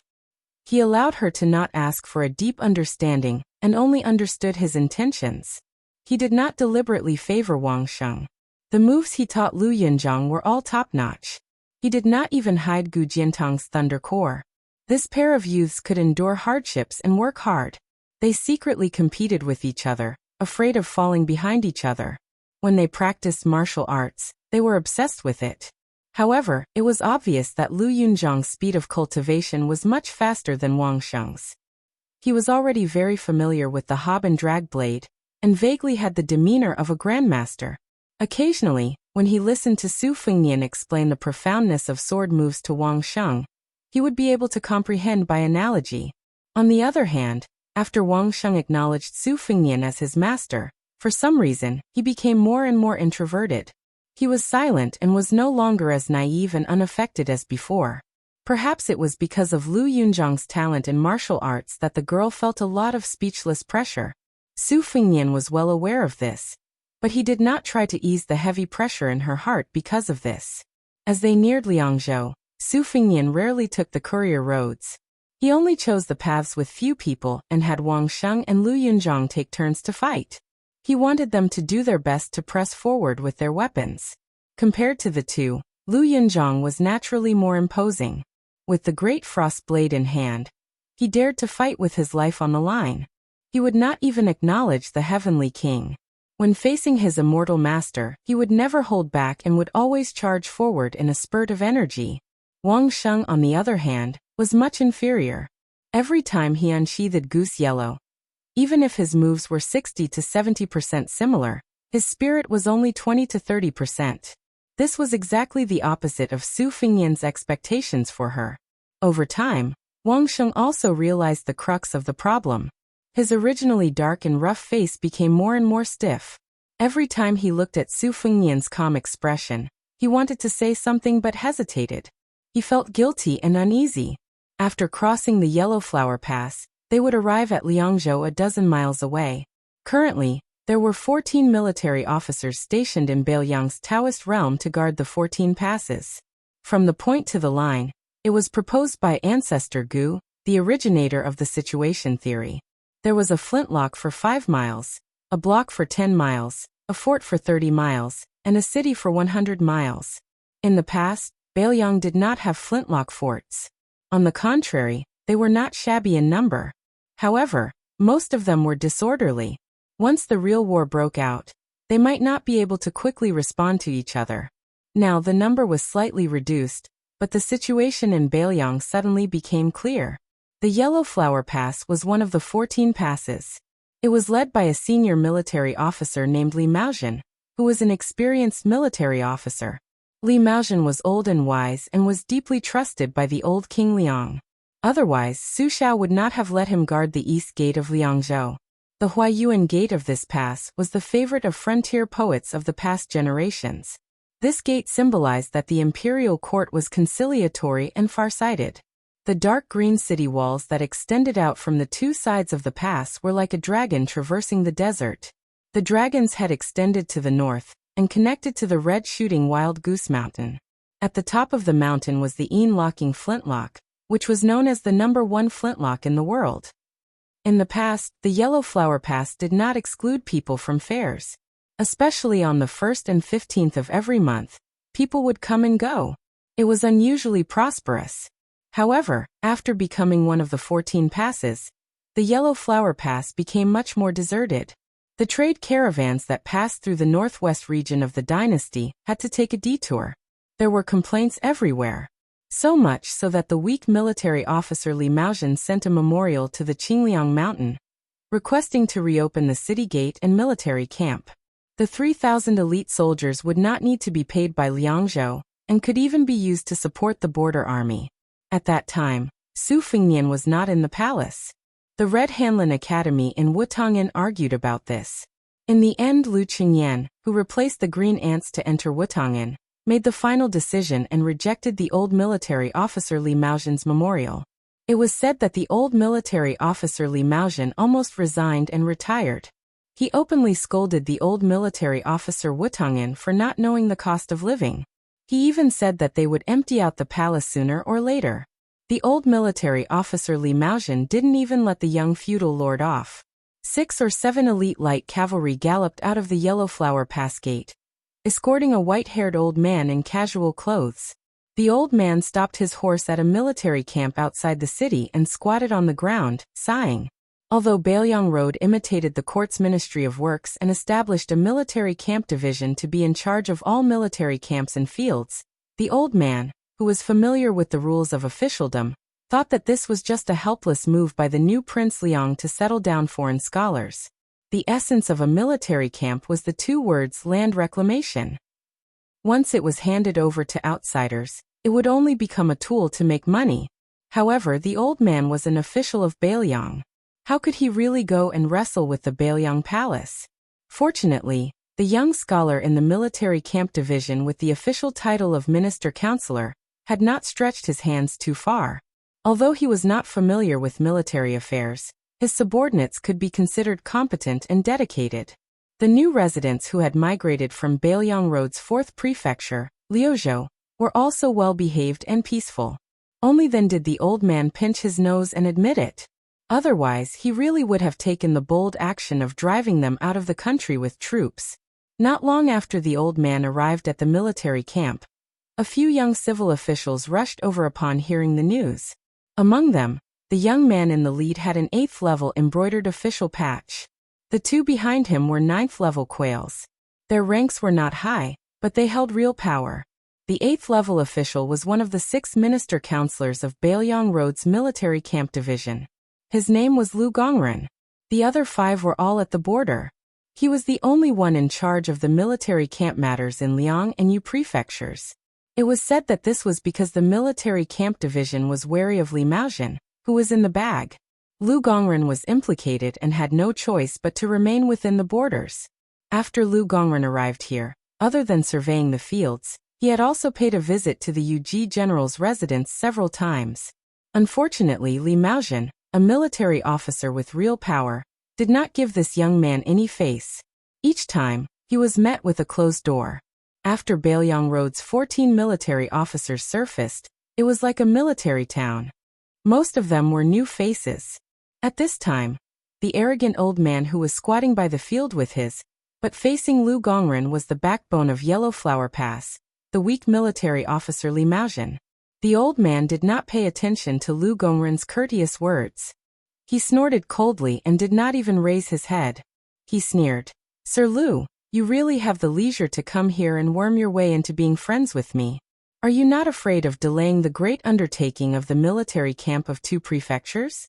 Or do you think that being familiar with a weak military officer will be beneficial for your future climb in the bureaucracy?" Chapter 1139. When the 2 8th-rank counselor and assistant officials, who were as young as the main official, heard this, they were filled with righteous indignation. They were about to speak when Lu Gongren, whose mouth and tongue were parched, waved his hand. He took a few steps forward, and was about to walk to the old man's side when a strong retainer blocked his path with a knife. Lu Gongren smiled. The retainer weighed the pros and cons in his mind. He probably felt that this 7th-rank civil official's eyes were clear, and couldn't bring himself to hate him. After hesitating for a moment, he moved aside, and allowed Lu Gongren to walk to the side of the field. He sat down next to the old man, and shook the collar of his official robe. It turned out that this counselor was sweating profusely. There was dirt under his fingernails, and even his official patch was stained with dirt. Li Maozhen's discerning eyes allowed him to catch this flaw with just a glance. He clicked his tongue and said, "Sir Lu, you are a good official. Wearing your official robe to work in the field, who would think that you are incompetent? Or are you afraid that others won't recognize you as a 7th-rank official?" Lu Gongren smiled calmly and said, "Not only is it not cool to work in official robes, it is also cumbersome. However, if I don't wear official robes, I will be chased out of the field by your ferocious troops." Li Maozhen furrowed his brows and didn't make a sound. At this moment, the retainers who had followed Li Maozhen out of the city were somewhat wary. 3 strange people slowly walked over from the side of the field. When the 2 sides were about 10 meters apart, the empty-handed young man smiled and asked, "Are you Li Maozhen?" Li Maozhen, who had been called directly by his name, turned his head and looked at the somewhat familiar face. His heart was in turmoil, but he wasn't sure. Li Maozhen was a veteran of Bailiang and naturally remembered the peerless beauty of Bailiang's Wu Wangfei. However, how could the old man believe that the young man in front of him was that him? The young man with 2 youths with swords and knives on his back smiled and said, "Li Maozhen, standing in front of you, you don't curse?" Hearing this ridicule, how could Li Maozhen not recognize this person's identity? He abruptly stood up, and was about to kneel in greeting. However, at some point, the scholarly-looking young man had walked over to Li Maozhen's side. He and Minister Counselor Lu Gongren sat on the old man's left and right. Li Maozhen's light cavalry retainers were all startled. Just as they were about to protect the old man, Li Maozhen ordered them to retreat and return to the city. Lu Gongren and the 2 assistant officers of the Army Garrison Division who had been standing all this time were somewhat at a loss. Li Maozhen was so excited that he did not know what to say. The old man was not really stupid. If the king of Bailiang really sat next to him, he would not dare to scold him even if he had 10 times the courage of a bear's heart and leopard's guts. Moreover, when his memorial was refuted, he only said a few words out of anger. He regretted it afterwards. In fact, at that time, if the young king of Bailiang wrote it himself instead of those women in Wutangan, then let alone refuting it, even if the king of Bailiang scolded Li Maozhen to his face, he, as a weak military officer, would not talk back.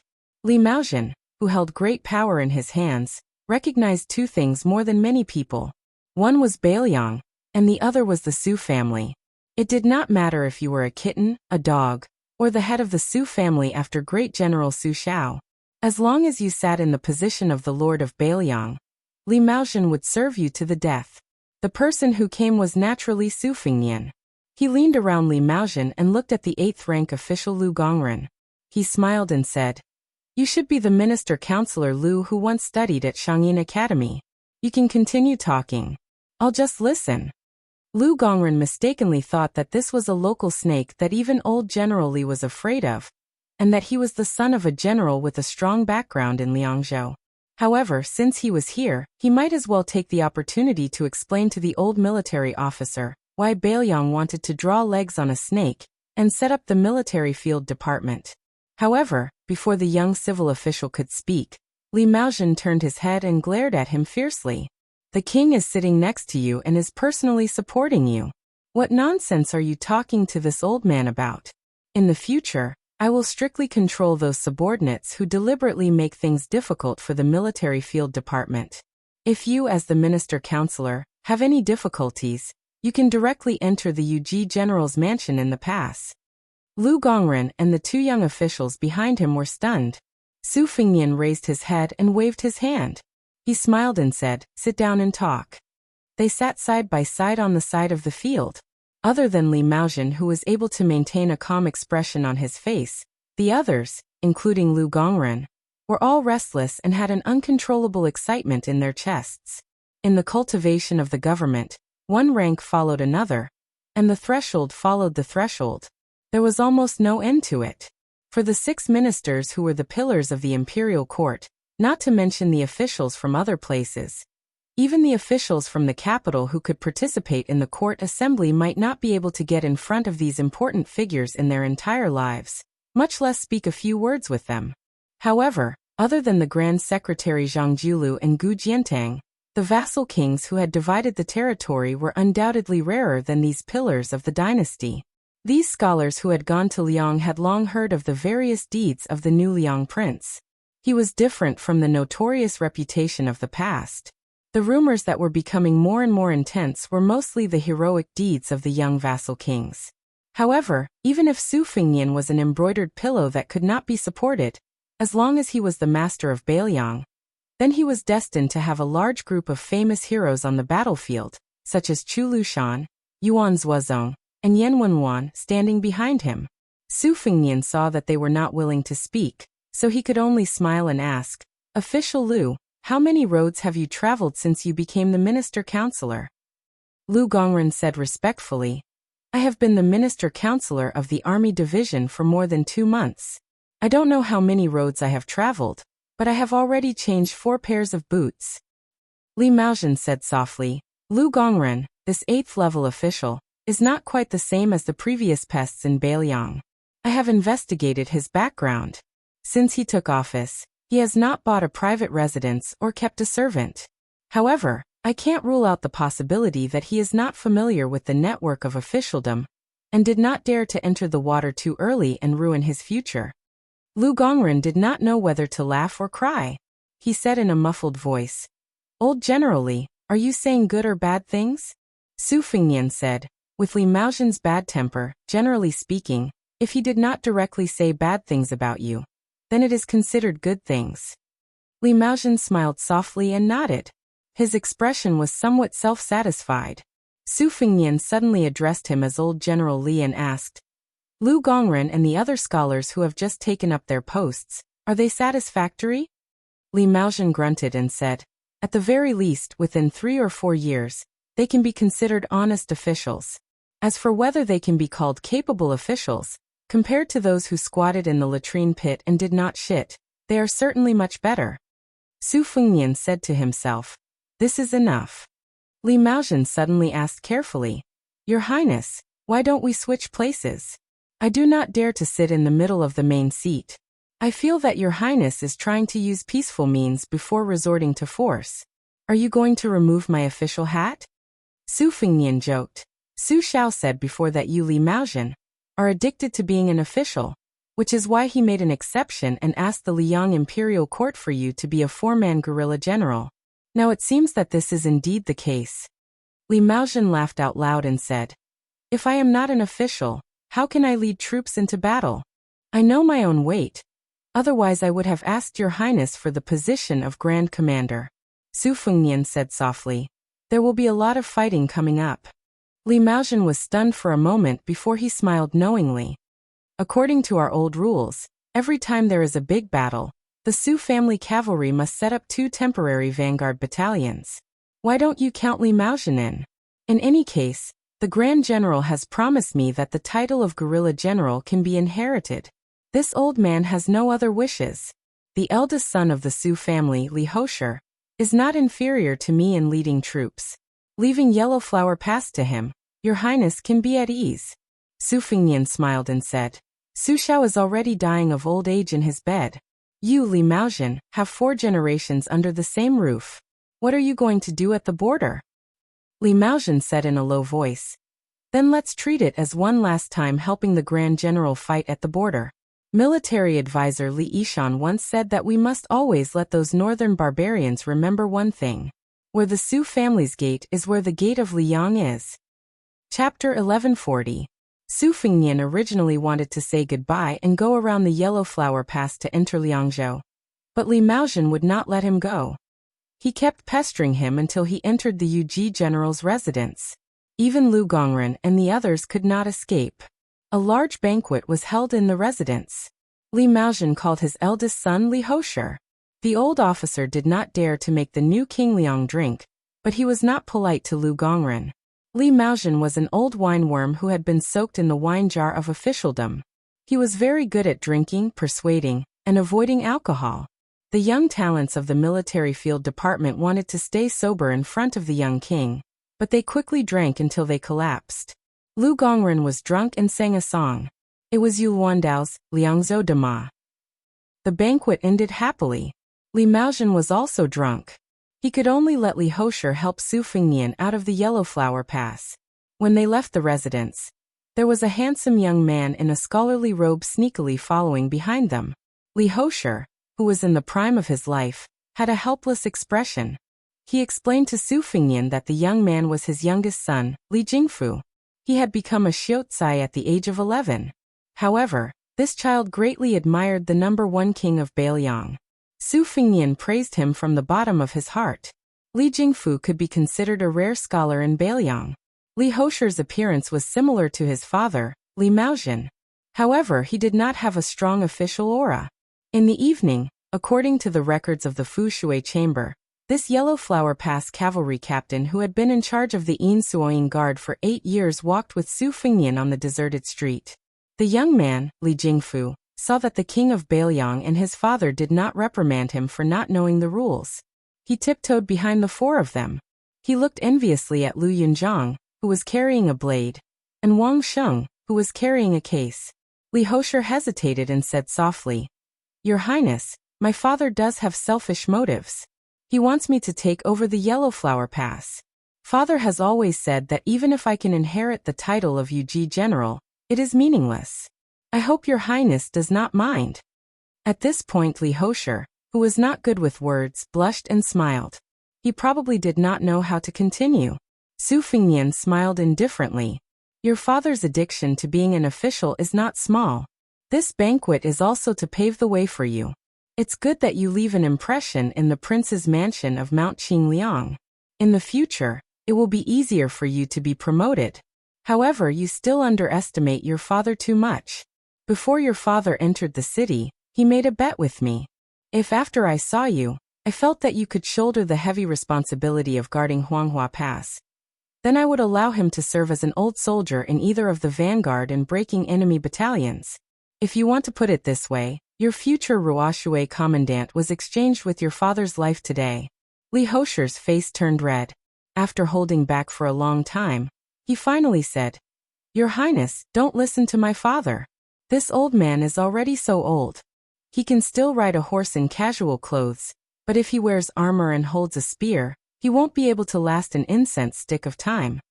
Su Fengnian nodded his head.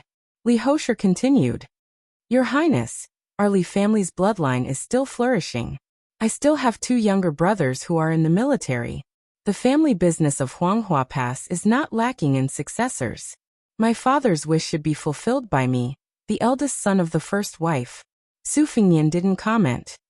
He turned his head and saw Lu Yunzhang hugging the Confucian-robed youth's shoulder and whispering to him. It was most likely Lu Yunzhang, that sly little rascal, showing off his shrewdness in worldly affairs. Li Jingfu waited for the vassal king to turn his head. He lowered his body and broke free from Lu Yunzhang's arm. He mustered his courage and took a few steps forward. Just as he was about to speak, he was glared at by Li Hosher. Don't push your luck. Go back and read your book. The youth's voice trembled slightly as he said in a clear voice, I am a scholar. Instead of writing my name down in history, it's better to hang my head at the gate of the country. As soon as these words came out, the already deserted street became even more silent. Li Hosher was a rough man who was used to using a bow and spear, but rarely used a pen. Wang Sheng and Lu Yunzhang were even worse. They only felt that this person of the same age spoke in a scholarly manner.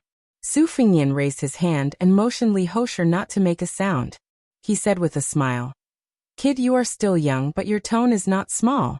I have seen Huang Longshi, Chao Chongqing, and Xianyuan Jingcheng. These three people are the Confucian sages among the land immortals."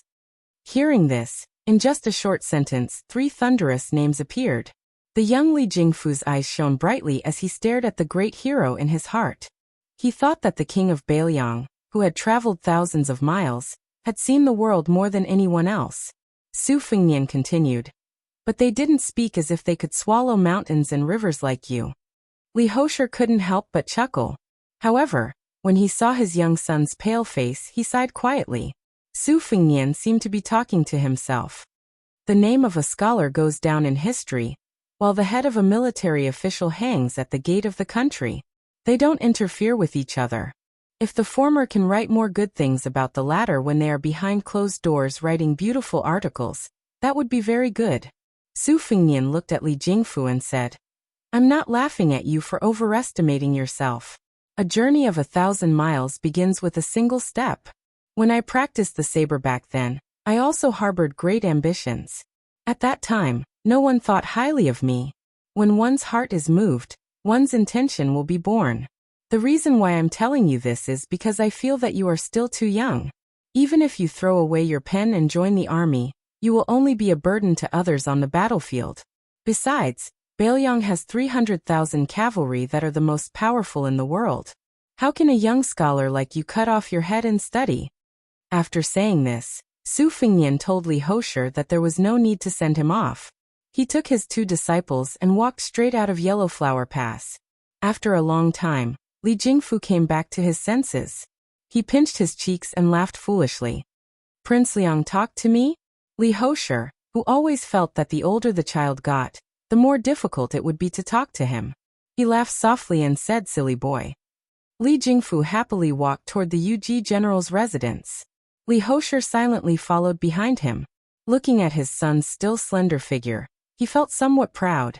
Li Jingfu suddenly turned his head and asked, "Father, do you want to go to the Jade Wall restaurant to drink?" Li Hosher was taken aback, then said, "I can still drink a caddy of 8 taels." Li Jingfu grinned and said, "Then I'll treat you to a drink." Li Hosher was confused. Li Jingfu blinked and walked next to Li Hosher. He said quietly, "This year, I went out of the city for a walk and saw a girl. Her father is the shopkeeper of the Jade Wall restaurant. Every time I am tired from studying, I will go there. Just looking at her and not thinking about anything else, I feel refreshed." Li Hosher roared with laughter. The corners of Li Jingfu's mouth curled up slightly. He purposely said bitterly, "But that girl likes a street wanderer who is not in the pass right now." Li Hosher rubbed his young son's head, not knowing how to comfort him. Li Jingfu looked up and said with a smile, "Father, I want to learn from Zhao Chongling and Li Yishan, the two Bailiang strategists. In the future, when I am successful, I will give Prince Liang advice and strategize from thousands of miles away." Li Hosher made a sound of acknowledgement. The father and son walked together to the restaurant 2 streets away. Li Hosher said softly, "Since you have a girl you like in your heart, and you also have ambitions, your grandfather won't let you drink, but your father will let you drink." 2 hours later, the commandant of Yellow Flower Pass, Li Hosher, walked out of the restaurant with his drunk young son on his back. The rough man had a warm expression. As he walked, the commandant's gaze gradually became determined. If he wanted to study, he should study. But there was one thing that the vassal king had said. Bailiang had 300,000 cavalry. Only if everyone, including Li Hosher, lost their heads would it be the people's turn. Didn't the Baimeng claim to have 1,000,000 people controlling the strings? Even if they took down Bailiang, would there be tens of thousands left? The youth on his back murmured drunkenly, "Father, I will study hard and become a Confucian saint. I will not be afraid of walking the narrow path, but will pave a bright path for the people of the world." Li Hosher smiled and said, "You are so reasonable even when drunk. You are better than father." Chapter 1141. Since the first year of Xiangfu, the night curfew in Liangzhou City had become extremely strict. However, when Su Fingnian arrived at the city gate, there was already a group of elite spies waiting for him. The gate slowly opened, and Wang Sheng could clearly see the faces of the armored soldiers under the light of the city gate. Regardless of whether they had experienced the vicissitudes of life or immaturity, they were all brimming with a contradictory aura that made her feel unfamiliar. They were hot because of reverence and cold because of bravery. The simple-minded Lu Yunzhang did not feel much, but he keenly felt that these armored soldiers were taller and stronger than the light cavalry soldiers he had encountered along the way. They were also more dangerous. In comparison, one was like a noisy chicken or duck waiting for its owner to feed it every day, while the other was like a wild dog digging for its own food in the wilderness. It did not like to bark, but it could really bite people to death. For this pair of extremely lucky young men and women, the title of King of Bailiang was too far out of their reach. It was far less approachable than the tranquil demeanor of their immortal master. However, Lu Yunzhang soon had the most direct impression. When the young man saw the two jade stone lions as tall as two people at the gate of the king's mansion on Mount Qingliang, he was extremely shocked. He quickly trotted under one of the lions and reached out to touch the cool and huge lion claws. He clicked his tongue in wonder and chattered endlessly. One moment, he said that it was too damn imposing, and that no family in the martial emperor city had such a facade. Another moment, he speculated about how much money it would fetch if he stole it and sold it. The king of Bailiang returned home after a long journey, but there was not much movement in the mansion. A middle-aged housekeeper came out to symbolically lead the way into the mansion. The housekeeper walked behind Su Fingnian and whispered to him. The two bumpkins, Wang Sheng and Lu Yunzhang, stared with their eyes wide open. It was too much for their eyes to take in. The two children stared at each other for a long time, and did not show any signs of stopping. Only then did they reluctantly blink their sore eyes. They looked at each other and smiled, seeing each other's uneasiness. The two children, who were always at loggerheads with each other, finally had some tacit understanding. Lu Yunzhang felt as though he had walked into a fairyland. The sisters were all like immortal sisters who had walked out from the murals of temples. Their clothes were extravagant, and their auras were indescribable to an uneducated youth. Any one of them could easily beat Xiao Mei, who liked to put on thick rouge in the neighboring alley of the martial emperor city, by more than 18 streets. Lu Yunzhang was at the back of the group. He even turned his head to look at a young woman in a distant corridor.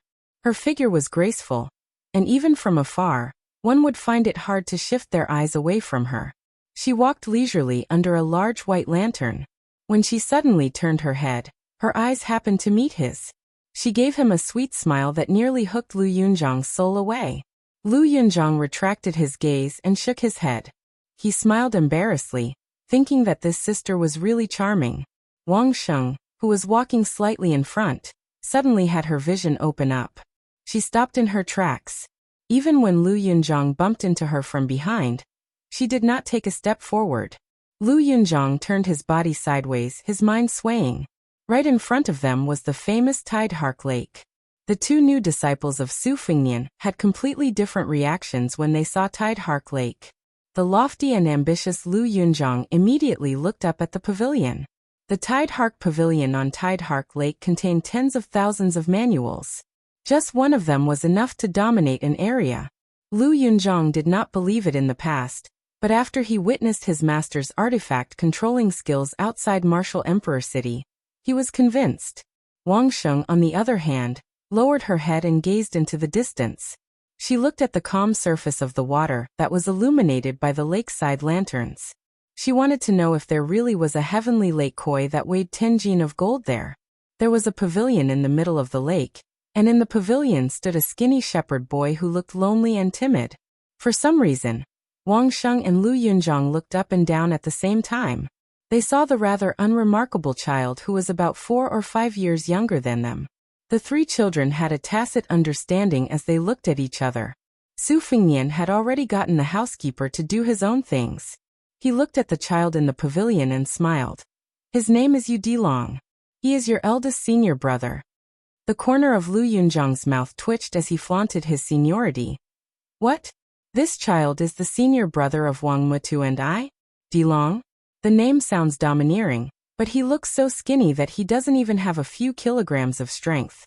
I don't think he can even carry my saber. Wang Sheng said softly. Dilong are earthworms in my hometown. They can be used as medicine. Su Fingnian nodded and said, that is true. A figure suddenly appeared in front of the three of them. It was neither tall nor short. Lu Yunzhang was a little surprised. It was actually a guy in a wheelchair. However, not only Lu Yunzhang, who was good at reading people's expressions, but even Wang Sheng sensed that their immortal master seemed to have bumped into an immortal who was 100 times more powerful than him. He was so nervous that his footsteps were a little out of shape. Lu Yunzhang whispered, could it be a peerless expert from Bailiang Palace who never appeared in the world? Su Fingnian quickly walked to the embankment of the lake and helped push the wooden wheelchair. He pursed his lips and didn't speak. Lu Yunzhang was probably afraid of the young woman in the wheelchair. The youth didn't dare to smile at all. On the contrary, Wang Sheng spontaneously had feelings of intimacy when he saw her. The woman did not open her mouth to speak to Su Fingnian. Instead, she turned her chair and looked at the two children. In the end, her gaze rested on Wang Sheng, who was carrying a case and a sword. She smiled and said, it's a sword embryo. If your master's mother and I were to see it, we would definitely be very happy. Wang Sheng was shy and didn't know how to answer, but when she felt the kindness of her elder sister, the tall girl could only smile. Her originally rough and vulgar appearance instantly became like the mist of the distant mountains, green mountains and clear waters. Chapter 1142. Lu Yunzhang also didn't treat himself as an outsider. He could see that the woman with a high status didn't have a good impression of him. He didn't dare to draw legs on a snake, so he sneakily ran to the pavilion to find trouble with the little brat. Although the youth was unconvinced of Wang Sheng's senior apprentice brother status, Wang Mutu had the advantage of entering the sect early. Lu Yunzhang was actually bored to death and only wanted to quarrel with others to vent his anger. He didn't really care about the senior apprentice brother or second junior apprentice brother. The youth knew that as long as his fists were hard enough, his ability was big enough, and his blade was fast enough, these were the most solid principles in the world. But who was the fellow in the pavilion? How could he be ranked ahead of him and Wang Sheng? The moment Lu Yunzhang entered the pavilion, he slammed the great frost saber that was still in its scabbard on the ground. With a black face, he asked in a deep voice, Earthworm, do you dare eat my saber? The little shepherd boy, who had been left alone by Su Yambing after being brought to Mount Qingliang, was still living in a fog. He did not know anything, but he knew one thing.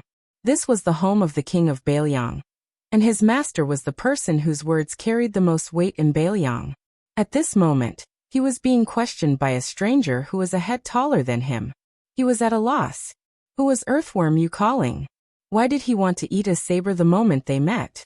Lu Yunzhang, who did not like to bully the weak, quickly became dispirited. It turned out that he was just an ignorant little fool. To think that he had even planned to use his trump card, the rolling blade divine technique. Lu Yunzhang said with a straight face, in the future, I will only call you senior brother in front of master, but every time I call you that, you have to call me big brother in private. Lu Yunzhang quickly added, and you have to call Wang Mutu second brother. Do you see him? He's that tall and strong guy by the lake. I use a saber, and he uses a sword. Lu Yunzhang said this and asked curiously, what weapon do you use? The little shepherd boy had obtained the nickname of Earthworm and two elder brothers for no reason. He was momentarily stunned. After hearing Lu Yunzhang's question, he glanced enviously at the saber in the youth's hand. He shook his head and said, I don't have anything. Lu Yunzhang's eyes quickly turned. Your father is a high-ranking official in Bailiang? Yu Dilong shook his head vigorously. Lu Yunzhang pressed. Then is your father the founder of some pugilistic sect in Bailiang? After Yu Dilong subconsciously shook his head, he asked in a low voice, what is the founder? Lu Yunzhang sat on a bench and slapped his forehead. F***ck, a chicken talking to a duck. To have such a senior brother, he really had 8 lifetimes of bad luck, and made a fool of himself. How am I going to survive in Jianghu in the future? Yu Dilong didn't really talk to anyone in the northern Liang prince's mansion. Although this robust young man looked fierce, Yu Dilong was still a child. He liked to be lively. He carefully sat beside Lu Yunzhang and stared at the large frost saber. He muttered to himself, "You only took one item, but it's as thick as my thigh." I counted the items by the lake. There were 15 items, but each of them was as thin as a pinky finger. You look more impressive. Lu Yunzhang pretended to be fierce and asked, "What thick thighs and thin pinkies? Are you out of your mind?" Yu Dilong pointed at Lu Yunzhang's frost saber and said with an aggrieved look, "Isn't there a white gas on your saber? Can't you see it?" Lu Yunzhang's face was calm, but his heart was in turmoil. He was shocked and pleasantly surprised. He was shocked that if the child wasn't spouting nonsense, then his eyesight wasn't tacky. He was pleasantly surprised that he had gone further than Wang Mutu on the path of martial arts. Lu Yunzhang suddenly stared at this junior-senior brother, of strange origins, and asked, "What about you? Do you have that kind of qi?" Yu Dilong chuckled and did not say a word. Lu Yunzhang rolled his eyes and said, "So you aren't stupid." Wang Sheng walked into the pavilion and saw that Lu Yunzhang and the shepherd boy had already become friends. He could not help but feel envious and disappointed. Yu Dilong struggled for a long time as he scratched his ears and cheeks. He finally mustered the courage to say, "Junior sister?" He probably felt that it was inappropriate to address an older sister on their first meeting, so he probed, "Why don't I call you senior sister?" Having his identity exposed, Wang Sheng was slightly angered. Sword Qi immediately appeared in the pavilion. Yu Dilong did not seem to notice it as he scratched his head. He did not know what he had done wrong and felt apologetic. Lu Yunzhang exclaimed, "I must be blind with my dog eyes. I was wondering why you, Mutu Wang, would wish to run 7 to 8 miles just to pee. So you are just a little woman?" Wang Sheng said angrily, "Since you are blind with your dog eyes, then shut your dog mouth." Lu Yunzhang suddenly stood up. "Mutu Wang, don't push your luck. Are you looking for a beating?" Although Yu Dilong was the youngest, he hurriedly tried to mediate. He anxiously said, don't hit. If you really want to hit me." Lu Yunzhang could not help but roll his eyes. "You sure are righteous." Wang Sheng smiled and cupped his fists, "Senior brother." Yu Dilong was at a loss as he could only grin foolishly. By the lake, Su Weisheng retracted his gaze and ignored the 3 children playing in the pavilion. He said with a sigh, "Is this the providence of the pugilistic world you inherited from Wang Xianji?"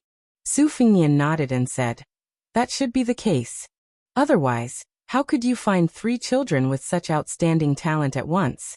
Lu Yunzhang has a martial aura, so he was able to obtain the recognition of the great frost saber. Wang Sheng is a natural sword embryo that only appears once in 100 years. As for Lu Long, he obtained 30% of Wang Xianji's legacy. These 3 disciples of mine will probably have a place in the top 10 experts of the pugilistic world in the future. If this were to spread, it would be so good. Even Wang Xianji couldn't do this when she was still alive. Look, not only did I defeat Wang Xianji, even my disciple is more promising than this old fellow. Su Weisheng looked up at his brother and said calmly, "Look at how happy you are. Quickly close your mouth.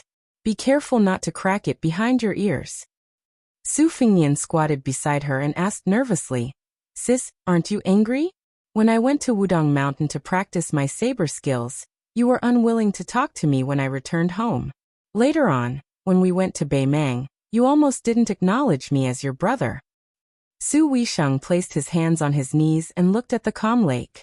His eyes were warm and gentle as he said, "Back then, Dad was in charge. You were fooling around. Now you are in charge and shouldering the burden." Su Fingnian acknowledged and rubbed his cheeks with both hands. "Don't worry. I won't have the time to mess around in the pugilistic world. I'm about to make a trip to the border, unlike the previous review.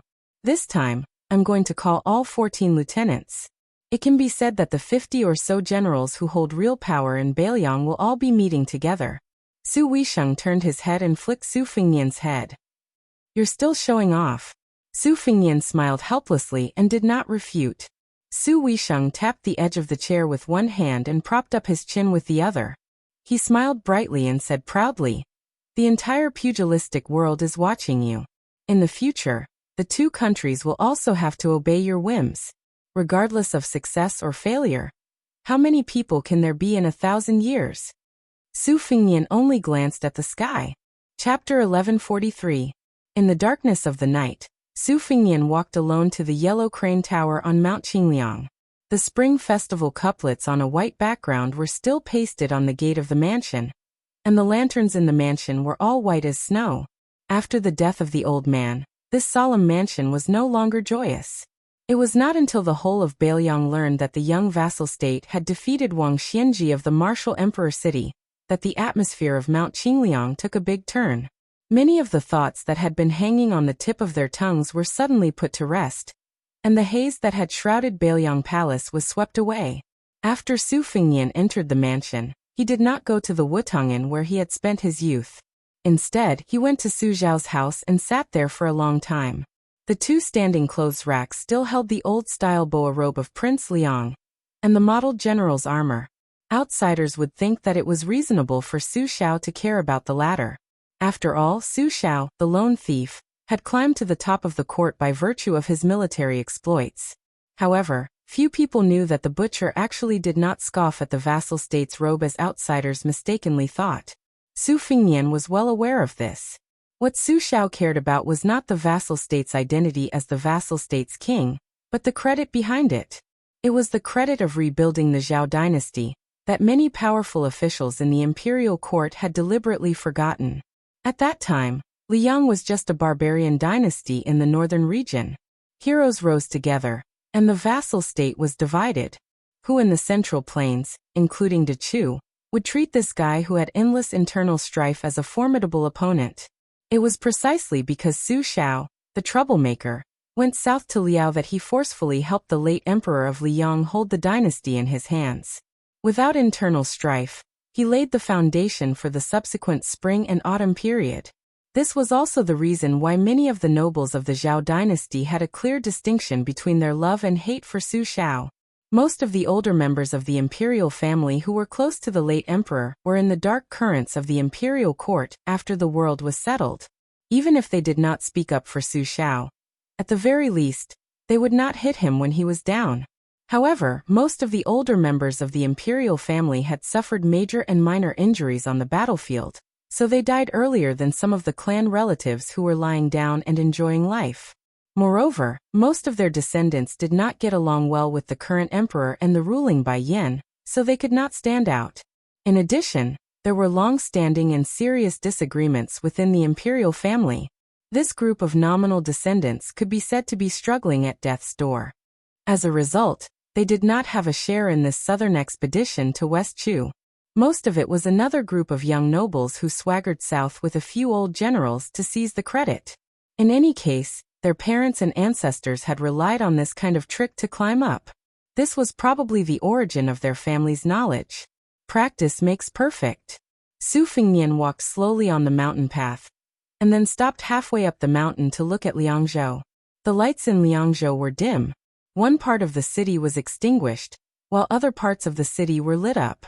It was peaceful and serene. Su Fengnian turned and continued to climb the mountain.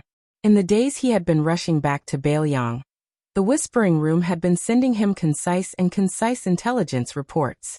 Other than Lu Xingxiang, who had failed to seize power but still held the position of Assistant Minister of the Ministry of War, stationed at Yulu Pass, there was also a vast group led by Yang Shenxing and Yan Jinchuan, who had meritorious service during the spring and autumn period. They had formed 3 alls with Yulu Pass, pointing directly at West Chu. They had coordinated with the various vassals of Jingnan, and the crown princes of vassals like Zhao Zhu, forming a seemingly watertight encirclement around West Chu. Su Fengnian smiled coldly.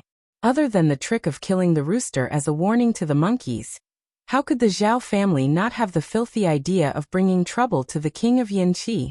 On the eastern front, there was the king of Guangling, Zhao Yi. On the western front there was the king of Huainan, Zhao Ying, and the king of Jing and Zhao Sun. Even if they ate these two, the West Chu could not take advantage of the situation and head west. In the northwest of the dynasty, there was the Bailiang cavalry. In the west, there was the old western Shu, where Chen Jibao was a vassal. Since ancient times, The road to Shu was as difficult as ascending to the blue sky. In the south, there was the king of Yanqi Xiaobing. This was the second, more hidden and tighter encirclement. However, in the south there was only the sloppy Zhao Zhu, who led a small number of cavalry. Moreover, the south was especially vast. Under the premise that the West Chu could not go north, they could only spread south to have a chance of survival. Among the vassal kings, the one with real military power, Zhao Yi, was the brother of the current emperor. He was in Guangling, so there was no need for the one sitting on the dragon throne to scheme too much. Bailiang had Beimeng to the north and western Shu to the south. It was equivalent to being suppressed. In the end, only Xiaobing was left to be dealt with. In the past, there was Su Xiao to take the blame, so the court naturally prioritized Bailiang. Now that Su Xiao had left, it was naturally Xiaobing, who was high up in the sky and far away from the emperor. In addition, a new secret letter from Tai and City said that after Zhang Jiulu's opinion was rejected, he settled for the next best thing. He proposed a new strategy of using West Chu to train the troops and take back military power. Almost even Gu Jiantang, who had voluntarily abandoned Gulu, was ruthlessly tricked. As long as there was a sign of resistance to the restrictions of the court's Ministry of War, they were all openly and covertly sent to the periphery of West Chu. Once the battle reached a stalemate, they would immediately enter the battlefield. Thousands of deaths were counted. Gu Lu, who had taught all over the world, was naturally the first to bear the brunt. Swaying in the wind and rain, Gu Lu was already on the verge of collapse. Zhang Jiulu clearly still did not want to let it go. If Gu Jiantang was still in the capital and personally presiding over the court's military affairs in the Ministry of War, perhaps there would be some countermeasures to this decree. However, Gu Jiantang already held the title of pillar of the country and led the military affairs of the northern land. Zhang Jiulu, intentionally or otherwise, dug a hole for the only remaining general of the four great generals of the spring and autumn period. He spoke up for him in the court and said with certainty that only Gu Jiantang personally led the troops down south could pacify the rebels in West Chu. He practically elevated the old Minister of War to the lofty position of one person in charge of a country. In this way, Gu Jiantang, who had suffered an unexpected calamity, was already bold if he did not submit a secret memorial to ask for forgiveness. How would he dare to plead for leniency for the descendants of Gu Lu? This was also Bai Yan'er's consistent overt scheme. From beginning to end, it was for the sake of the country and the people, without the slightest bit of selfishness. Zhang Jiulu's balancing technique was pervasive. He cut off the struggles between civil and military officials, the early struggles between the foreign relatives and internal officials, the revived struggles between various factions, and even the struggles between factions of friends.